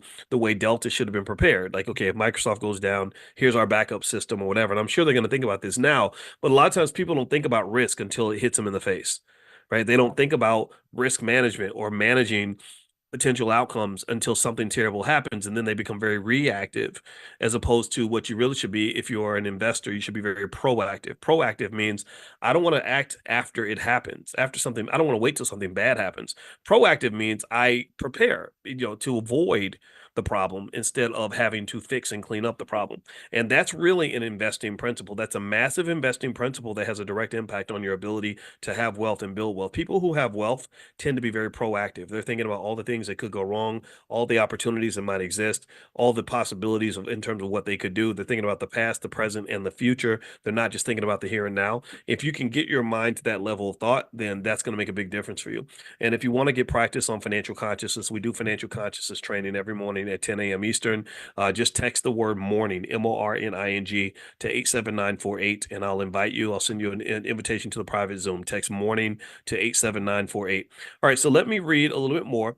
Okay, so we talked about housing sales. Housing sales have dropped this month, which is interesting because that's a more of a deflationary kind of issue. If prices and sales are declining, that kind of says the economy is slowing down a little bit. This opens the door for the Fed to possibly lower interest rates, which they will. The thing about inflation, though, is it's very important to know the difference between deflation and disinflation. Deflation is when prices go down. Deflation is when the price of your groceries drops and the price of cars and the price of houses drop. You're not going to get deflation. You don't even want deflation. Deflation means you have a terrible economy, bad things are happening. You're not going to get deflation. You're going to get disinflation. Disinflation means that you still have inflation. It just means that it's not as bad as it was before, right? So that means that instead of prices going up by 8%, prices are going up by 1 or 2%. Disinflation is what they're aiming for. They're not aiming for deflation. So prices are not coming down. They're not coming back to where they were. It will never be 2019 ever again, no matter how long you live or how long you wait. And this is one of the interesting dynamics of the economy that you should keep in mind. So when you look at the average home price being $426,000, I don't know about you, how many of y'all remember a time where a $400,000 house was a big deal? Does anybody remember, any other old heads in here that remember when having a $400,000 house means you were doing pretty good? I don't know if anybody else remembers that. I know I do. I remember when having a $400,000 house meant you were balling. Like, that was a dream.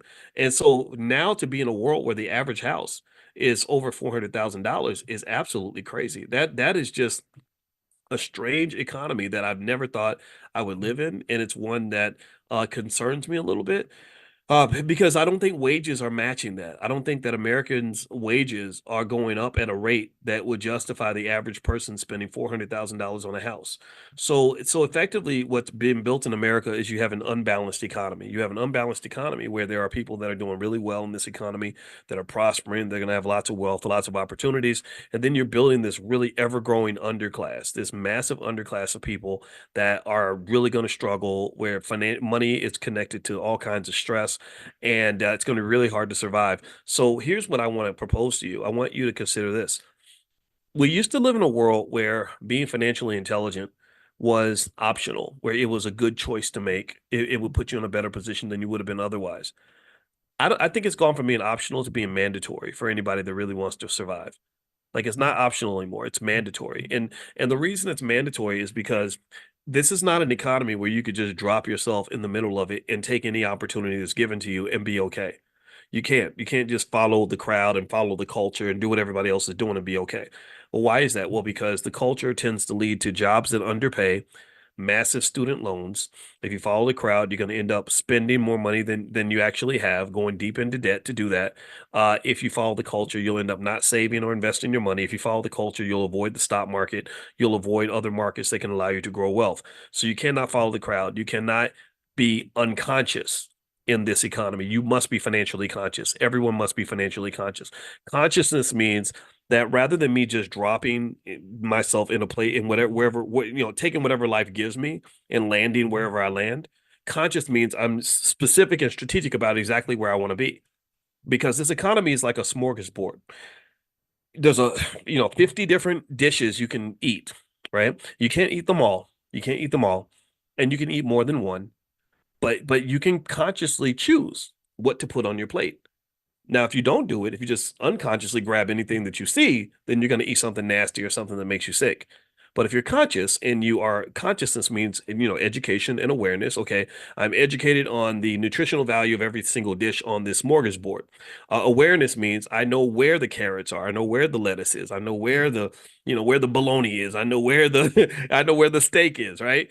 And then another level of consciousness is in my actions. I'm going to specifically grab some strawberries, specifically grab the carrots, specifically grab the spinach, so that I can have the kind of meal that's going to make me healthy, as opposed to my friend who's just grabbing anything that's in front of them. And next thing you know, they're sick and they're dead.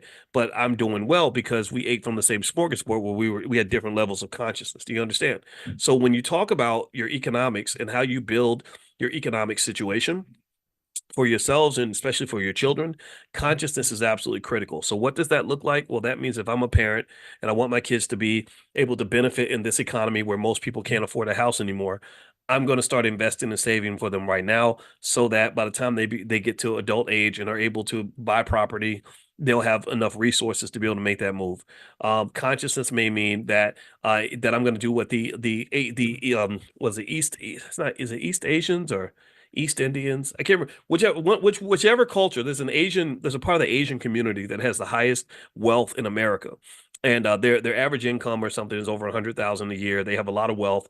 And part of the reason they have so much income and wealth is because they're very conscious. They train their children on entrepreneurship, business ownership. They make sure their kids understand how to control assets. There's a part of India that is known for having the wealthiest people just on earth. They came to the United States, and there's one section of India that a lot of them come from. And they found in a study that they own something like 60% of the hotels in the United States. It was some ungodly number. And what they found was that they had a conscious system that they put in place of hotel ownership, how they went about acquiring assets, financing those assets. Is that the Gujarata? I can't pronounce it. Natasha, you got to forgive me. I don't know everything, but thank you, Natasha, for sharing that. Yeah, I'm gonna say Gujarata. The Gujarata Indians own a lot, not because they got lucky or because there was affirmative action or DEI programs or they got a bunch of black jobs. They own a lot of stuff because they were very conscious about building systems and culture around ownership and asset acquisition and also wealth preservation. So you have to be conscious about that. If you don't, then this economy is going to run away from you.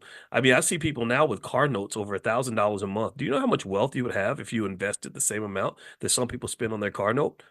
So when you watch BET and they get you thinking that you're supposed to spend $800 a month on a car, but you ain't investing nothing, That's an economic death. They're serving you economic poison when they do that to you.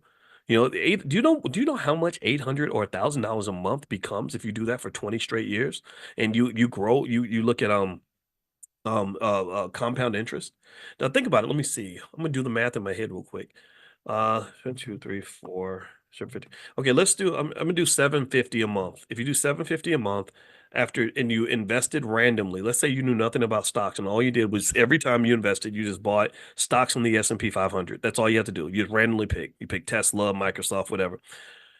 After about 10 years, that person would have roughly $100,000 in wealth. After 20 years, they'd have roughly $500,000. After 30 years, they'd have roughly $1.2 million. So if you're a person that's been driving fancy ass cars for the last 20 years, you could be close to being a millionaire if you just loved yourself as much as you love your car. If you cared about your kids as much as you care about driving around in a Lincoln Navigator, then your kids could be wealthy, which means that they would have a much easier time navigating through life as a black person than they would being broke. Being black is hard, but being broken black is damn near impossible. Being broken black is literally just a pathway to slavery. It all links back to slavery that ended in 1865, right? They just said, okay, we can't enslave black people anymore, so let's just economically enslave them. Let's put them in impossible situations where they have no options, and a person with no options is basically a slave because someone else controls all your options. You gave all your options away or you sold them, and somebody else gets to decide what you're going to do that day. That's slavery. That's what slavery is, folks. I hate to say it like that, but it's true. All right, so let me answer. I see a question. What are my thoughts on Alcoa? I think Alcoa is a solid company. It's more in the cash cow category. I wouldn't see it as a stock that's like represents any sort of company that's going to be growing or doing amazing things in the next few years. But you know, yeah, it's a good, decent long-term investment. I assume they pay a decently high dividend, stuff like that. Let me see, what else am I reading here? Let me go through a couple more headlines here on the markets. Be really careful because there is some belief that this market is not, that it could be overvalued. That when it's overvalued, that means that any little thing can cause it to crash. So if you haven't put things in place to protect your investments, you may want to do that. I did a training called Stormproof Investing that shows you different ways to protect your portfolio in case of a crash. So you can feel free to go take a look at that. You can go to stormproofinvesting.com. That's stormproofinvesting.com. All right, so let's see. Okay, give me a second here. I saw an article I wanted to go through. Okay, GM's slowing their EV plans. Will Bitcoin reach its $1 million milestone in 2025? No, it won't. That's BS. It won't hit 1 million in 2025. I think it'll go up, but it won't hit 1 million. The Department of Transportation is investigating Delta over the IT outage. Yes, they should. Something needs to be fixed. Secret Service Director Kimberly Cheadle resigns over the Trump shooting. Yeah, she probably should. You had a guy 100 feet away from him that almost shot his face off. Let's see. Ether ETFs officially begin trading in the U.S. with funds from BlackRock, Grayscale, and more. So there are Ether ETFs out that are going to be traded soon. Ether, I'm going to read what it says here. It says, Ether is the native cryptocurrency on the Ethereum blockchain. I believe in Ether. I believe it's going to go up. I believe it's a good investment long term. While Bitcoin is often pitched as a type of digital gold, Ether is seen as more of a bet on the growth of the blockchain and crypto more broadly. So some people actually believe Ether is a better investment than Bitcoin. Bitcoin hasn't really proven itself to be very useful, whereas the Ethereum and just what they do on that blockchain is just pretty astonishing, pretty amazing. You know, just the way they structure contracts and stuff like smart contracts and all that. I cannot imagine a world where that doesn't kick in, especially with artificial intelligence. When you mix artificial intelligence with crypto and the blockchain, you're going to get some extraordinary outcomes. I mean, I think if you mix AI with anything, it's going to, I mean, I think I'm a believer. I'm an AI evangelist. I believe AI is going to just change the world in amazing ways. Now, the debate around AI is that there are people who wonder if AI is going to generate enough profitability to match the expectations. You know, people expect it to be $1 trillion sort of breakthrough. and they're basically a year and a half in. They're kind of saying, okay, we're waiting. We're not really seeing all this money that's supposed to be made from AI. I think that they're just being impatient. I think that AI is going to show itself big time. I think that as AI gets better and eventually you hit artificial general intelligence, and then you get to the point where they literally say that when AI hits the level where AI can be as smart as an AI researcher, that could be the last invention ever made by any human being ever. Because they said that at that point, when you have AI that is as smart as the people that have PhDs in artificial intelligence, then you could just literally mass produce 10 million PhDs that are working together to constantly solve problems. And they could probably solve problems collectively in a day that might take 20 or 30 years of research. And so it kind of is this explosion of knowledge and information. I don't know what the hell that's going to look like. I mean, it's going to be amazing and scary and crazy and everything else. But I mean, they even have the robots where they can build their own factories and then build other robots. I mean, when it starts building upon itself, it becomes a real life version of kind of what compound interest is. Compound interest, that's what compound interest is. Compound interest is basically breeding. It's where money breeds more money. Your dollar bills have sex with each other and give birth to more dollar bills. And it gets to the point where you get so much money, like a Warren Buffett, he can't stop making money. He wouldn't be able to stop making money if he tried. He's made more money in the amount of time I've been talking to you than most of you are ever going to make in your whole entire lives. I kid you not. Warren Buffett has probably made more money in the time I've had this conversation than most people will make in an entire lifetime. So this is what compound interest does. So when I visualize what AI will do, AI, I believe, will be like compound interest. It'll just keep building on top of itself and then create things that we can't even imagine. They're even talking about protein compounds, and somehow, because the proteins are so complex and you have to fold them into these three-dimensional things. I don't understand it at all, but I remember listening to lectures on it. And the guy said, he said the way it was before, the rule was that one PhD, it took a whole PhD, his entire PhD process to generate like one protein or something, one protein compound or something, like one per PhD. So you go to Yale, you bust your butt, you're studying 12 hours a day for 5 years, and then you come out and you've got one of these protein compounds. I think they were kind of saying that AI could do like 1,000 of them in an hour or something crazy. And so they were really talking about this explosion in just the number of drugs, the types of drugs they could create, because the things that used to take years to do can now be done in a day or two, or pretty soon they will be. So AI is going to be big. I don't know what it's going to look like, but I will say that if you want to be safe, I would encourage you to invest well, this is not investing advice, but I'm going to say I'm investing in AI. If you want a list of the AI stocks that I like, just text the word stock to the number 87948. Text stock to 87948. Somebody type 87948 in the chat so everybody can see it. That's the best I can offer you on that. All right, so let's see. Next question. Is Alcoa good for options trading? Asked Christian. You could probably trade options on it or sell options and buy options and all that. I don't personally pick it because it's not a high income generator, but I mean, yeah, if you owned it and you wanted to generate income, you could sell options on it. You could buy options. Every option strategy that you could do that with Alcoa. Just Alcoa there's nothing special about it from an option standpoint, in my opinion. If you want to see the ones that generate the most income, if you log in at drboyceprime.com, I have a list of what I call Dr. Boyce moneymakers, which is stocks that I specifically picked out because of their income earning potential. Like Marathon Digital is one that's really good at generating income. Like a person could live pretty well if they've saved some money and bought some Marathon stock. You could almost save. I almost look at it like starting a little business. If I go and I spend my life savings $50,000 and I open a convenience store, what am I doing? Why am I doing that? Well, I'm doing it because my plan is I'm going to open the store, and then I put all my money into the store, and then the store is going to generate income for me on a regular basis. Well, you can do the same thing with shares of stock, and a lot of people don't know that. So I could go and I could buy. I don't know. Again, I like Coinbase as an example. I could buy, 1,000 shares of Coinbase, which would cost me a decent amount, but let's say $250,000.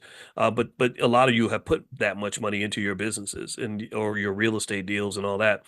And I could sell the options on that Coinbase stock every month for maybe $12 or $13 a piece. And so I can make $13,000, $14,000 a month just by being an owner in Coinbase stock. And I like that approach much better than the other approaches because it doesn't require any work. It's a highly liquid investment, which means I can get out of the deal at any time I want. If you go into real estate, anybody who's been in real estate knows that it takes a while to get out of a deal. It's not like something you can do in a day. And sometimes you can't get out at all, especially if the market's down. Or if you think about starting a business, if you start a Black-owned business, you can't sell that business because there's no market for that business. Stocks have a highly liquid, highly active market. Good stocks do. So you can get out of it anytime you want to. You could get out, you could get in and get out in an hour if you wanted. So that's my preferred way to make money, and I think it's something that worth looking into.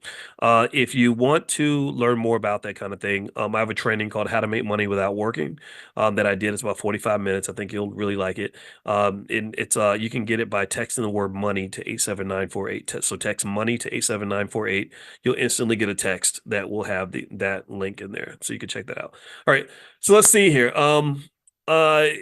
Rain asked about Nike stock. Is it good to sell options? I don't feel like Nike's good for options, but Nike might be good as a long-term investment, especially if the market dips. If the market drops, don't be scared. Don't feel like that's a bad thing. When the market drops, that means everything's cheaper. So when the market drops, my thought would be that's an opportunity for you to dig into some of those stocks that you've been wanting. I've been keeping cash to the sidelines because I'm kind of waiting for the market to I'm waiting for the other shoe to fall. I feel like something bad's going to happen this fall. I cannot imagine getting through the fall without us having some sort of market decline or collapse or adjustment or correction. But that's my personal speculation. I could be wrong. So don't follow that as investing advice, but just know this is what I'm thinking about. Michael Ruff, are you more bullish on Ethereum over Bitcoin? No. I'm just bullish on both of them. I like Ethereum more because Ethereum's more interesting. If you look at what they're doing on the Ethereum blockchain, it's pretty fascinating when they get into smart contracts. And I could really see what Ethereum can do to make our society better. I can't really see that with Bitcoin. I see Bitcoin as just this speculative asset that just sits there and you buy it and you hold it and you can't spend it really. It's hard. I mean, you kind of can, but not really. It's not widely usable for purchases and transactions. And you're literally just buying it and holding it and waiting for the price to go up. I don't want to do that. I like investments that you can sink your teeth into and do stuff with it. Like my house is an investment. Our house is an investment, but because it's going up in value, it's gone up a few $100,000 since we've owned it. But I can use it until I sell it. Until I get money from it, I get to do things with it, right? I like investments like that better. I like investments that kind of give you something to do while you're waiting for time to pass. I don't like just buying it and just staring at it, just sitting there waiting for it to go up. That's kind of I don't know. It's kind of I don't know. It's boring to me. I think investing should be fun. And in fact, my thought would be if you start a business, I would say advice, but this is not advice really. It's my perspective would be if you go into business and you're going to spend time working on something, work on something that you care about. Work on something that you love. If it's just about the money, I don't think it's going to last very long because you're not going to be passionate about it. It's going to suck to work on this thing when you're not making money. You may spend years not making any money. But if you love it, then you'll still get a benefit. You'll get a non-financial benefit until the money comes. Do you understand what I mean? So if you're investing in a business that is not a passion for you, I would make myself a silent partner or a non-involved investor. Like, okay, here's some money. You go do the thing. You go make it happen. Just send me a check when the money comes in. That's what I would do. I would not want to be having meetings and sitting here talking about something that doesn't interest me. So that's what I would suggest. So with entrepreneurship, it's kind of tough. Like I don't really get it when people say that they're working on 5 or 6 businesses at once, unless those are 5 or 6 things that are connected somehow and they all connect to something that you care about. Because remember, you are important. Your time is important. Your life is important. Your time is precious. It's going to end soon. And so when you give your time to something or someone or anything at all, it should be worth it for you. If it's not worth it for you, then you shouldn't be doing it. That's my belief. Okay. Anybody got any questions before we bounce out of here? I'm going to hit another quick topic and then we're going to go. I have to admit, I'm not feeling 100% today. So I think I'm going to go to the doctor and, kind of get checked out. Let's see here. Okay, I'm looking to see most of these stories here about Kamala. She raised all that money, and I'm impressed. I mean, she set records. She actually raised more money than any candidate ever in that amount of time. So Trump's got something to worry about with Kamala. She's coming in hard. Wow. Okay. A Silicon Valley executive had $400,000 stolen by cyber criminals while buying a home. Here is her warning. Let's check this out. This is interesting. So Rana Robillard, chief people officer, I don't know what a people officer is, at software startup Techion, was tricked into sending her life savings to a criminal.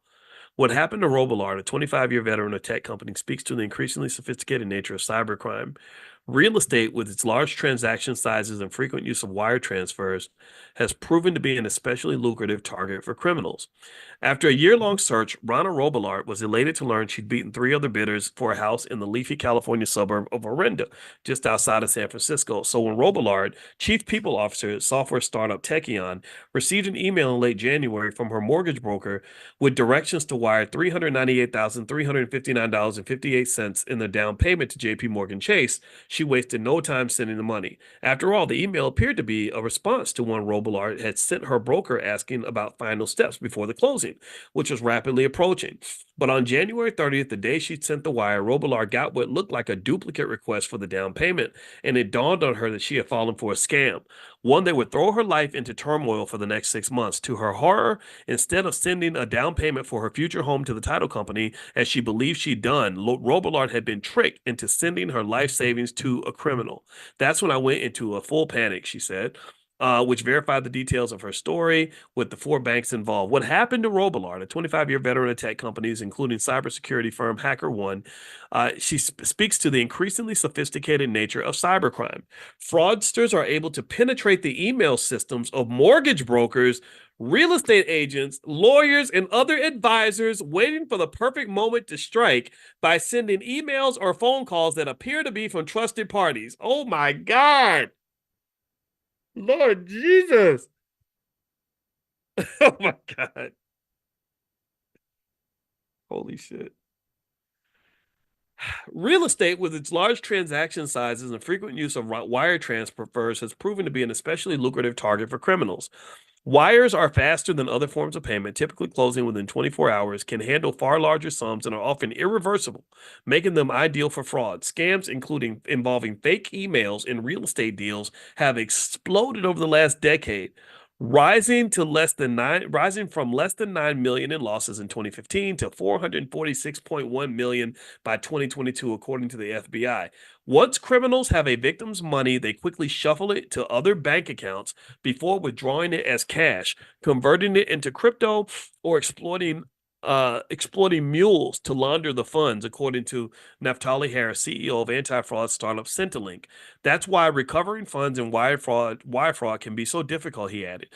The faster the fraudster moves it out of the first account, and the more institutions they move it to, the better for them, because it gets murkier and harder to track, Harris said. That's what initially happened to Robillard's funds, which went from a JP Morgan Chase account to one at Citigroup and Ally Bank, according to people with knowledge of her case. Robillard had alerted her bank, Charles Schwab, of the fraud on January 30th. Within days, an official working in the cyber branch of San Francisco of the FBI had this message, quote, "Funds have been located and are frozen," the official said. Okay, so it looks like she got her money back, maybe. After that promising start, Robillard's frustrations have only mounted. Robillard says she was initially told that her funds would likely be released after 90 days, but as the weeks and months stretched on, there were few updates from JP Morgan, which has taken the lead on the case. The FBI told her once the banks involved had frozen the funds, its role was over, she said. So Robillard became obsessed with advocating for herself, reaching out to elected officials and government agencies, including the FTC and the Consumer Financial Protection Bureau. Quote, "Nobody will give you any updates or information," Robillard said. "I've been very assertive, trying to get people to help, blah, blah, blah, et cetera, et cetera." In early July, she told CNBC she had no idea whether she would ever see her money again. And while she's been in financial limbo, the world has moved on. The home she had envisioned living in with her daughter, a newly renovated 4-bedroom on nearly half an acre of land, has been relisted for $1.63 million. Robillard says she decided to publicize her story to boost awareness of real estate wire fraud, besides being a last-ditch attempt to get her money back. She said, "This is not what I thought my public representation would look like," et cetera, et cetera. Let's see. Robillard acknowledges that she could have been more cautious before initiating the wire transfer. For one, she says she should have confirmed with OS National, the title company, by open door. that the wire request sent to her in January was authentic. But Robillard also sees ample room for improvement in all the parties involved. Her real estate agent should have explained that wire directions would be coming directly from the title company. The banks should have verified that the receiving account was that of a genuine title company and not a fraudster. And her mortgage broker should have used a secure portal for document sharing. In a chain of more than 20 emails seen by CNBC, let's see. Christy Archinger of Compass Mortgage Advisors was just one was sent by the cyber criminal. Okay, so just one email was sent by the criminal. All the other emails were sent back and forth to him. So it looks like to me like the criminal was watching all these emails going back and forth. And so the criminal says, okay, so she's expecting an email from person B that's going to ask her to wire this money. So I'm going to step in and be person B and then give her the wrong wire information. That's what I'm guessing is here, which is so crazy because this means now you really have to double check. You can't just trust an email or a text message. And then eventually you won't be able to trust a phone call or even a Zoom call. I don't know if anybody's seen AI, but now they have AI where a person can put on a mask, basically, like have a fake face and move and talk as that person. Did y'all know that? I don't know if y'all knew that or not, but literally you could be on a Zoom meeting with somebody, and if you don't know them, like if you think it's Steve from Bank of America, it'll look like Steve from Bank of America talking to you. Like I could literally be a white man with blonde hair and blue eyes talking to you right now based with this AI technology. So it's really getting interesting. Maybe talking on the phone can help and just having them say, I'm sending you the information right now. Let's see here. After more than 5 months in limbo, Robillard finally caught a break. A few days after CNBC contacted the banks, she received a $150,000 wire from Chase. Good. It's funny that of course they reacted because they knew CNBC was about to write a story about it. And then she got the balance of her down payment, which is another $250,000. And of course, the banks are trying to cover their butts, but this is interesting, right? So maybe we have to go back to the business of doing business in person with people. That's the only thing I can think of. I mean, because everything digital, it seems, can be duplicated, replicated. Like there was a time going back just 5 years ago, if something was on video, that was seen as evidence. Now that's not true anymore. Everybody remember when R. Kelly went, when that first crazy R. Kelly video came out in 2001, 2002, everybody knew it was him because he was in that video. I didn't even watch it though. I just took people's word for it because you ain't supposed to be looking at stuff like that. That's nasty. But anyway, now if that were to happen now, you can say, oh, it's fake. It's AI, or if somebody hated him and they wanted to create a fake video, they could, right? So ultimately, AI is changing everything. And I think that if you aren't keeping up with AI, I would encourage you to do that because it's going to make a big difference in your life. And it's also one of these things where from a work and productivity standpoint, the use of AI can make you enormously productive. And if you live with your head in the sand and don't pay attention, you're going to get left behind. And there's a good chance you're going to get duped. And you could end up getting replaced by somebody who's using tools that you never took the time to pay attention to. The other piece of that too is, again, going back to investing. There are companies that are going to explode and make insane amounts of money from AI. There's an expectation that one day AI will produce $1 billion company run by one person. It'll be the first $1 billion company ever created where one person is running that company. So I think investing in AI is a big move. So I have a list of AI stocks. If you'd like to see some stocks that I've invested in to prepare for the AI revolution, just text the word stock to 87948 and I'll send you the list. Just text stock to 87948. Okay, a few more questions that we can bounce out. Let's see. What are a few ticker symbols of the Marathon stock? Every stock, Barbara, only has one ticker symbol. Marathon stock's ticker symbol is MARA, M-A-R-A, M-A-R-A. What are your thoughts on Valero as a stock and for stock options? I don't know. Let me look that up in a second. I'll write that down. And Valero. Okay. Let's see. Make sure you tell the doctor you've been overseas traveling. Ask Marsha. Okay, I will. I would definitely do that. Thank you for that tip, Marsha. I love you too. Let's see. Natika says, how do you feel about TV Tokyo Holdings Corporation, TYO? Okay, I will look both of those up. And one more thing to remind you, and part of the reason I have to go also is because in about an hour, I'm going to speak with Asada from Urban Intellectuals about her Math Genius program, which we're blending with our Black Millionaires of Tomorrow program to make sure our kids are not just financial geniuses, but that they know the math behind it. The schools are not teaching math at an adequate level, and if you don't know math, you can't make money because you have to be able to count your money. You have to be able to know percentages and stuff like that. So, because we know that we can educate our own kids, we're partnering with people that are doing that.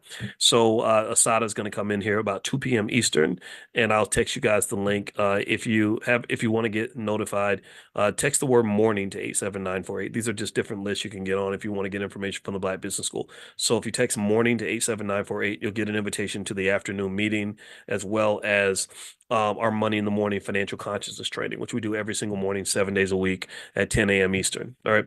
So give me 1 second here. I'm going to look up those stocks really quick, and then that'll be the last thing we do today before we bounce on out. Okay, so let's see. Valero, Valero.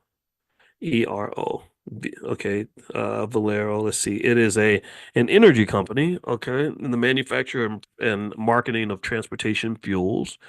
I like the investment in energy. Yeah. I mean, would I buy this stock? I don't own it, but I like it. I like it. Now, as far as an asset to sell options on, I mean, it's not terrible. Let me see. Is it high risk or medium? It doesn't seem to be high risk. So if you did pursue an option strategy to generate income from the stock while you owned it, if the price is 147 and you did say a monthly call option that you sold, you could sell that for 214. That there are better stocks to generate income from, but that's not bad. So let's say you owned 1,000 shares of this stock. Well, you could generate a couple $1,000s a month, by selling the option. So it could be a moneymaker while you wait for the price to go up. So I don't hate it. I don't hate it. It's not one that I'm going to buy, but I don't hate it.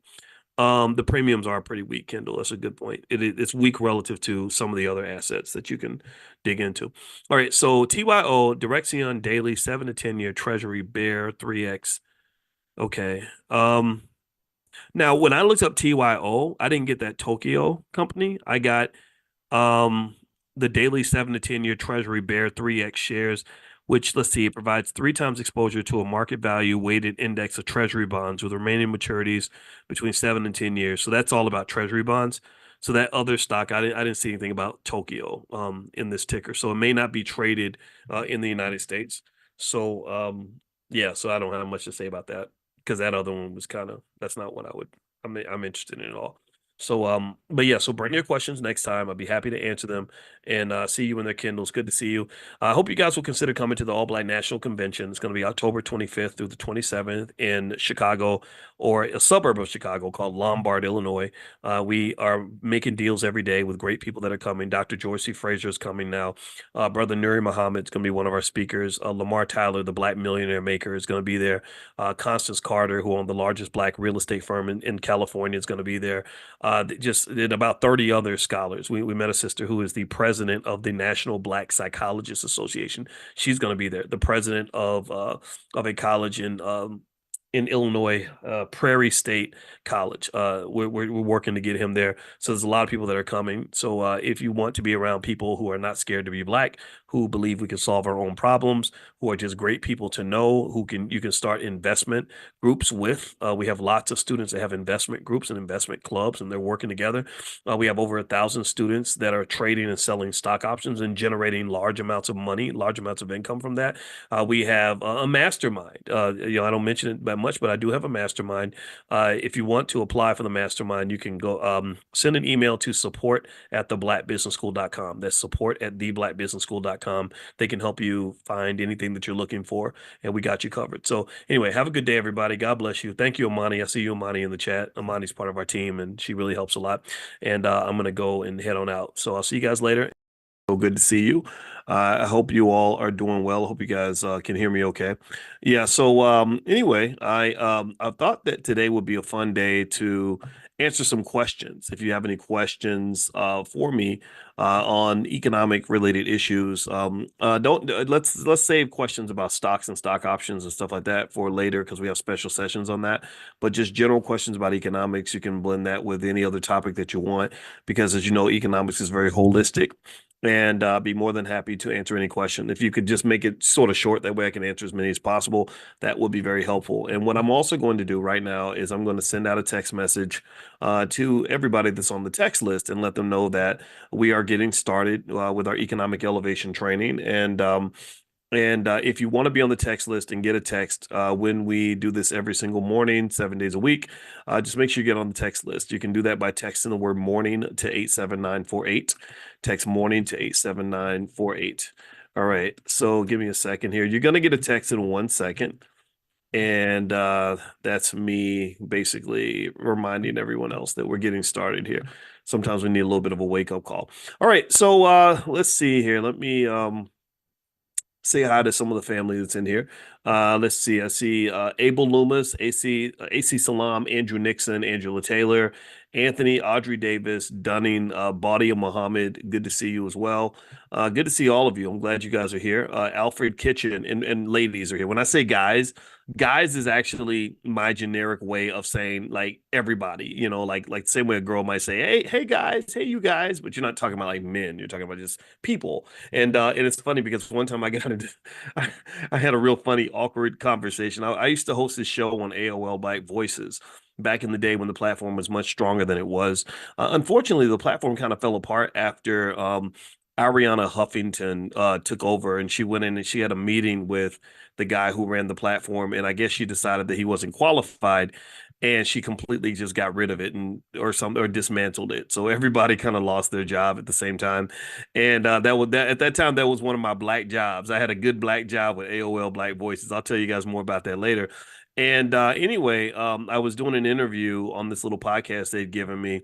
And I was interviewing this lady named Michaela Angela Davis. And I remember that I was interviewing her in a panel of women. And I said, okay, all right. So here's what we're going to do, you guys. And she says, we're not guys. And I was like, oh, I'm sorry. I'm so sorry. I didn't mean to offend you. I apologize. Right. And so we start talking and the conversation's flowing. Everything's going good. And then I say, okay, I got to ask you guys a question. And she's like, I said, we're not guys. I was like, I'm so sorry. I'll be quiet. I won't say nothing now. I'm sorry. You know, so anyway, that was, I'll never forget that. That was a very strange experience. And, but some of y'all got to stop being so dang serious all the time. But anyway, hi, Patricia Jackson. How are you? And so anyway, if you want to know about the AOL Black Voices gig, that black job that I had, the cool thing about the gig was it's okay. So at this time, remember back in 07, 08, 06, all this black wealth talk wasn't really happening. Nobody was really talking about black economics at a high level or on big platforms. I would go into some urban radio stations and they say, black people don't want to know anything about wealth. Black people don't care about economics. And I was like, yeah, but all the rappers keep rapping about money. So money probably matters to them. Like, I think black people do care about it, but they really were sort of convinced that all black people really want is ignorance, that all they really want is sort of the simple backwards stuff. And in fact, when I started the Black Business School, I was actually told by a lot of black people that I was selling myself short. They said, if you put the word black in there, you're going to alienate a lot of people because black people are not going to support you because black people don't want to support anything that isn't ignorant or entertainment based. Right. And I just did it anyway, because I knew that's silly, because I have, lots of black friends who believe in wealth, and I know most black people like money. They just may not know how to get it, right? Nobody really taught them properly how to acquire money, how to preserve money, how to pass money from one generation to the next, how to grow money. No one teaches that, right? But everybody wants it. Everybody wants it. And really, it's a problem, right? It becomes kind of a risk factor. It's a national security issue for the black community. When you really need something and you're addicted to something and you don't control the supply of the thing that you need the most, then you're very vulnerable to the people who do control the supply of that thing. Like when the British were supplying opium to the Chinese, and you had all these opium addicts that were waiting for the British ships to come in to bring them opium, it became just a real problem, right? Because not only are you a drug addict, but you also are addicted to a drug that other people hold and control. So the opium wars, from what I understand, was fought over this whole idea where you had people in the community who said, this is not what we want China to look like. China is not supposed to be a place full of ignorant opium addicts. We're not going to sit around and be be dependent on the British. We want to be a strong nation, an independent nation, a liberated nation, and they fought for that. And the problem with that, though, was that the people who spoke up on it, the people who saw the chaos, who saw the ridiculousness, who saw the ignorance, they had to fight battles on two fronts. These had to be the strongest, the talented 10th, so to speak. They had to fight battles on two fronts because, number one, you got to fight the drug dealer, which is the British, and then you got to fight the drug addict, which is the ignorant person who looks just like you, who is so addicted to the white man's supply that he's going to go fight a black man who stands between him and the drug. Do you understand? Y'all get what y'all, let me know if you get where I'm going with this analogy. Let me know if you understand what I'm saying as I explain the difficult job that a lot of you are going to have, right? So the Chinese had the people that really built China, the people that really made China the great nation that it is right now, the superpower that it is, the country that economically and politically and militarily is now one of the strongest nations on earth, were the people that were committed to a strong, free China.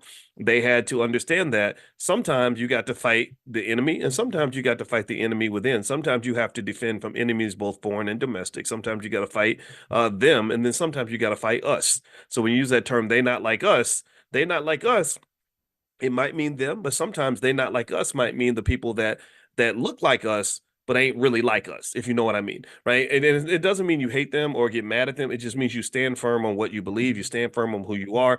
And so my goal every single day in my life, really honestly, and I can't say I always reach every goal I set, but my goal is to be consistent.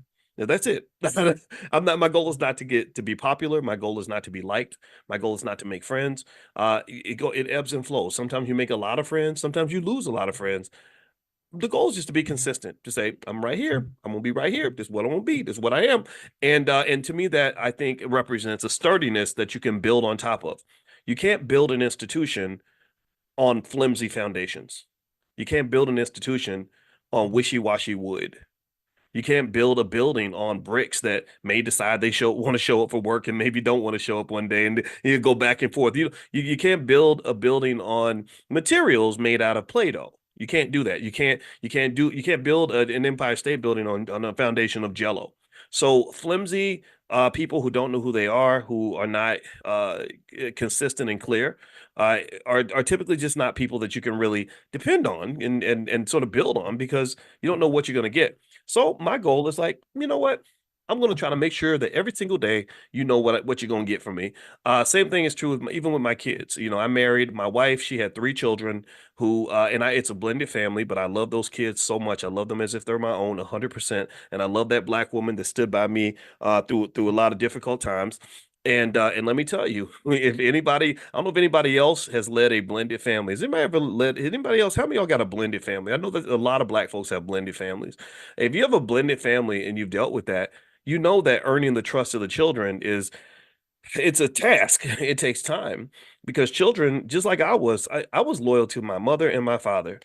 If my mother had brought in another man and said, "Oh, this is the new head of the household" or something, I would have been like, "What? No, he's not. That's not daddy." You know, especially if I'd been 13. Like my wife's son was 13 years old, and he wasn't as tall as now. He's 6'9", but back that time he was even then he was like 5'10", 5'11". And so he's sitting there and he's like, "Who is this guy? Like, you like him. I don't like him. I don't even know him." And so it took a long time for us to form a relationship. Now our relationship is amazing. We're very, very close. We talk every day. We trust each other. We help each other. We have each other's back. I respect his father immensely. I let him know that. And you want to know the secret. Here was the secret. And this is something that may help some of you. I don't know, because I believe family is essential to the Black community. I think family requires us as leaders of households to understand our role and the sacredness of that role. The goal that I had with the kids, again, I am no expert in parenting, and I am not a perfect person nor a perfect parent. But one thing that I learned from my father was consistency. So I said, okay, I know that we have tension right now. I know that it's not easy. I know that you don't know who I am. I know it's going to take time to build your trust. But guess what? I'll wait. And I'm going to be consistent. And every single day, I'm going to be right here. I'm not going nowhere. I'm going to be the same guy every day, consistently, for years. And then what happened was when the kids eventually learned, okay, Boyce is here, whether we like it or not, and Boyce is consistent. Boyce is gonna be Boyce. Sometimes that means good things, sometimes it means bad things. Like our daughters get so mad because because I'll do little things like leave the cabinets open or leave the not but like the 13-year-old has a weird thing about like hitting the clear button on the microwave. Like I'll put 2 minutes and 33 seconds and then I'll just pull my food out and it's like says 41 seconds on there and it drives her crazy, right? And so every family has those little things. So I'm always going to be Boyce, but they know what they're going to get. They know they're going to get consistency from me. And so as a result, also that consistency that I've been committed to has also become a type of consistency that not only the children can depend on, but their friends depend on that. Their friends whose parents, unfortunately, have ups and downs and challenges, divorces, and it's everywhere. I mean, families break down consistently every day. And I'm not making fun of anybody's in that situation. I understand things happen. It is what it is. But let me just tell you, my goal, I told my wife, is I said, I want all these kids in the neighborhood to know that no matter what they're going through, they can come to us if they need help, if they need just a place to stay, food to eat. Somebody's going to give them some encouraging words, some good information. And I believe, honestly, I really think if you're talking about nation building, right? And not everybody really gets this. Not everybody cares about this type of stuff. But I really think if you're talking about nation building in the community, then I think that consistency is a really strong, significant value system that we should all sort of embrace. I think that being consistent about who we are is what helps us to build something that's strong. And so no, I'm not going to be running up and down over which Democrat or which Republican got elected. I'm not going to be changing my tune based on what's popular. I'm not trying to fit into the culture. I'm trying to be consistent. They're just like a brick building, or not even brick, some steel, like a steel structure sitting in the middle of a tornado. You're in the middle. Honestly, as Black people, I feel like you're in the middle of this cultural tornado. The wind is very strong, and some people just blow whichever way the wind blows. They're very leafy. These leafy Negroes. That's the leafy Negroes. When the wind blows east, they go east. Wind blows west, they blow west because they don't know who they are. A leaf doesn't have a foundation. A leaf does not have roots. A leaf does not know who it is. The leaf does not know where it belongs. The leaf will go whichever way the wind blows. And the problem that you have is that you have a cultural tornado because your culture is kind of all over the place. There's people constantly out here claiming the culture. BET's like, this is the culture. And I'm like, no, it's not. There's like 3 pregnant women with 80 tattoos twerking on the stage with liquor bottles in one hand and weed in the other. That's not, I don't identify with that. And then someone else is like, if you don't vote for so-and-so, then you're not part of the culture. You don't know what I'm talking about, like the camel stuff. You're not in the culture. I'm like, no, that ain't the culture. I'm not, don't get me wrong. I think you should, I've told y'all consistently, vote for who you want. So don't think I'm not telling you to, but that ain't me voting Democrat or Republican ain't got nothing to do with me having my culture. My culture is based on some simple ideas like I want to have strong families. I really want to just reiterate over and over 10 million times to you how important families are in your wealth building process and how many trillions of dollars in Black wealth was stolen when they destroyed your families, when they broke you into pieces and got you running around scrambling and baby mama, baby daddy in your way through life. They took away so much of your economics, because if you want to just understand it on a practical level, think about how much easier it is to do something when you've got teammates versus when you have nobody. When you do it all by yourself, you can't really, it's hard to win in America when you're doing it all by yourself. It's really difficult. And really, I think this is part of the plan. I think, remember, capitalism is kind of a son of a bitch. Capitalism is really insidious. It becomes slavery if you really look at it. Like in mathematics, they talk about limits on functions, where you take a variable and you take it all the way to the limit. Like, what happens if you take this number and you make it infinitely big? And which direction is this thing going, right? So basically, if you look at capitalism as a function, as a mathematical function, what you see is that if you take it to its limit, it becomes slavery. It really becomes slavery, where a person has to get up and do what you tell them to do. And maybe you're paying them, but you're paying them such little money that it really doesn't make a difference in their lives. It's just enough money for them to get by. It's not enough for them to escape the system. They are in the system and they're maintaining the system, but they're not going to get what they need to break out of the matrix or break out of the system. Okay. So really capitalism is a type of slavery, and slavery works best when you're dealing with people that are economically desperate and divided. If they can divide you, they can conquer you. That's it. If they can break you into pieces, then they can take you down.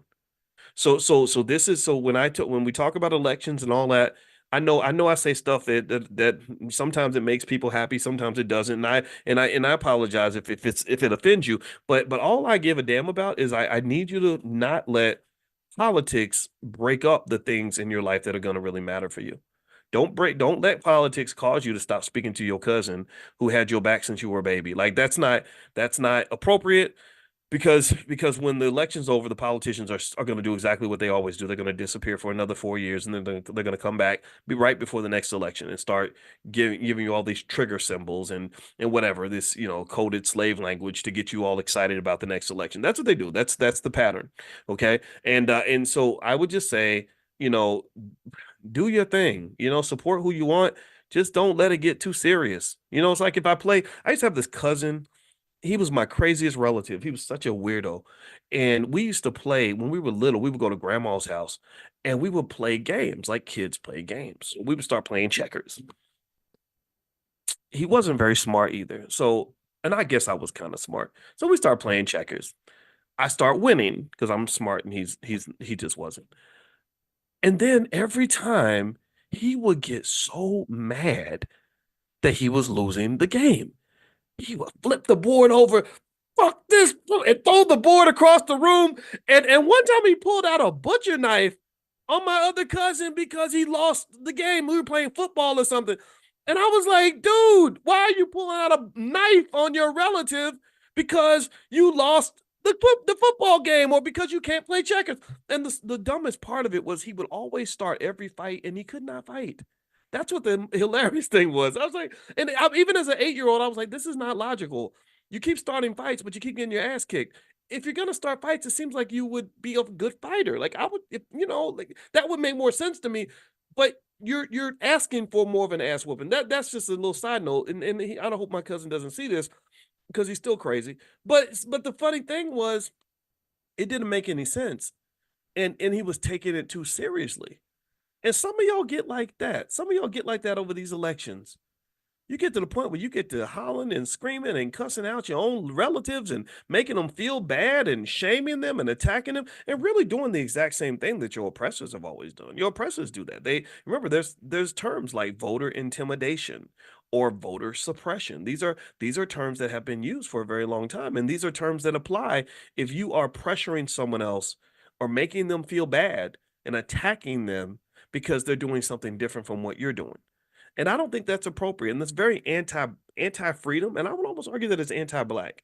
Oppression is oppression, whether it's coming from a slave master or an overseer. Right? So in politics, we kind of have these overseers who work on behalf of the master to do things that the master can't do. Like, so for example, when I remember when Cornel West, I knew Cornel West and Michael Eric Dyson very well. I love those guys. They were kind of a little bit almost like mentors to me to some extent. And I remember when they were the best of buddies. They were such good friends, and I admired them both, and I got to know them both, and I still know them both. I just haven't talked to them in a few years. And then the Obama presidency came along, and that became a big divide. I remember Michael. 1 minute Michael was pro-Obama, then he became very anti-Obama, then he became very pro-Obama again. I didn't know what was going on with that. I was very confused by that. And Cornel was also pro-Obama. He sat with Barack in a room with David Axelrod, Jesse Jackson Jr., and a few other people to figure out how to get black people to support him. And they figured it out, and the formula worked. Everybody fell in love with him, and he won the election. Well, Cornel was disappointed. Cornel felt that Obama was not doing as much for the black community and also for poor people as he hoped that he would. So Cornel became a critic of Obama, and Dyson was a big supporter of Obama. Well, the next thing that was interesting to me was I remember being very saddened by the fact that those two stopped being friends over the Obama presidency. And what was really specifically appalling to me and very sad was that The Obama administration, I think, felt that they could not directly respond to Cornel West because he's kind of beneath him. And the way politics kind of works is you don't really talk to people that are beneath you. So what they did was they kind of sent Dyson as kind of a weaponized adversary, right? So you can't do the fight, but you get somebody to fight on your behalf. So what they did was they gave him this spread in one of the liberal magazines. I forgot which one it was, Slate magazine, I think, where they let him write like a 10,000 word article pretty much just dismantling the credibility of Cornel West, just really going above and beyond to the point where it became more than just saying I disagree with you. It got to the point of saying you're irrelevant. You're just a worthless human being, and I feel like that's inappropriate. I think that is really the weaponization of Black people against other Black people, and it's also a type of tactic used by colonizers all throughout the world. That's what you do if you want to conquer an area, and this has happened anywhere. Look up the struggle between the Hutus and the Tutsis. Look up what happened with the a revolution in Iran in the 1970s. Go to a lot of countries, and you will find these unbelievable civil wars where the colonizer, like a puppet master, will take one side and pit them against the other, so that you're so busy fighting each other that you don't actually fight the system that's controlling the both of you. And the reason this tactic tends to work is because most people don't spend time doing what we do every single morning, which is focusing on consciousness. Consciousness is leveling up. Consciousness is when you rise above the situation you're in. Consciousness is when you can see the forest and you're not distracted by the trees. Consciousness is where you're about to fight your brother and you're like, wait a minute, what are we doing? Wait, hold on, let's stop for a minute. Let's think about this. Hold on, how's this gonna work? I'm fighting with my wife, and I use consciousness all the time. To stay married, you got to use consciousness. And so my wife, and I think it confuses my wife, because sometimes we'll be in the middle of a heated debate that is bordering on becoming an argument, and then just like that, I might snap out of it and be completely fine with whatever. I won't be angry anymore. And she doesn't know where that's coming from. Like, where did your anger go? Well, it's because I had a moment of consciousness. I thought about it and I realized that in 5 years, I'm really not even going to remember this argument. I'm not going to care about this issue in 5 years, but I am going to know if I divorce my wife. I am going to remember that. And so I'm letting it go because it's tiny. I'm letting go of the small stuff. Up in here, it's big things popping, little things stopping. Shout out to T.I., right? Basically, consciousness is when you can see the bigger picture. That's what. Do you follow what I'm saying? Looking at the bigger picture is really how you understand systems. That's how you fight systematic racism. It's how you deal with capitalism. It's how you deal with oppression. You have to be able to think on a higher dimensional level. This is why one of the reasons that in our Black Millionaires of Tomorrow program in the Black Business School, one thing that we do is we train parents on how to have what we call sturdy children. Sturdy is spelled STERDY, and this is how you build Black millionaires. This is not how you get Black jobs. So if you're looking to get a job, you need to go talk to the people that'll show you how to fill out an application. That's not what we teach you how to do. It's fine. I no disrespect, but we want kids up here. We don't want them just in the struggle. We want them above the struggle. You understand? So I don't want you fighting on the ground. I want you in an airplane flying above the ground. Okay. And so STURDY stands for systems, technology, entrepreneurship, relationships, and delegation. This is what builds Black millionaires. So you can write this down if you want to. Systems, technology, entrepreneurship, relationships, and delegation. This is how millionaires and billionaires think. What does that mean? Well, systems means that you think about things in a systematic way. Your financial consciousness is at such a level that you're not really looking at things in sort of this idiosyncratic kind of way, like sort of one-offs, like how do I get this job, or how do I make a couple of dollars? You're thinking about systems, right? So let me give an example of how a systematic thinker makes money versus how we're trained to make money. The way we're trained to make money is we're trained to sell time for money. We're trained to do sort of time-based math, where we say, if I make $40 an hour and I work 10 hours, I make how much money? How much money do I make? If I make $40 an hour and I work 10 hours, how much money am I going to make? Type it in the chat. How much money am I going to make that day? $400, exactly. So that means if I want to make more money, then what does that mean? I got to sell more time, typically, right? I can work 80 hours and get $800, 1,000 hours and get 1,000 times 40, which I guess what's that? $40,000, whatever. Okay. Well, a person that thinks in terms of systems doesn't really sell time for money, because time is a limited commodity. Time is very limited for you, and money is fleeting. Money can be replaced. So actually, a systematic thinker might say, instead of me selling time for money, so instead of me saying that $40 an hour times 10 hours is going to get me $400, I might say sell units of a product. And let's say my product is $10 a piece. Okay, so if I want to make $400, I just have to sell 40 units of my $10 product, and then I can still make the same $400 you made, but I didn't sell any time to do it. I could do that in literally half a second if I have a system that's strong enough. If I have some digital system that allows me to sell products and make money, then I can make $400 in seconds, not in time is literally irrelevant. Also, a systematic thinker, which is what our children could be trained to do, is a person that understands, and this actually relates to another part of the model, but basically a systematic thinker might think in terms of just building some sort of organization where you have partners and team members and people that report to you, maybe people that you hire, you buy time from them, and you develop a system that allows you to make money. Apple makes its money because it has a really amazing system. That's why they're able to make probably, I'm going to guess, 40, 50, $60 million a day. Maybe it's more than that or less than that. I haven't done the math. The T stands for technology. I think that if our kids understand technology, that is one thing that allows you to scale. The wealth right now that's being created in this country is being created mostly by the technologists. It's the people in Silicon Valley, the people who took computer science classes, stuff like that. A lot of you have kids that are really, really good at science that are going to become engineers or doctors or whatever. And I think all of that is fine, but I also encourage you to really, really open their minds to all the things that they can do as entrepreneurs who understand technology, because that gives them this lottery ticket that might actually cash in and turn into $1 billion. Okay. Now, a job is not going to turn into $1 billion job 9 times out of 10, but you can become a $100 million, $1 billion entrepreneur. I know a lot of entrepreneurs that you'll never hear about who make $100,000, $200,000 a month. That is quite doable if a child is trained on these skills at an early age and understands the process.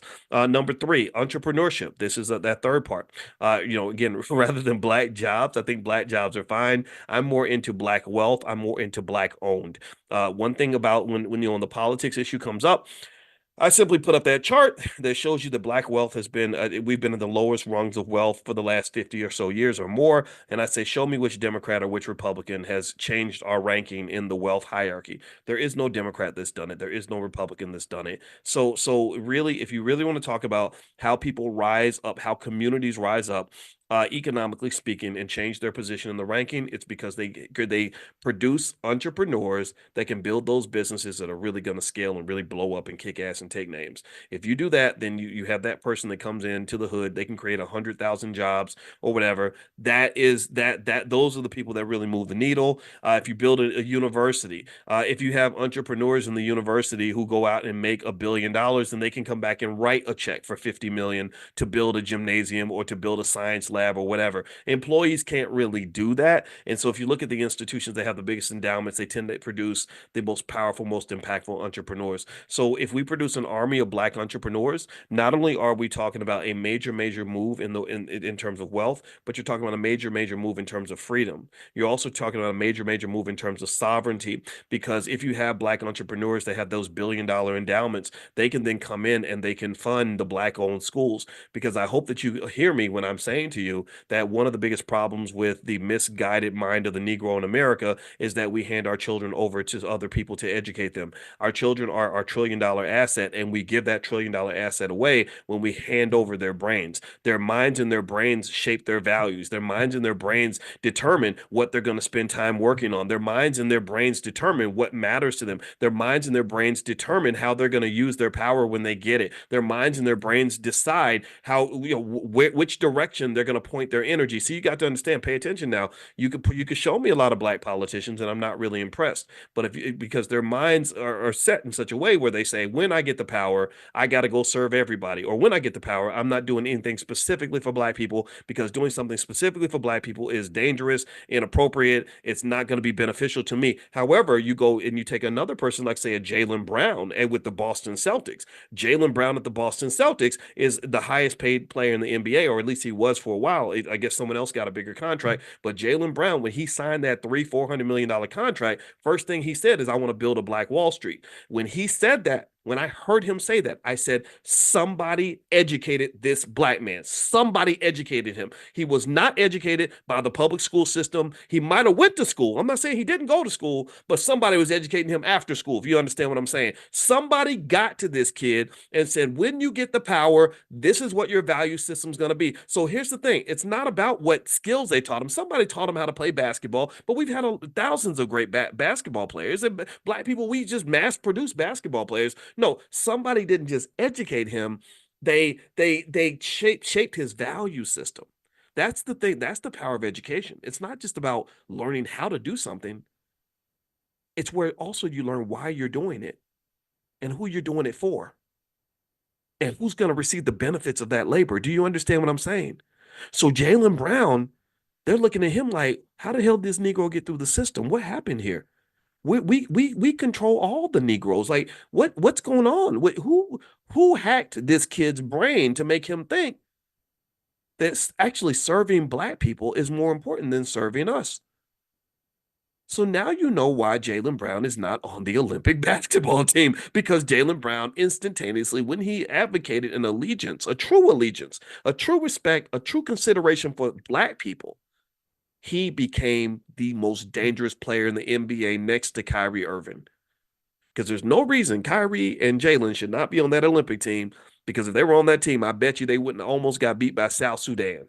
Okay, did y'all see that? They made fun of South Sudan and talked about how the players aren't that tall and just some ignorant, goofy stuff. And South Sudan came in and whooped that ass. They lost by 1 point on a last-second shot. That's how close that game was. So they know who was supposed to be on that team, but you also need to know why he wasn't on the team. It's because America is not a friend to the black man, to the black woman, nor is it a friend to the black family or the black community. The systematic structure of this country was not built on strong black families and strong black communities. It was built on black servitude.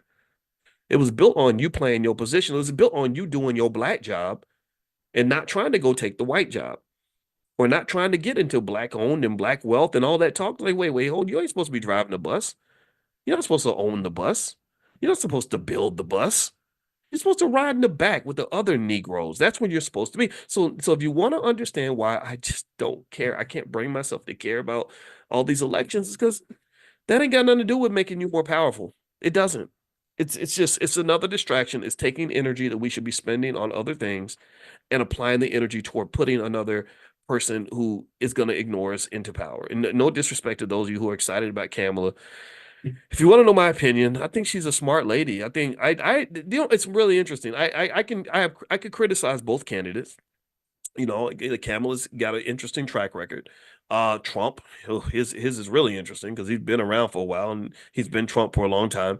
But then at the same time, I have admiration for them both. I think Kamala's well-spoken, well-educated. She knows she's a better politician. She understands the systems a little bit better, I think, than the Trump would.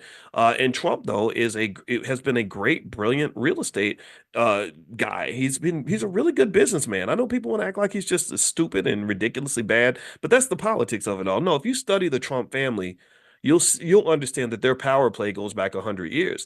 And what I just really want from you is not to admire any of these people or put them on a pedestal. I want you to realize that you can do what they do. So when I see a Jaylen Brown, I'm like, that was great. Somebody had a power play. Somebody told that kid who he was when he was very young and said, we're going to go ahead and plant this seed in you so that just in case you become some wealthy, famous black man, you're going to know what your priorities are. We're going to talk about what should matter to you, because I was built kind of the same way. I had certain seeds planted in me that said, if I become this PhD who's known around the world, I'm not going to waste my time doing a bunch of stuff that doesn't matter for people who are disconnected from my community. No, I'm going to bring it back home. And this is not uncommon. This is done around the world for independent nations that want to become strong. This is what the Chinese did. The Chinese did the same thing. The Chinese started rating their citizens based on, what are you doing for China? You are from the world. You went to another country and you became successful at what you do. But what does that have to do with the price of tea in China?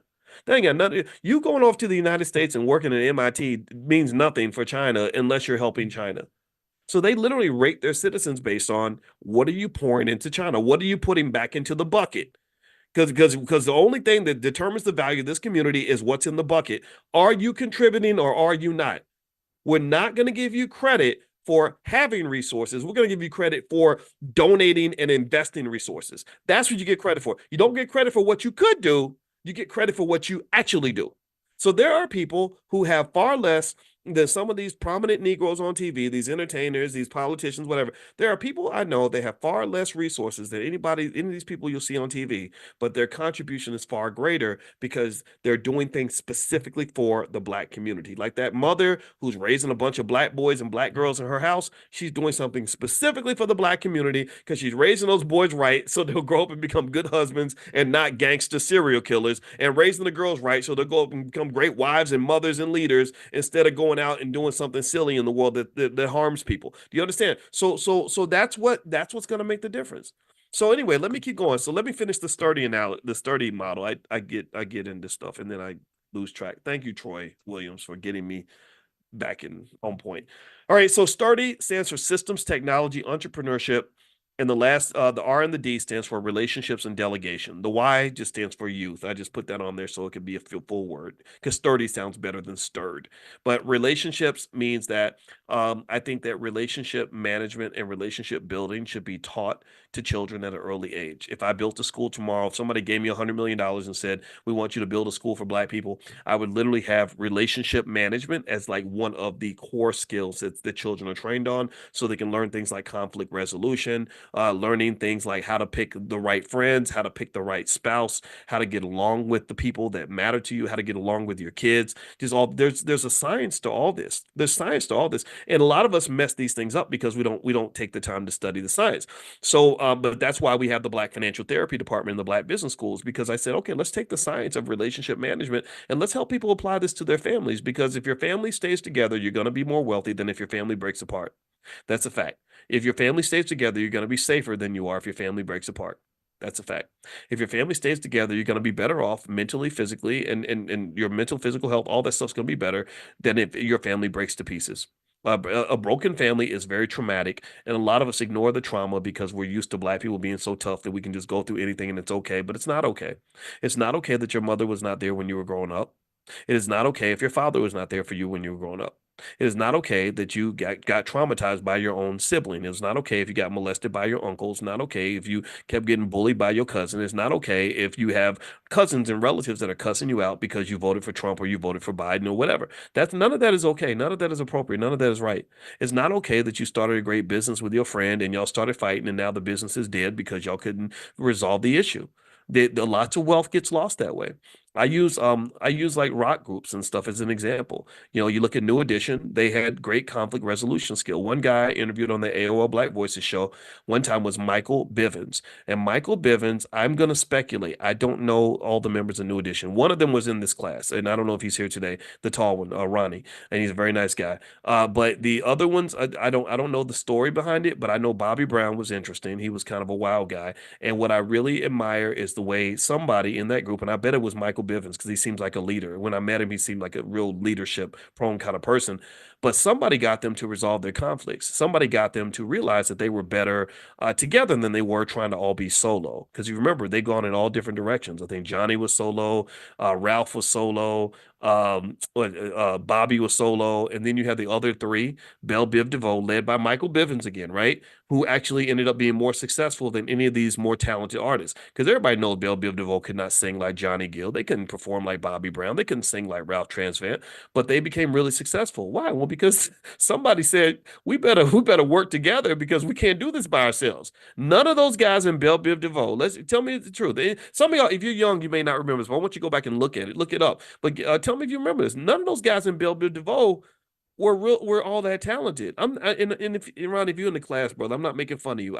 This is really a compliment, so please don't get offended. But seriously, they weren't as talented as but then again, it's not a knock against them. I mean, Johnny Gill could sing like his voice was amazing. Ralph Transvant, same thing. So what I'm saying to you is that I want you to really look at these real life examples to understand the economic benefits that come with putting your ego to the side and working together and seeing the bigger picture. It took consciousness for this to happen. It doesn't happen by accident typically. There are so many other groups from 3-6 Mafia to the Ghetto Boys to a lot of groups that could be touring and making millions of dollars right now, but they can't tour because they can't get along. Outkast has been, Outkast could have made at least $100 million by now. But for whatever reason, Andre and Big Boy are not on the same page. So when you can't collaborate, you're losing money. You're giving wealth away when you can't collaborate. So what I would encourage you to do is learn the skills of a collaborative person. Learn those skills. I'm not a master at it. Because I don't collaborate as much as I should. I'd like to, but trauma gets in the way. It affects all of us. I'm a heavily traumatized person. So if you ever see Boyce acting a fool or Boyce messing up, just know that Boyce's trauma's kicking in because I was high on the trauma scale and I'm trying to work through that. Ain't none of us got this figured out. What matters in my view is just doing your best to try to keep growing. You got to keep growing. They say that when you stop growing, you start dying. And in some areas, our community's dying because people don't want to grow. You got what Dr. Claude Anderson refers to as need to grows. He calls them need to grows. I don't want to be a need to grow. I want to learn how to be a collaborative person, how to be a helpful teammate. Like when I think about family and I think about what my role is as a father, I'm thinking, how can I be the person that when I come in the room, everybody's day gets better? How can I be the person that's going to have a good answer for you for a question or something motivational to say, something that's going to propel you forward in a direction that you want to go, that's going to help you stay on the path? Like, how can I be that person? And so to some extent, maybe I decided it's fun to kind of be like a cheerleader because kids need confidence, right? So I love cheering on the kids and saying, you're great at this. You can be amazing at this. Oh my God, keep practicing. You got this, and it's a little bit weird, a little bit fanatical, but that's my own little way of trying to be a good teammate. What I don't want to be is that father who traumatizes everybody and harms other people and causes people to have to spend $20,000 in therapy because they're overcoming the horrible things that their father did. And to me, that when that happens, that's due to a lack of consciousness on the part of the father. That's when the father is not aware of the impact of his behavior, the impact of his actions. And I think a lot of that can come from the fact that you never healed. So a lot of times the reason healing is very important is because what you'll find is that when you go to healing and therapy and all that, you'll become much more aware, self-aware, you'll become aware of your environment. And what's happening is your consciousness is rising up. Okay. And this will translate to your economics, I promise you, because you'll see the bigger picture. And then the hard part of that, though, is that because everybody else isn't doing it, you're going to end up looking like a weirdo because you're going to see things other people won't see. That's why I think it's very important to add in as part of your consciousness to get around other conscious people because they're going to get it. You can say, I was thinking the other day that it seems like we always do this, but it always turns into that. And they'll go, yeah, you're right. I thought about the same thing. You want people like that. You don't want people that are going to be like, what are you talking about? Just pass the potato chips, Igga. Give me the show's coming on. Where's the beer at? Like that's irritating. I don't enjoy that, right? So anyway, I did say we were going to answer some questions. Let me finish up. So STURDY stood for systems, technology, entrepreneurship, relationships, and delegation. Delegation is an important part of systematic thinking. What you'll find is that when you go on that journey toward wealth, first thing they teach you is how to work hard. I think Black people were very good at working hard. We work harder than everybody else. But then eventually you realize you can't work any harder. You're working 40 hours a week, then 50, then 60, then 70, then 80, especially if you're an entrepreneur. But then you realize that you hit your peak. You can't go further without it significantly diminishing your quality of life. So how about as a fundamental skill early in life, we teach children about delegation. Delegation is just teamwork. Delegation is realizing that you can't be good at everything. You can't be in all places at once. You can't do everything all the time for everybody. And so what you do is you get teammates and you have good relationships with the teammates and you develop systems that allow you to pass tasks on so that you don't have to try to do everything yourself. Because some of y'all start businesses and you end up being the CEO, the marketing director, the janitor and the secretary, right, all at once. And that's hard to do. I've seen really talented people who could do amazing things, who just lack the ability to delegate and to have teamwork. I will say, for example, I'll say it, Umar Johnson. Umar Johnson is a brilliant speaker, but I think that he's missed a lot of his potential because Umar Johnson doesn't delegate very well. He doesn't collaborate very well. And a lot of that is driven by, in my view, ego. Right? If you want to be the king of everything all the time and dominate other people in a significant way, then you're not really going to be very good to collaborate with. Kanye West had that same problem when I met with him, and Donald Trump seems to have that problem a little bit, even though he does have a bigger team. I don't know exactly the intricacies of his team, but a lot of it is about attitude. It's about being able to have respect for other people, to empathize. Empathy is a word that is used a lot by Dr. Nicole Price. She just did a TED Talk, a brilliant TED Talk in at Morehouse. And Nicole and I, we're not on the same page in a lot of political issues, but I respect her immensely because when she talks about empathy, it's really something worth looking into. If you understand empathy and you use it in a positive way, because it's power. You could manipulate people with it if you want to, but if you are using it in a good way, it really helps you get a whole lot more stuff done, because you kind of learn just these basic ideas, like the whole world, everything and about you. You learn how to see the world from other people's perspective. Empathy would allow a Trump supporter to sit down with a Harris supporter and talk to each other, which does not happen in America. So America, as Dr. Price says, and I agree with her, we need an empathy revolution. I really, I get it if you don't like somebody else's ideas, but I think you're probably smarter if you take the time to try to understand them than you are by trying to lecture them and make them like you, because it ain't gonna work anyway. You sit and argue with people that are already stuck in their way of thinking. It's not, you're not gonna make any progress. You're just gonna get stressed out. So why not just listen? Let them rail, and then after they feel heard, what will happen is they're gonna start listening to you. As Pastor Kevin Cosby used to say, he says, "Before you correct, you must connect."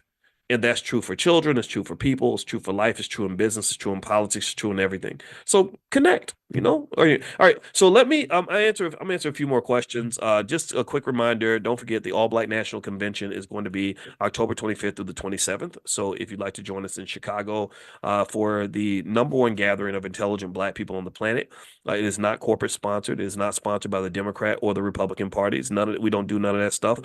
You can be Democrat. You're welcome. If you are Republican, you are welcome. If you're independent, you're welcome. If you don't vote, you are welcome. All that we ask is that you are Black first. Be one, Black first. That means that you agree with us that that serving our community and doing things for our people is the most important thing that we can do.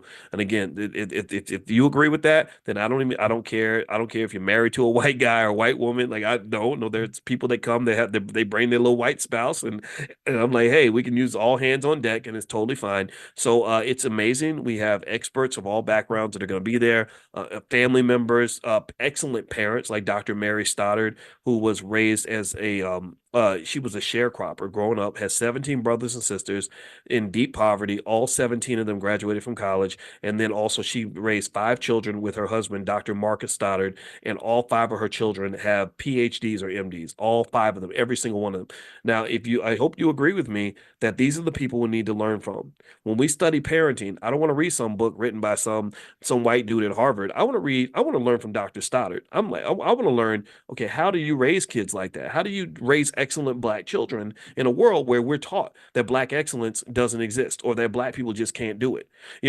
So long story short, these are the types of people that we bring in, that we look for. Another brother, Cody Ransom. I met Cody because he was doing tours on Black Wall Street, and I invited Cody to the convention. Cody he understands the real story behind Black Wall Street at a level that is not in any movie or any book anywhere. Like, it's absolutely amazing when he breaks down the whole Black Wall Street situation, what happened during, after, all the stuff that's not really included in the reports. So Cody is another person that we brought into the Black Business School because he just gets it. Asada Moore, a sister, she runs something called the Black Math Genius Program. She works with Freddie Taylor, who runs Urban Intellectuals.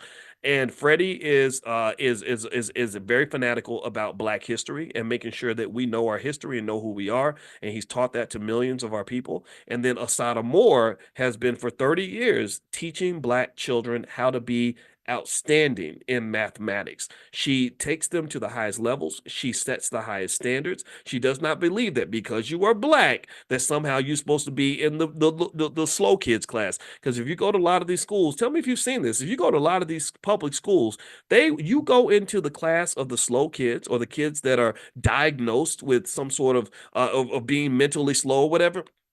It ends up being like full of Black kids. That's what they do. They curse you with low expectations. I mean, I get it. If you have a deficiency, fine, but your deficiency is not going to be helped if I enable the deficiency. If I tell you to give up on life and I tell you to not even try anymore. I had a cousin that was in one of those slow classes. And I remember I asked him, I said, well, what do you do at school all day? He said, we just sit in the room and the lady reads to us. So he graduated high school and couldn't even read because they diagnosed him in a certain way when he was 7 years old. But he could do everything else. He was able to get girls pregnant, play video games, play basketball, and do all these other things. But yet somehow you can't even learn how to read. So this is what they're doing to our kids. They're killing the community because these young men and young women are the ones who are going to grow up and give birth to babies and supposedly provide with your daughters and your sons and it's not acceptable. How about that? It's not acceptable. So, if you want to join the convention, feel free to go to allblacknationalconvention.com. That's allblacknationalconvention.com. I guarantee you it'll change your life. You're going to meet people there that you've never met before. And that's what we're doing. And we're getting it done. We're making it happen. All right. So, anyway, let me answer a couple more questions in the Q&A section. If you want to come into the private Zoom, I'm only looking at the questions that are inside the Zoom. So if you want to join the private Zoom tomorrow and you're listening, say on YouTube or something like that, just text the word morning to 87948. If you text morning to 87948, I will send you an invitation tomorrow and you can join us inside the private Zoom tomorrow morning. All right, so let's see here.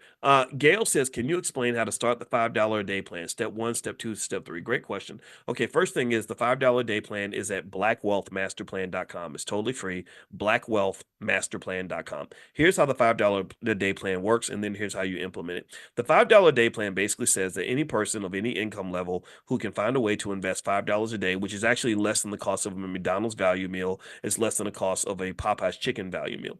If you can invest $5 a day, then even if you randomly pick stocks in the S&P 500, after 10 years, based on history, you can't predict the stock market, but based on history, you would have, after 10 years, roughly $29,000 in liquid wealth. After 20 years, you'd have roughly $100,000 in liquid wealth. After 30 years, roughly $250,000. After 40 years, you have roughly $750,000.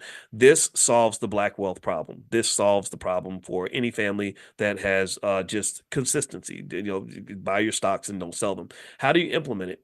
Very easy. You can open up an app like on Robinhood, Acorns, anywhere else, and then have it automatically deposit about, let's say, $5 a day, which would be $150 a month. You can do it monthly or you can do it weekly. It's up to you. You don't have to do it daily. I call it $5 a day because that's the title, but really it could be $5 a day was also $35 a week or $150 a month, one of those two.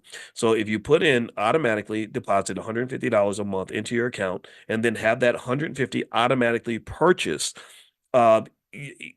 any of a wide range of ETFs. The ones that I refer people to first are VOO, Victor Oscar Oscar, or SPY, Sierra Papa Yankee, Sierra Papa Yankee, SPY, or VOO, Victor Oscar Oscar. If you do that consistently and you just don't sell and you do your $150 a month, just like you do your car note, just like you do your cell phone bill, just like you do every other bill that you have, then over time you will build wealth. After a decade, you won't be in poverty anymore because there's nobody who has $20,000 or $30,000 liquid in an account that can say that they're poor anymore. So this solves the poverty problem, and it solves it in a way that is so easy that even a monkey can do it. Burton Malkiel in 1971 taught monkeys to invest by having them do very simple things like that, and the monkeys had more money than working class people. And so don't think investing is complex or hard. It's much easier than you think. And the biggest mistake you can make when it comes to investing is to not do it at all. Now, for those of you that get it, for those of you that have it, then I don't think $150 a month is appropriate. $150 a month is the bare minimum. That's the number I picked for all the Negro naysayers I had to deal with. Negro naysayers are people who find a problem with every solution. So I had lots of Negro naysayers who'd say, black people can't afford to invest. You being uppity telling black people to invest. Investing's for white people. Investing's for rich people. Investing's for people who got college degrees. I said, okay, all right. So let's start with $5 a day. I said, I literally would ask them, I said, can black people afford chicken? And when I asked them, can black people afford chicken? You can't say no, because we single-handedly support half the chicken in the Popeyes wouldn't exist if it wasn't for black people. So you can't. So basically, I said, okay, let's do $5 a day. Let's see what happens if you do that, the bare minimum. And that's what you get. That's how you can build wealth, even at that low level. But truth be told, think about it. I'm talking about $150 a month. A lot of y'all got car notes that are $700-$800 a month. So what if you cared as much about your legacy, and what if you cared as much about your family's wealth and your family's future as you care about that car in your driveway that's going to be worthless in 5 or 6 years? You know, what if you cared as much about your children as you care about paying the cell phone bill every month? You know, seriously, I'm not making fun of you. I'm just giving you facts. Well, if that's the case, then you wouldn't be doing 150 a month. You'd be doing 600 a month. 4x that, the amount that people spend on their car note. You do 600 a month, then after 10 years, based on history, you're not talking about $29,000. You're talking about 120,000. After 20 years, you're not talking about 100,000. You're closing at 350, 400,000. After 30 years, you're not talking about $250,000 anymore. You're talking about $1 million. You got $1 million liquid, just for one short, brief sacrifice of less than a generation. And then if you protect those assets properly and going into the next generation, then your family doesn't have any economic problems at all. Okay. It's very easy to solve, but you just have to do it. And you have to stop feeling sorry for yourself and take action. Okay. Anyway, all right, let's keep going. Okay, Jamila, and by the way, I do have a stock market investing class if you want to take a look. It's theblackstockmarketprogram.com, THE. That's theblackstockmarketprogram.com. The first month is free.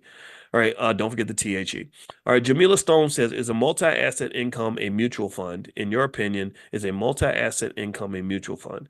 I'm not sure I understand that question, Jamila. A multi-asset income, a mutual fund? No, a mutual fund is basically where you buy one asset and it represents a collection of stocks. So it's almost like I have a multivitamin here, and if I take that one vitamin, it's got a lot of nutrients in it. I don't have to go take independent pills to get every single thing. The multivitamin has everything in it. So a mutual fund has a bunch of different stocks in there. So you're getting a piece of a bunch of different industries all with one share. Okay. Just like a multivitamin. Okay. Now, by the way, those ticker symbols were VOO and SPY. Somebody type that in the chat. If anybody asks and they say, can you repeat that? If you could help me with that, I'd appreciate it. I don't want to trigger my ADHD. In your opinion, is it worth investing to build wealth? Yes. Mutual funds are a great way to get started, and it makes it very easy. Desmond's asking, what do you think about Krispy Kreme? I don't have stocks in front of me, Desmond, so I can't do that. We do Stock Market Tuesdays, and that's when I can look up stocks and stuff like that. But right now I don't have anything in front of me, so I can't really analyze Krispy Kreme. I don't know how that company's doing right now. How do I contact LeVar Scott's team? I'm not sure, but if you email support@theblackbusinessschool.com, support@theblackbusinessschool.com, they can help you, and they can help you with pretty much anything you want to do with your family in the Black Business School.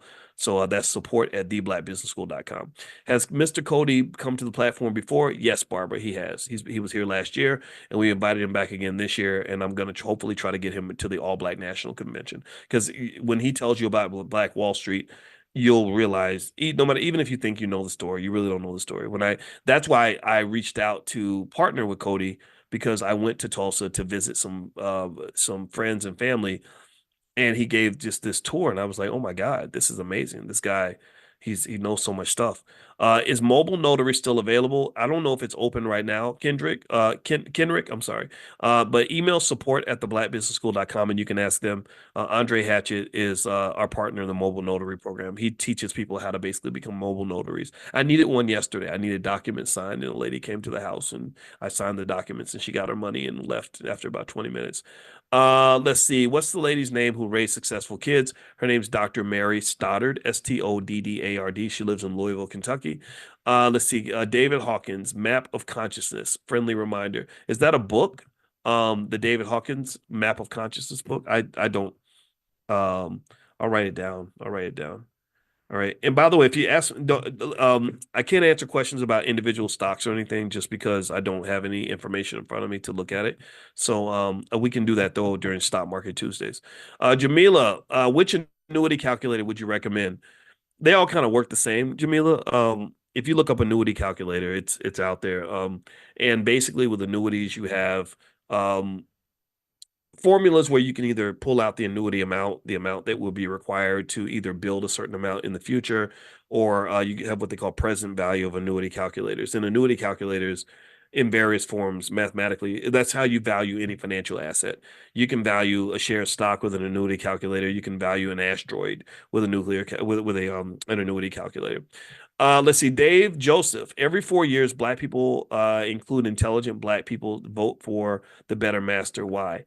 Because I think that habits. I think we just kind of do what other people did. We follow people, even if what they're doing doesn't make sense. So it's like, well, my grandma voted for so and so, so I'm going to do the same thing. I don't think we think about it that much. Does Dr. Stoddard have parenting books? Asked Deborah. No, she does not have any parenting books, but she gave a great lecture last year, and I believe she's coming this year, bringing, I think, 2 or 3 of her kids with her. And that's why I just looked at the schedule and I saw I have the whole team's working on it. It's really teamwork. It's not me. I can't plan all that by myself. And I saw her on the list, and I also saw 2 of her daughters, Dr. Shauna Stoddard and another one of her daughters. They're all doctor. And I just really think this is the model. This is the framework. This is what we should be studying. I just think it's really interesting, just almost insulting that we really think that white people have to educate us and they're not even doing a very good job. I'm like, who told us that we can't educate our own kids? When did we decide that? That's the part that's weird to me, because I don't know. I mean, that's colonization. That's what that pretty much is. But anyway, let's not get too radical. But y'all get what I'm saying. Kay Collier, please know schools are paid a lot of money for kids being labeled. The more labels, the more money. Yep. That is true. That is true. When they get labeled, they get paid for that. And this is when they're claiming to help you. This is when they're claiming to be allies to Black people. And that's not an ally when you are telling a child that they're limited. And what you're kind of doing is you're containing them. You're controlling them. Right? Anyway, we'll go into that later. Let's see. Antonio, would it be a good move to close out a deferred compensation account to sell options using what you teach? I can't give investing advice. I don't give investing advice on the platform, Antonio.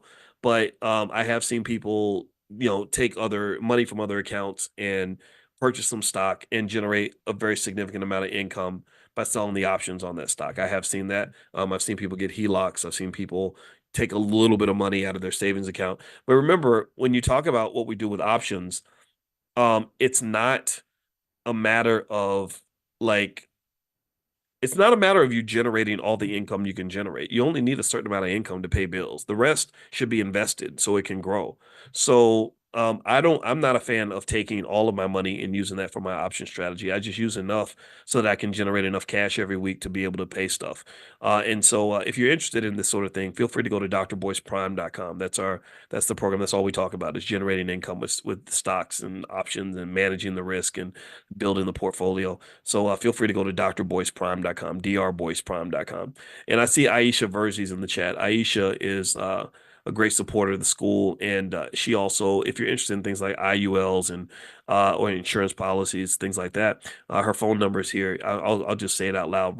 Feel free to write it down. It's in the chat. Her number is 626-340-5746. 626-340-5746. So Aisha is a great woman, and I respect her a lot, and I think she's going to be at the convention if you want to meet her directly as well. Okay. Let's see here. Okay. Paige says, please repeat the stocks and symbols again. I think it was VOO and SPY. Let's see. Heather, have we discussed Warren Buffett's $1 billion plus sale? This is my first day this week. No, I didn't know. What did he sell? What did he sell? I didn't see Buffett sold things. I might have missed that one. All right. Am I buying the CrowdStrike dip? No, I'm not. I think that their issue was more of a fundamental issue, and it's not something I really want to invest in.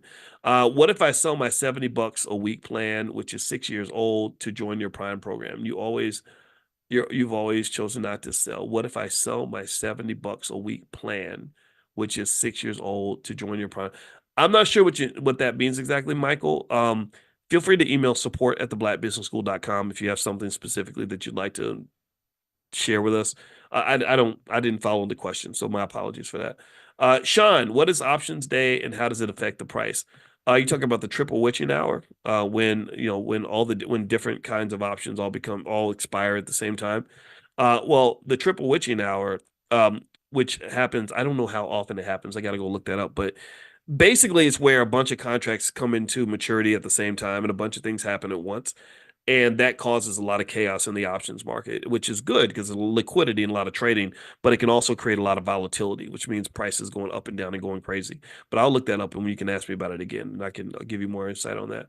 Leslie, VOO is $500 a share. Can we buy fractional shares? Yes, you can. You can buy $5 worth. You don't have to pay $500. Is last night's presentation available? Email support@theblackbusinessschool.com and they can give you a way to get access to it. That's support@theblackbusinessschool.com. Yeah, the Math Genius program, we've merged that with our Black Millionaires of Tomorrow program so that the kids will not just have the financial skills, but they have the math skill as well. And just make sure you're also on the email list and stuff like that, or the text list, and we can send that presentation out if you guys want to take a look and see what Miss Asada Moore had to say. She was really, really good. It was really powerful. And if you're not on the text list, just text the word morning, MORNING, to 87948. Text morning to 87948. Or if you live overseas, you can go to drboyceelevate.com. That's drboyceelevate.com. Sean, are you bullish on Tesla with the earnings report being released? No, I'm not. I'm not bullish because I think Elon Musk is a huge risk factor. Because that guy could die any day because he works so hard. And then also he, I don't know. So if one thing goes wrong, he gets arrested or something, because I just feel like he's so political that I feel like that's going to be dangerous for him. And, but then again, maybe I'm wrong. Maybe he's smart enough to navigate all that. And I'm also skeptical of, so first off, he's losing his margins in the EV market. The Chinese are coming in and they're eating his lunch. And then second of all, he's making these massive investments in AI and these big promises, like all the Tesla drivers will be able to use their cars as robo taxis. I just don't believe it. I just don't. I think he tends to exaggerate what he'll be able to do in a certain amount of time, and he's usually wrong. And I just don't feel as confident in him or his companies as I did before. But I think he's going to do some amazing things like with SpaceX and all that. And and I hope he keeps doing those things. I want him to really open that door for us to get to Mars. Maybe AI will do it. I wonder when we get to where we have artificial general intelligence and AI at a very high level.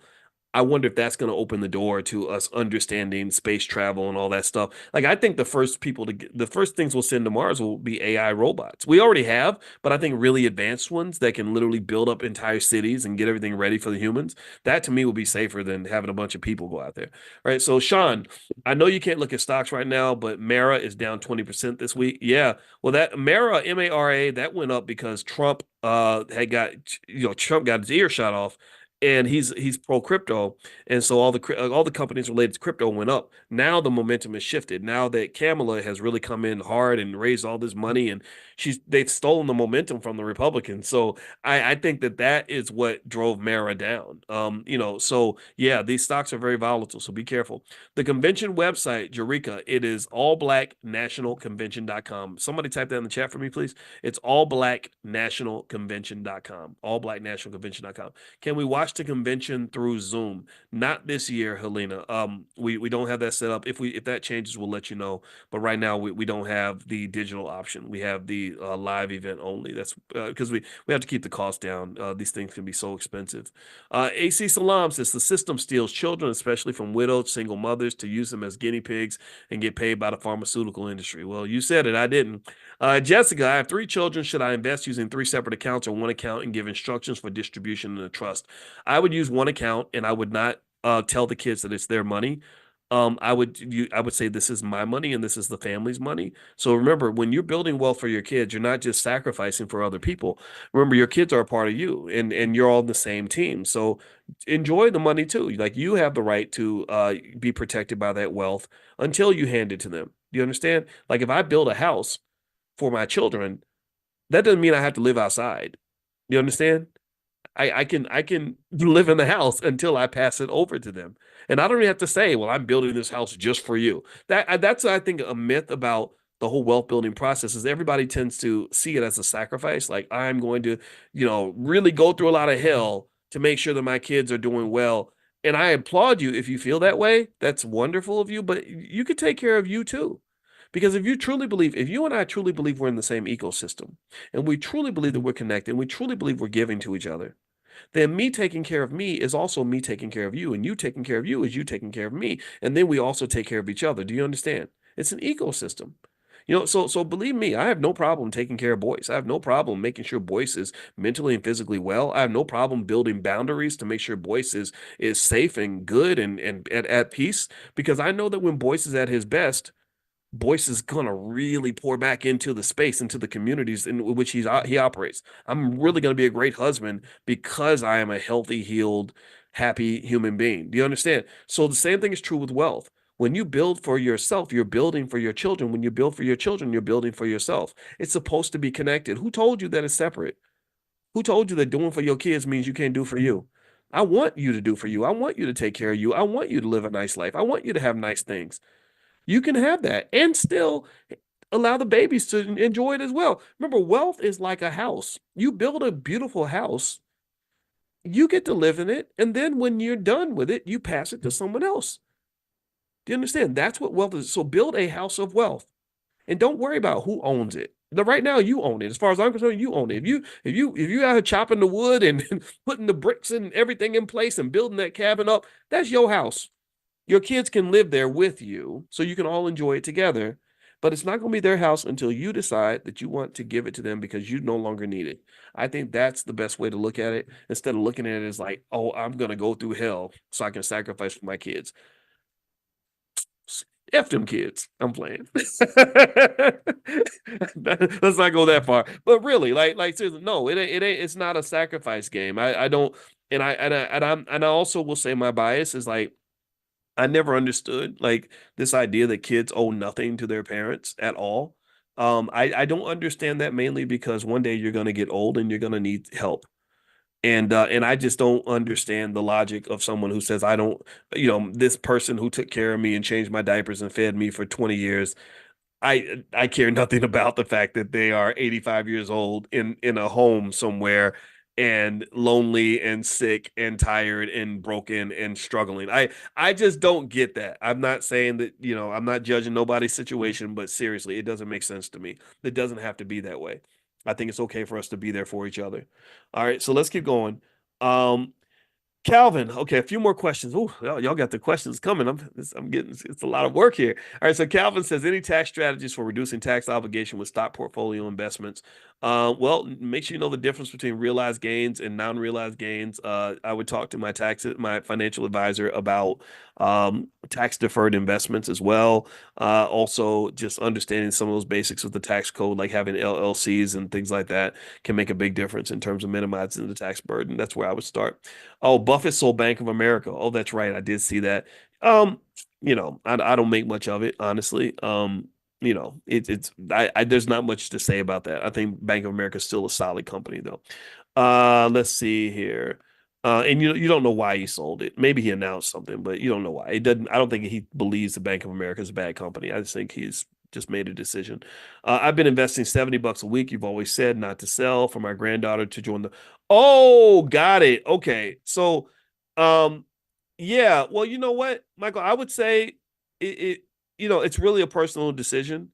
The Prime program, I think if you go to drboyceprime.com, I don't know what the fee is on the page, but I think that what I ask the students to consider is, I just say, make a simple comparison. Think of it like, don't think of it like you did with college. With college, you spent a ton of money, and some of you feel like you overspent. You spent more than you actually gained. You gave $200,000, but you didn't get what you wanted.